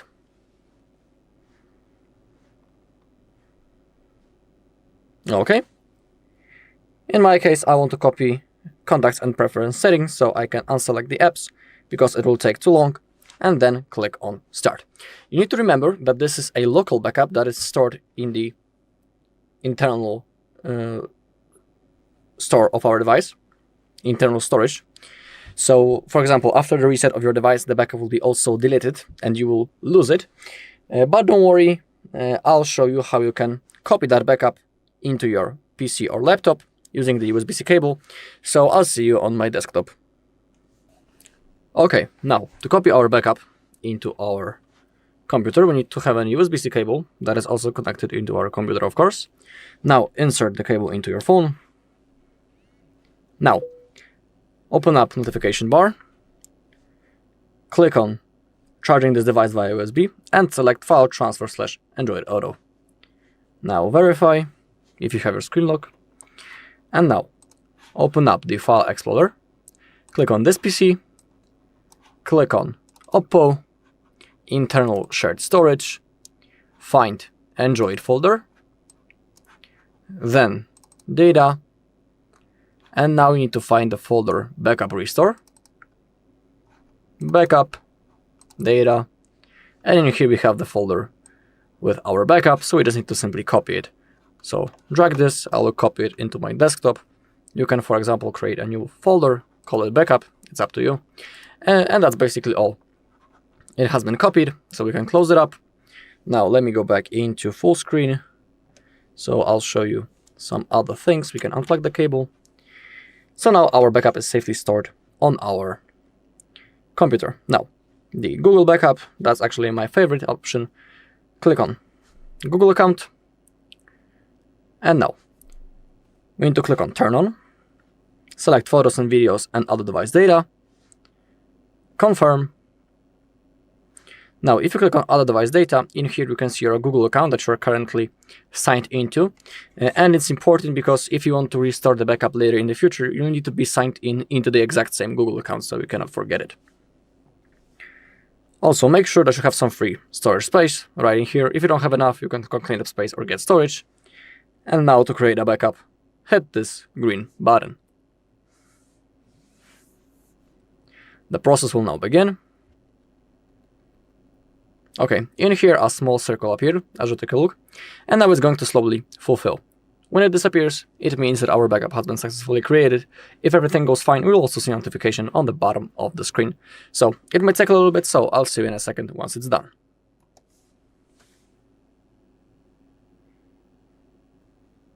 Okay, the backup has been successfully created. Also, in here down below, under other device data, we can see that the backup has been created 0 minutes ago. As we click on that, we can also see what has been backupped, in my case, apps and the data, and also device settings. I have no data when it comes to call history and SMS messages, because simply I don't have any SMS messages and call history on this device. Alright, and that's all in this video. Thank you all for watching. If you found this video helpful, please leave a like, comment, and subscribe. Welcome. In front of me is a OPPO A6X, and today I will show you how you can enable and set up your Do Not Disturb mode.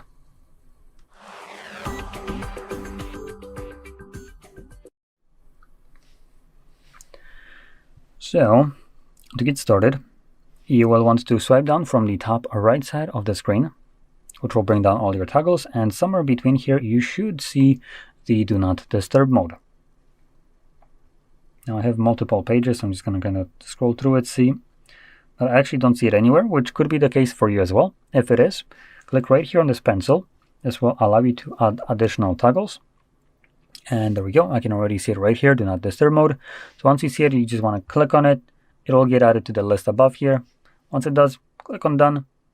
And you can see we now have access to it. So from here, from this list, you want to hold it first time around.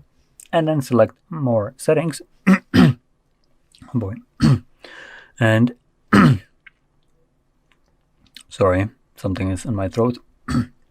Anyway, from here, we're going to be able to customize the mode. So starting off and going through some of these options, we have things like schedule. This right here will be just a general area where you can set up a fully automatic mode for it, so you don't need to interact with this at all. The device will be doing that for you once it's set up and enabled, like so. Now there's always one pre-made. Sleeping starts at 10 p.m. ends at 7 a.m. You can tap on it and edit it if you want to. Change the time for it, change the name, whatever you want. And you can obviously create multiple. And you can have multiple modes running at the same time. Now, going back in here, we also have calls and messages. And here you can select who will be able to call you or message you. And you have options between no one, everyone, contacts, or favorites. Now, here you get to select the same option for both calls and messages, unlike other devices that do give you some more options for it. So you can select different options for calls and different for messages. Unfortunately, OPPO isn't necessarily the best when it comes down to options, unfortunately. Now, another thing that is only going to apply to calls, whatever you have selected right here, is this one. Ring for repeated calls. So if someone calls you twice within a 3-minute period, they will be bypassing whatever you have selected right here. Now, if you want this, just toggle it on. Now, purpose for this, the one that comes to my mind would be emergencies. Usually people will be spam calling you, so they will meet that requirement because they're going to be, you didn't pick up once, well, time to call you again and again till you pick up. So this obviously would fall under that category, allowing the call to go through and reach you. So that's one thing. And last thing that I do want to point out is there is no option right here to define what happens when you manually toggle on this mode. Please let me quickly check right here. If I click on the arrow, yeah, there's nothing here.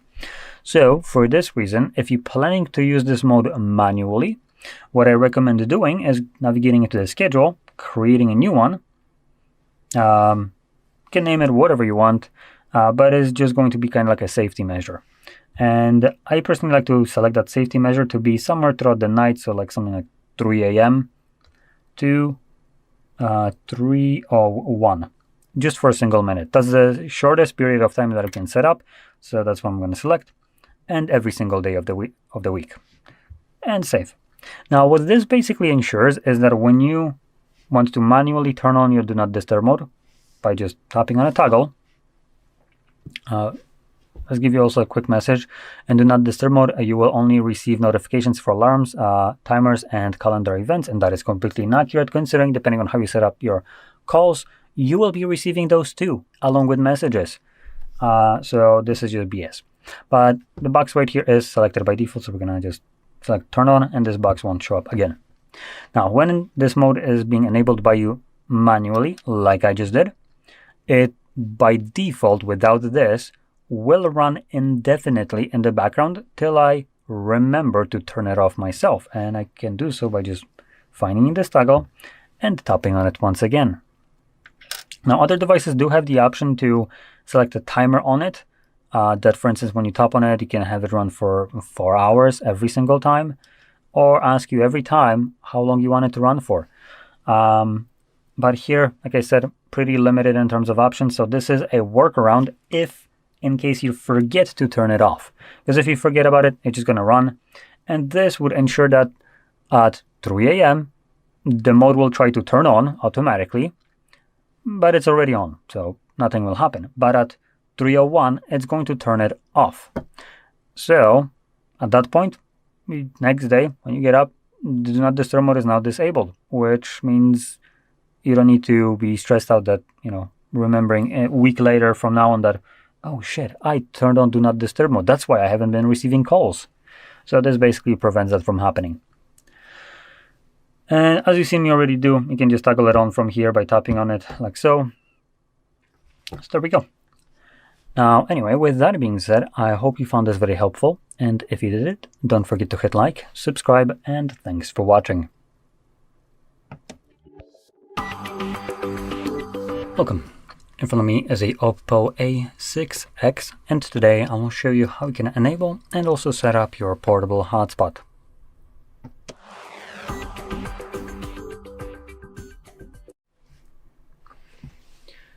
So, to get started, you want to swipe down from the top right side of the screen like so, and this will show you all the toggles. Now we're looking for the hotspot toggle, and for me the toggle is visible right over here.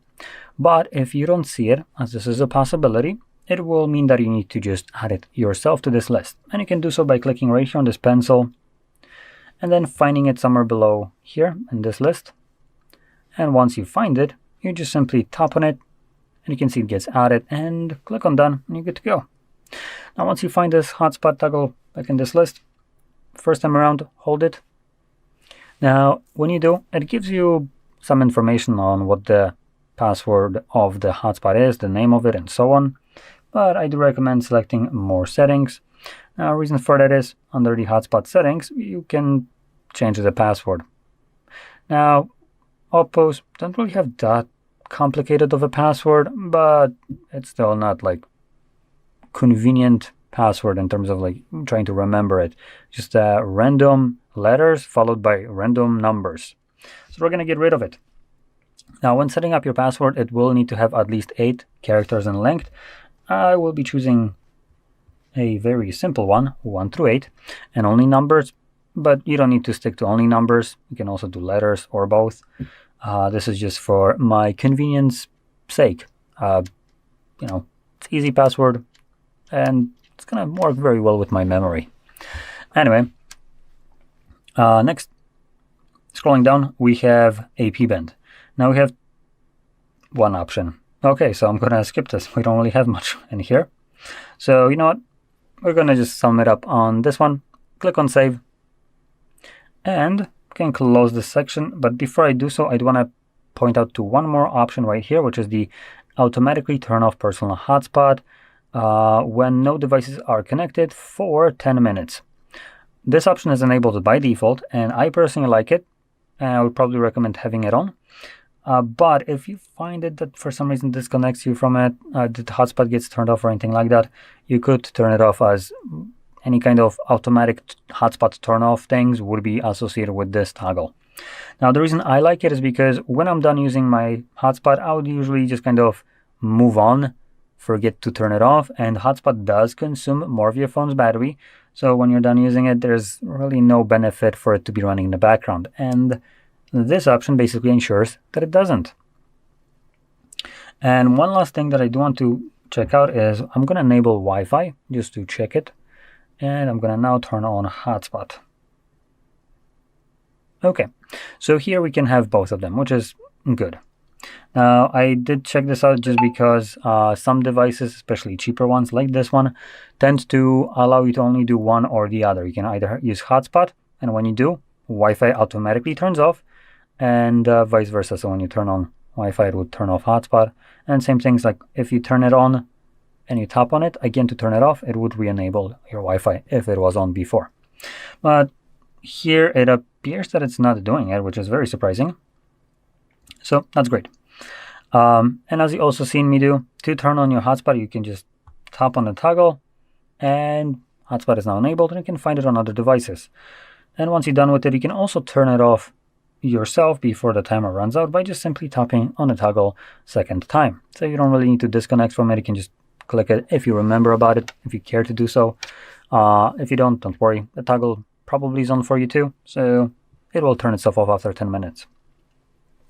Now, one last thing that I do want to point out, just in case, some people might have a limited data plan, which I think it's relatively normal. So if you do, kind of try to keep track of this. In the hotspot settings, there was no option, I believe, for us to select any kind of data limit. Oh no, we do. Under connection management, data usage limit. There we go. So we do have the option to limit it. And we have several different options. So you can select whichever one you want. Unfortunately, there's no custom one, which would have been pretty nice to have.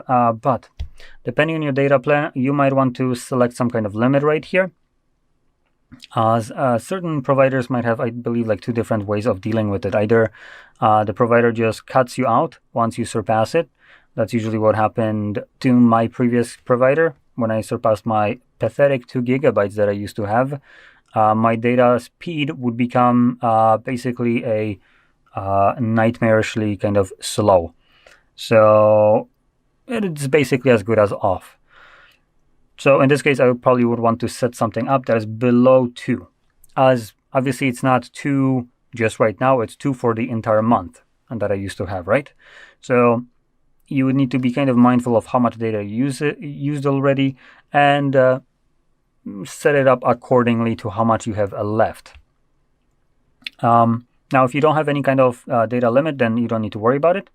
Now, one more thing that you possibly could have, though I don't know if this is actually a thing, but just in case, it wouldn't be surprising that some providers might just, charge you extra for additional, for instance, 2 more gigabytes of data, just because you surpassed the first 2, and you're gonna get overcharged by like egregious amount for it. So if you have this one, definitely do check it out, as this one wouldn't be one that you want to surpass. So anyway, that's about it.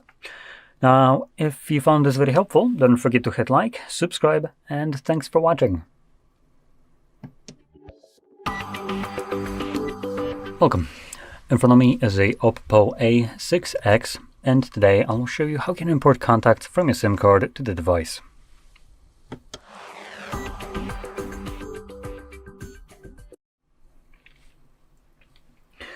So we're going to get started by opening up our standalone contacts application like this one right over here.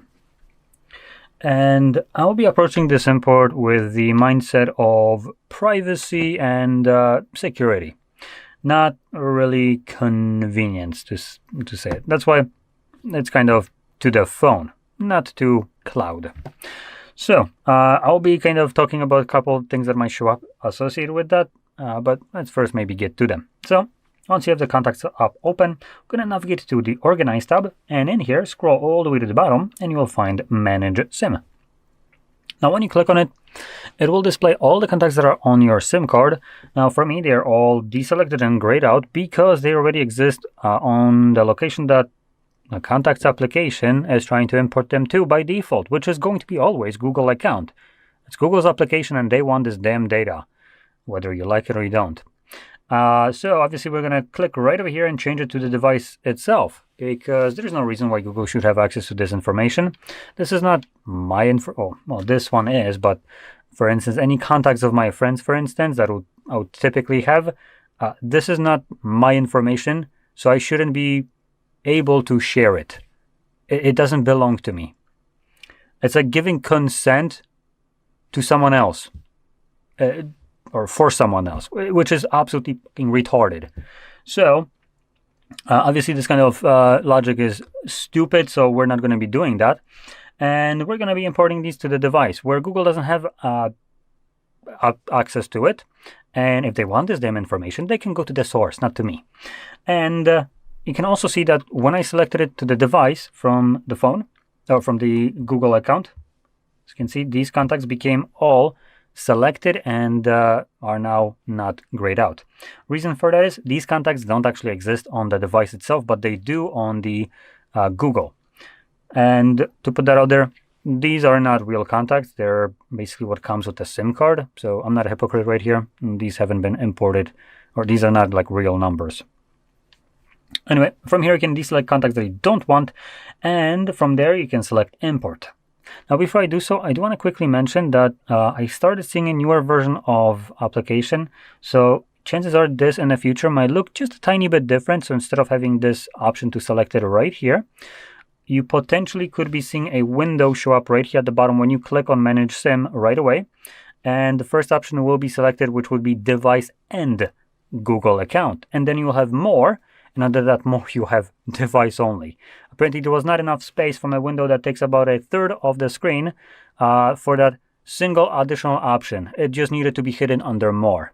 So again, in this case, if you see the newer version, click more and select device, because by God, you should not be just willy-nilly uploading this information for Google to monetize, as there is a lot of personal information, which I'll be showing in a second, assuming you add it. So anyway, let's click on import. And here's another bullshit kind of pop-up right here, which I absolutely despise.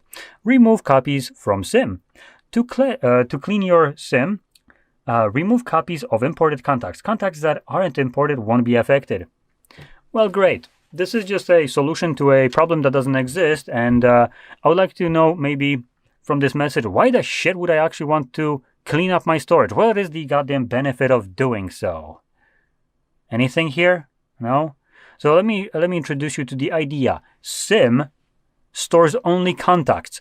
Cleaning that storage for no reason whatsoever is moronic, especially when that storage can store contacts as a hard backup that it can move from one place to another. It's like a physical drive for your just contacts. Why the hell would I want to delete them if that storage can literally not store anything else? What is the benefit of literally deleting a backup?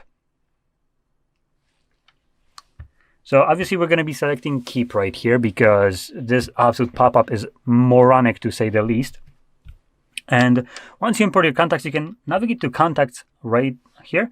And depending on where you have imported your contacts, you can actually just kind of change the display locations by clicking right here where it says all contacts. So right now I see contacts from literally everywhere. SIM, phone, Google account, and well, that's about it for this one. And if I click right here, I can choose individually. So I have the Google account as well, SIM card, or the device. Now, the reason I urge you to recommend to import contacts to the device instead of cloud is because these contacts will have the option to store a lot of personal information of the person that it belongs to. Now, the SIM contacts themselves don't have that. So if I click on one of those and select edit, SIM, there we go. You can see in here I can only have the name of the contact and the number. But if I were to edit the same contact that is on the device or Google account, both of them have the same options. Now you can see I can add things like the contact photo. I can add a cover photo when that contact is calling me. Again, this is all available to Google once it's on the cloud. First name, a middle name, last name, company, phone number, multiple phone numbers if I want to add multiple. Just get rid of this. We can add labels, notes, email, birthday, address, and other information. Now, this is everything that would be available to Google. Now, as a person, like if this would be my contact that would be imported to the cloud, I sure shit don't want Google to have this willy-nilly for free. And I try to do everything for my information to not be available to Google. I go out of my way for that. And if someone imports my contact to the cloud, that kind of goes against that. Now, especially if they have filled out all this information, like my email address, when I was born, and where I live. Now, that's kind of counterproductive to what I'm trying to achieve. So that's why I'm trying to convince you to maybe import it to the device. And if you're really relying on that cloud kind of sharing, where whatever contacts you import to the cloud will show up on other device, what you can do instead, which will be a little bit more annoying, but still, I would say manageable, would be to download an application that will allow you to just create a backup of your contacts. I believe it creates a VCF file, and that file is kind of like a universal contacts file, which you can email to yourself. You can move it to an SD card or some kind of USB drive and pop it into any other device, like any other phone or tablet, and just single click on the file and import all these contacts along with all the information that is assigned to them. So that would basically remove your need to rely on the cloud itself. And cloud itself does have limitations, as when you import your contacts to the Google itself, and Google servers go down, as they've been doing several times in 2025, you wouldn't have access to your contacts, right? So that's kind of a bit of a downside there. And they automatically wanted you to delete them from your SIM card as well, which leaves you with no available contacts. Great.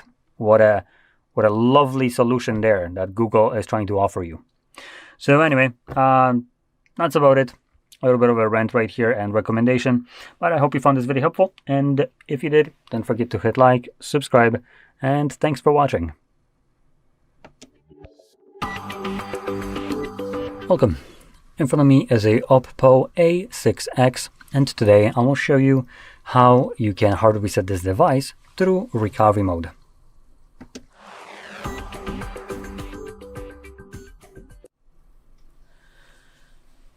So I will talk about a couple different things before I actually get started with the reset.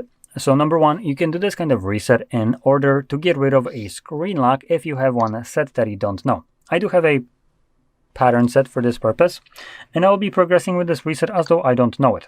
But before I do so, I also want to tell you about another thing, which is if your device has a Google account signed in on this phone and you have that screen lock that you don't know, by performing this kind of reset, your device will become FRP locked. And what that means is when you're done with the reset and you're going through the setup process, you will be forced to verify one of these two things, either your screen lock or the Google account. And if you can't provide at least one, you won't be able to finish up the setup. Therefore, you're kind of left with a expensive brick for a phone. Now, there might be a chance that you can unlock this, even if you don't know this. Most likely, these like GSM stores that sell used devices, they have the ones that typically have those phones in a window, used ones for sale. Yeah, those usually offer services of removing such a protection from the device for a small fee. Now, another thing that I do want to point out is any kind of data that is stored on your device by resetting will be completely deleted, and this cannot be undone. So obviously, if you have access to your device, you can back it up. If you don't, there isn't really much you can do. And for people that have access to the device, if you want to back up your device, you would be able to do so by going into your settings, scrolling all the way down to System and Update, select Backup and Reset, and you have two different ways of backing it up. We have to a Google account, or we can do the Clone Phone, which is an application. This is more of a migration, and Local Backup, which is just a backup that you can move around. Now, I think this one and both of these are going to lock you to one of the four devices, which is OPPO, Realme, OnePlus, or Vivo. So you'll be able to utilize this on any of these four devices. But other ones, like for instance Samsung, this might become inaccessible to you, this backup. For migration purposes, this one will probably be the best and most convenient, as it just allows you to move all your data to a new device. Now, as long as the new device is OPPO, Realme, OnePlus, or Vivo, you can use Clone Phone. If you have an other brand device, like Samsung as an example, you would be using the Samsung's version of this application. These kind of applications that are designed for migration are made by the company themselves, and they're going to make it easy for you to move to their device, not away from it. So the application is kind of one way only, unless you're switching to their phone again. So you can use that same application if you're going from their phone to their phone. But in terms of Samsung, you would need to download something like Smart Switch. Other options would, for instance, be things like Huawei, which uses phone clone, so just other way around. Xiaomi uses Mi Mover, and for instance, Motorola has the Moto Move, I think it is. So anyway, you can use that. That will be the best option. Allows you to move over literally all the data seamlessly fast, as it's going through a hotspot that these devices will create between each other. And it's a fantastic way, as it's very kind of extensive in what you can move. Unlike this, which is the most shitty way you can go about this, as it's limited to 14 gigabytes of photos and videos, as that's how much you have of your cloud storage. Additionally, applications will not get backed up, they just get re-downloaded from Play Store, and if they don't exist on Play Store anymore, they're not getting re-downloaded. And if they're outside of Play Store, the process completely ignores them altogether. So everything that is on the cloud, which means if Google has access to it, that's what they're going to allow you to regain. But if Google doesn't have access to this, like if you chose to import your contacts to the device instead of Google account, well, too freaking bad, you lose all your contacts then. So anyway, with that out of the way, let's get to the actual reset. So I'm going to lock the device and proceed from the lock screen as though I don't know the screen lock. And to get started, you're going to press and hold power button and volume up at the same time, which brings up boot options. And now just swipe down to turn off your device. Now you will need to give it a moment for it to turn off. I believe there's a vibration. Yep, there is. When the phone vibrates, it means that it has fully turned off.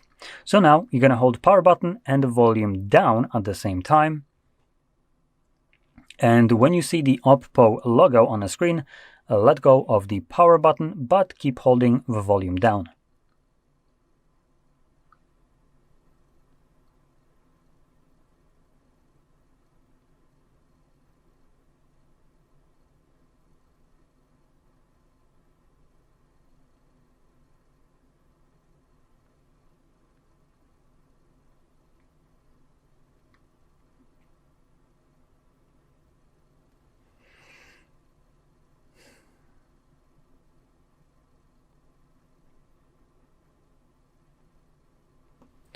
Now when you see the language selection, you can let go of the volume down and now just simply tap on the language that you wish to use. For me, that'll all be English. Next, in here, select Format Data. And then as a confirmation to this formatting process, all you need to do is just type in whatever code it shows you on your device. For me, it's right now 4540. Now, if I were to go back and again in here, you can see it now changed to 1407. So this is completely irrelevant to like the screen lock that you might have set on your device, even if it's PIN. This has nothing to do with it. It's just a kind of like a confirmation that you want to reset your device, and you just need to type in a code just so if you clicked by this by mistake, you don't like delete all your data by just a sheer coincidence of like a misclick. So anyway, I'm going to type in 1407. Once you type it in correctly, it will pop up with the window, Format Data. All user data will be reset, meaning deleted. We're going to select Format. And you can see it's already finished. It only takes a couple of seconds here at least. So we're going to click on OK. And this automatically reboots the device and continue resetting it in the background. Now it is continuing the reset, so it will probably take about like 2 minutes or so to finish up. So just be patient. It will look like it's kind of stuck on the OPPO logo or just have some black screen or some like loading. But don't worry, this is completely normal. Once it's finished, we will be presented with the Android setup screen. So I'll be back once it is visible for me.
And as you can see, the reset is now finished, and you can set up your device however you like. Now, if you found this video helpful, don't forget to hit like, subscribe, and thanks for watching. Welcome. In front of me is a OPPO A6X, and today I will show you how you can hard reset this device through settings.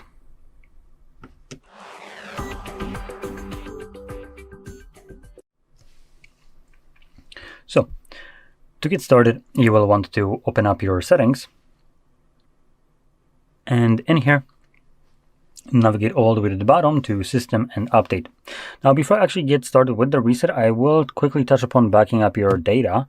So if you're not interested in this, you've done it, or you just couldn't care less, then by all means skip forward. But for people that do want to know about this, here it comes. So before we get to resetting, you right here have the option to backup and reset. Well, backup is the key feature right here that I would be saying for this. So we have the backup and the migrate option, which will be using the clone phone application, I believe. Yep, clone phone. So this one will be for migration, while local backup will be done to some kind of either to the device itself, which then you can move a file from here to your computer, or some SD card, or whatever you want.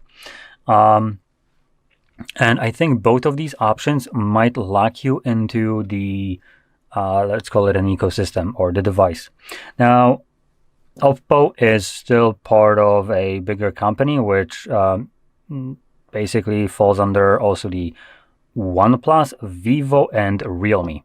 So each one of them is basically a different brand, but for the sake of the parent company, they will treat them as though it's a one phone, or one brand. And things like the clone phone application typically would be reserved for another OPPO, but in this case works also with Vivo, OnePlus, and Realme. Basically the same thing. And the local backup possibly does the same thing. I have never tried this, so I don't really know. If you're interested in trying to do this, I would recommend maybe starting off with like one application and see if you can later on restore it on other devices, meaning not one of the four, like other ones, for instance, like Samsung. And if you can, that's great. That means that it's a pretty good backup. But for all the other purposes, if you're planning to kind of switch to a new device, I would recommend using the migration feature. So this will allow you to connect two devices together and move over data from one phone to another pretty seamlessly, fast, with a lot of control over it. And this will work with, like I said, any of the OPPO, Realme, OnePlus, and Vivo. But if you have other device, maybe something like Samsung or Xiaomi, you will need to download their version of this kind of application. So meaning you will need to download, for instance, Samsung's version of the application on here. So Samsung, for instance, uses Smart Switch. And that's the application that you'll be looking for in Play Store on this phone, and opening up that application to connect this phone to the new Samsung. The way this works is the companies typically develop this software to work with their device, but only to help you move to their phone, not out of it. So that basically goes for everyone. So you can use it with different brands, but only one way, to move out of them.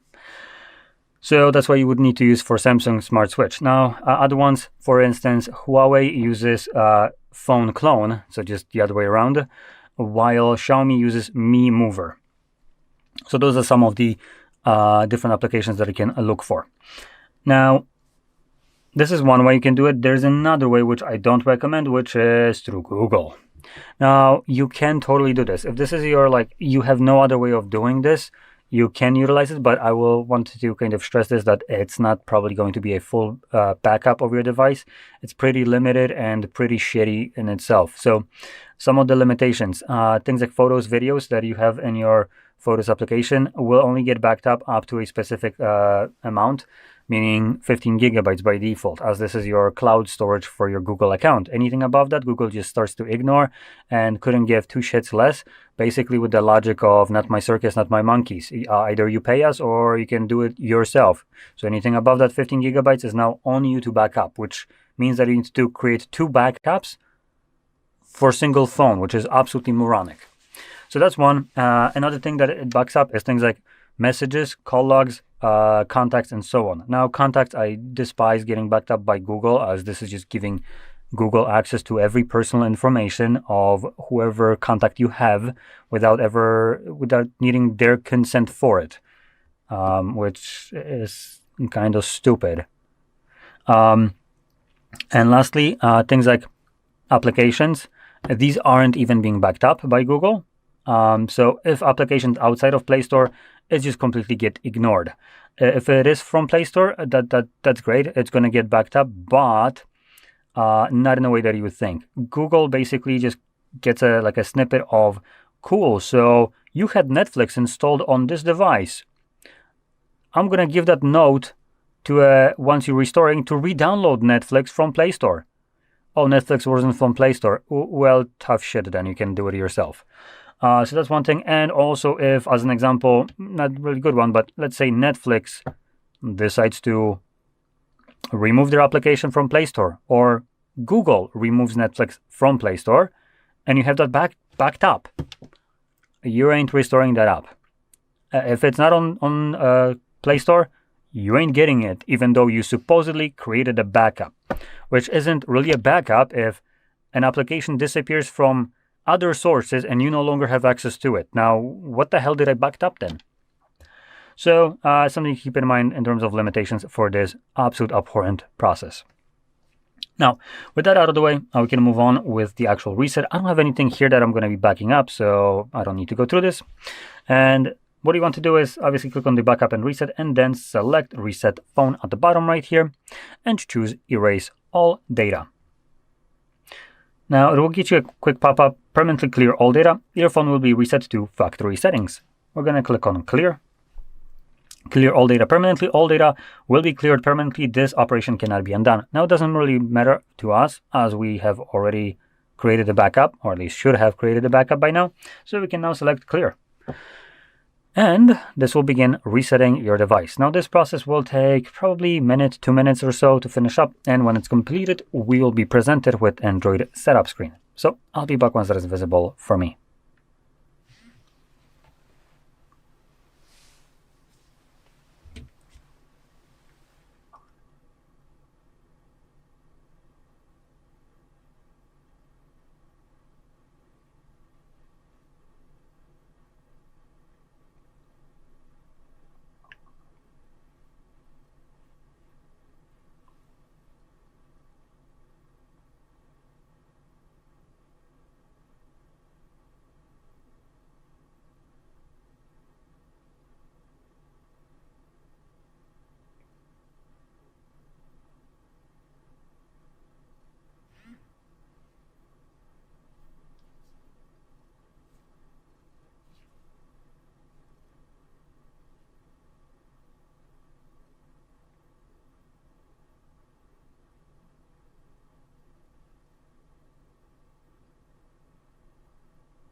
And as you can see, the process is now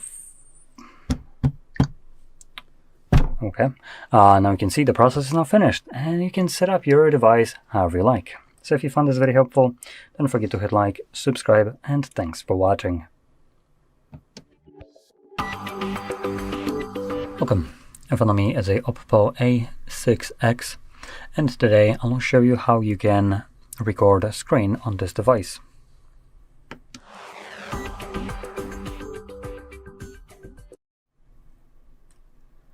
So to get started, you'll want to swipe down from the top of your screen.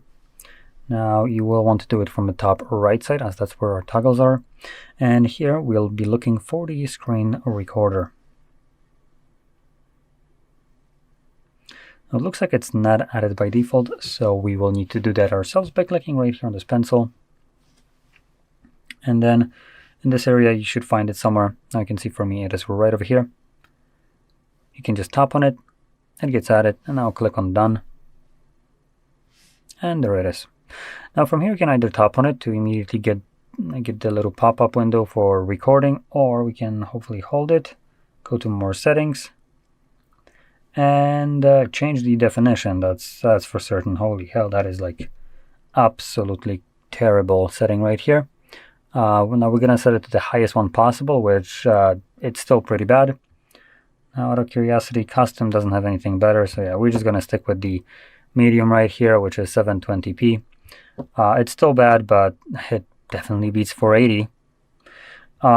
Frame rate we have set dynamic. Now I'll be choosing 60 to have it set permanently at this frame rate. Dynamic just kind of switch between these frame rates depending on what would be the highest frame rate. Not the best idea for me, at least, but you can check it out if you want to. I'm just gonna skip with this kind of locked frame rate. We can also record the front camera, meaning that it's going to create a little window, or not window, but like a circle somewhere where you're going to get a feed from your selfie. And that's really all there is to change. Pretty bare bones, but at least we get to change the resolution from absolutely atrocious to just bad. And anyway, let's find this toggle once more and simply tap on it once again. First time around it will ask for some permissions, so we're going to select while using the app, and there's our window allowing us to change the sound that will be recorded. So we have system sound and microphone. You can record both. These both can be turned on at the same time, but if you're planning to do so, make sure you're going to be using something like headphones, as what might happen is when you're recording system sound, the way that is being recorded is actually on a software side. And the sound will still come through the speakers, and when it does, microphone might pick it up the second time, so record it for the second time, and this could create an unwanted echo effect. So just be mindful of that. Now I think you can actually just kind of mitigate it without needing to plug in some headphones or anything like that by just straight up muting your device. As if I'm correct, it's still going to record sound, but I haven't ever actually tried it. Anyway, from there we're going to select Start Recording. And you can see here's our little overlay letting us know that we are right now recording. And we can open up most applications right here to record them. Of course, I will be opening up one that I cannot record, just so I can showcase some annoying parts of Android. So let's open that up. Actually, let's first open up something that I can record. So you know what? Phone Manager, I know I can record. There we go. As you can see, it's open. Anyway, let's close this up and now find the application that I can't record, which is this abominable piece of shit.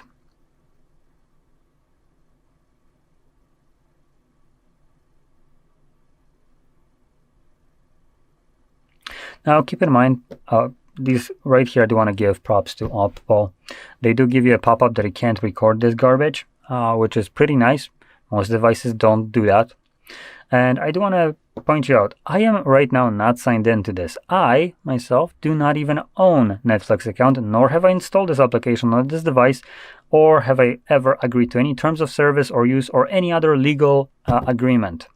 Now I'm pointing that out because once I close this up and stop the recording, which you can do by interacting with this overlay right here and clicking on the square, when we go to our Photos app, It was a little bit late. Let's try that again. Go Photos. You will see your screen recording in the Photos tab, but you will also find it under Albums, which will be a better place to look for them later on, once it's not like brand new. And you can see it right here and here. So it will be under Screenshots and Videos. I think the easiest way to locate your screen recordings will be under Screenshots, as it's going to be mixed up with Screenshots, which are just images, and Videos, which would be only screen recording. So it makes it much easier to locate it. And I think right here we also can separate them, so you can either show videos or photos depending on what you select. So you can straight up get rid of anything that isn't a screen recording. Anyway, from here we can click on it and play it back. Come on, there we go. And you'll be able to see the recording right here and the limitations. Now, what you're about to see when I open up Netflix is a feature of Android designed to protect the privacy and security of the user. Now, I can guarantee you this isn't done to protect your privacy or security. There is no security of yours or privacy that you need to be protected in Netflix. It's not like you keep personal data in there. So this is just strictly done to disregard the fact that this is your device and enforce piracy protection on your own phone without your permission. Now, I couldn't give two shits less if a company has a problem with piracy or not. They can go themselves if they want to, but they will definitely not be doing anything like this on my device when I'm the one paying for it, not them. So because I absolutely uphold this kind of dog shit design, I'll be showing you later on at the end of the video where you can navigate to record the screens of things like Netflix shows if you want to. Because when you're paying the damn subscription, you should be in your damn fucking right to record whatever you want. I don't give two shits if they want to protect their privacy or their piracy, prevent that or not. It's not my problem. And them enforcing that on this device is, in my opinion, just absolute bullshit. So now I am pointing out right now the crappy side of this. The Netflix, Spotify's, and basically all the other applications that do streaming and want you to pay them while continuously enshittifying their services. But this feature itself is rooted in good intention. Now, that good intention is used, for instance, in bank applications. If you imagine that you have some kind of malware on your device that is using something like screen recording or screenshots, because screenshots also get blocked, to see what kind of pins, passwords you're using to log into your bank application, you can imagine how detrimental to the safety of your bank that would be. So because of that, bank apps do block it as well. Now again, just like Netflix, they don't ask you for this, they just do it. But to be fair, there's a lot of stupid people out there, so they would probably allow this to go through anyway if they had the choice. So I'm not that mad with things that are designed to actually protect the privacy and security of my bank and my money. So pretty good in this kind of aspect. But obviously Netflix, Spotify, Hulu, and all the other garbage slop kind of applications that keep getting enshittified aren't doing that to protect yours security or privacy. So anyway, let's now show you where you can go to, for instance, capture whatever show you want to with the screen recording, because you should be damn in your right to do so if you're paying for the damn content. So we're going to open up browser. Now this is something that I kind of found and used it a couple times, though I will mention it seems to be working much better with a plugin rather than not having one. So that is something to keep in mind, and I am in no way affiliated with this, nor do I even know what this plugin actually does. But it helps, by the looks of it, find repositories where you can load this content from, meaning shows or something else. So anyway, we're going to navigate to, changing the keyboard first, there we go, to pstream.mov. And in here, once it loads, there we go, it's a little bit slow. Now that's the phone, not the site. You can see we have some movies right now. We can also go to shows. There we go. And you can basically view them. Now, when you try to, it will give you this first time around. So you can use the default setup, or you can use the browser extension one, which is recommended for basically the better result, which it seems to be better result. Anyway, use this at your own will, risk. As like I said, I have no idea what this plugin does that you're gonna install, but it does seem to work. So I'm not sure if that's the best kind of way to describe it. Like if a scammer gave me a gift card but stole $5,000 from me, is that really a benefit? Probably not. So you know, do this at your own risk. I've been using this and it hasn't really done anything sketchy so far. So anyway, now for videos or music and stuff like that, if you want to capture snippets of it, you can always use just YouTube. And you can record YouTube. It doesn't give you any kind of problems. And Spotify, again, you can just move to YouTube for that. But if you don't want to, you want deliberately Spotify, you can check out Revanced. They offer a cracked version of Spotify without ads, which I believe also removes the blocking of screen recordings and screenshots. So anyway, with that being said, I hope you found this very helpful, and if you did, don't forget to hit like, subscribe, and thanks for watching.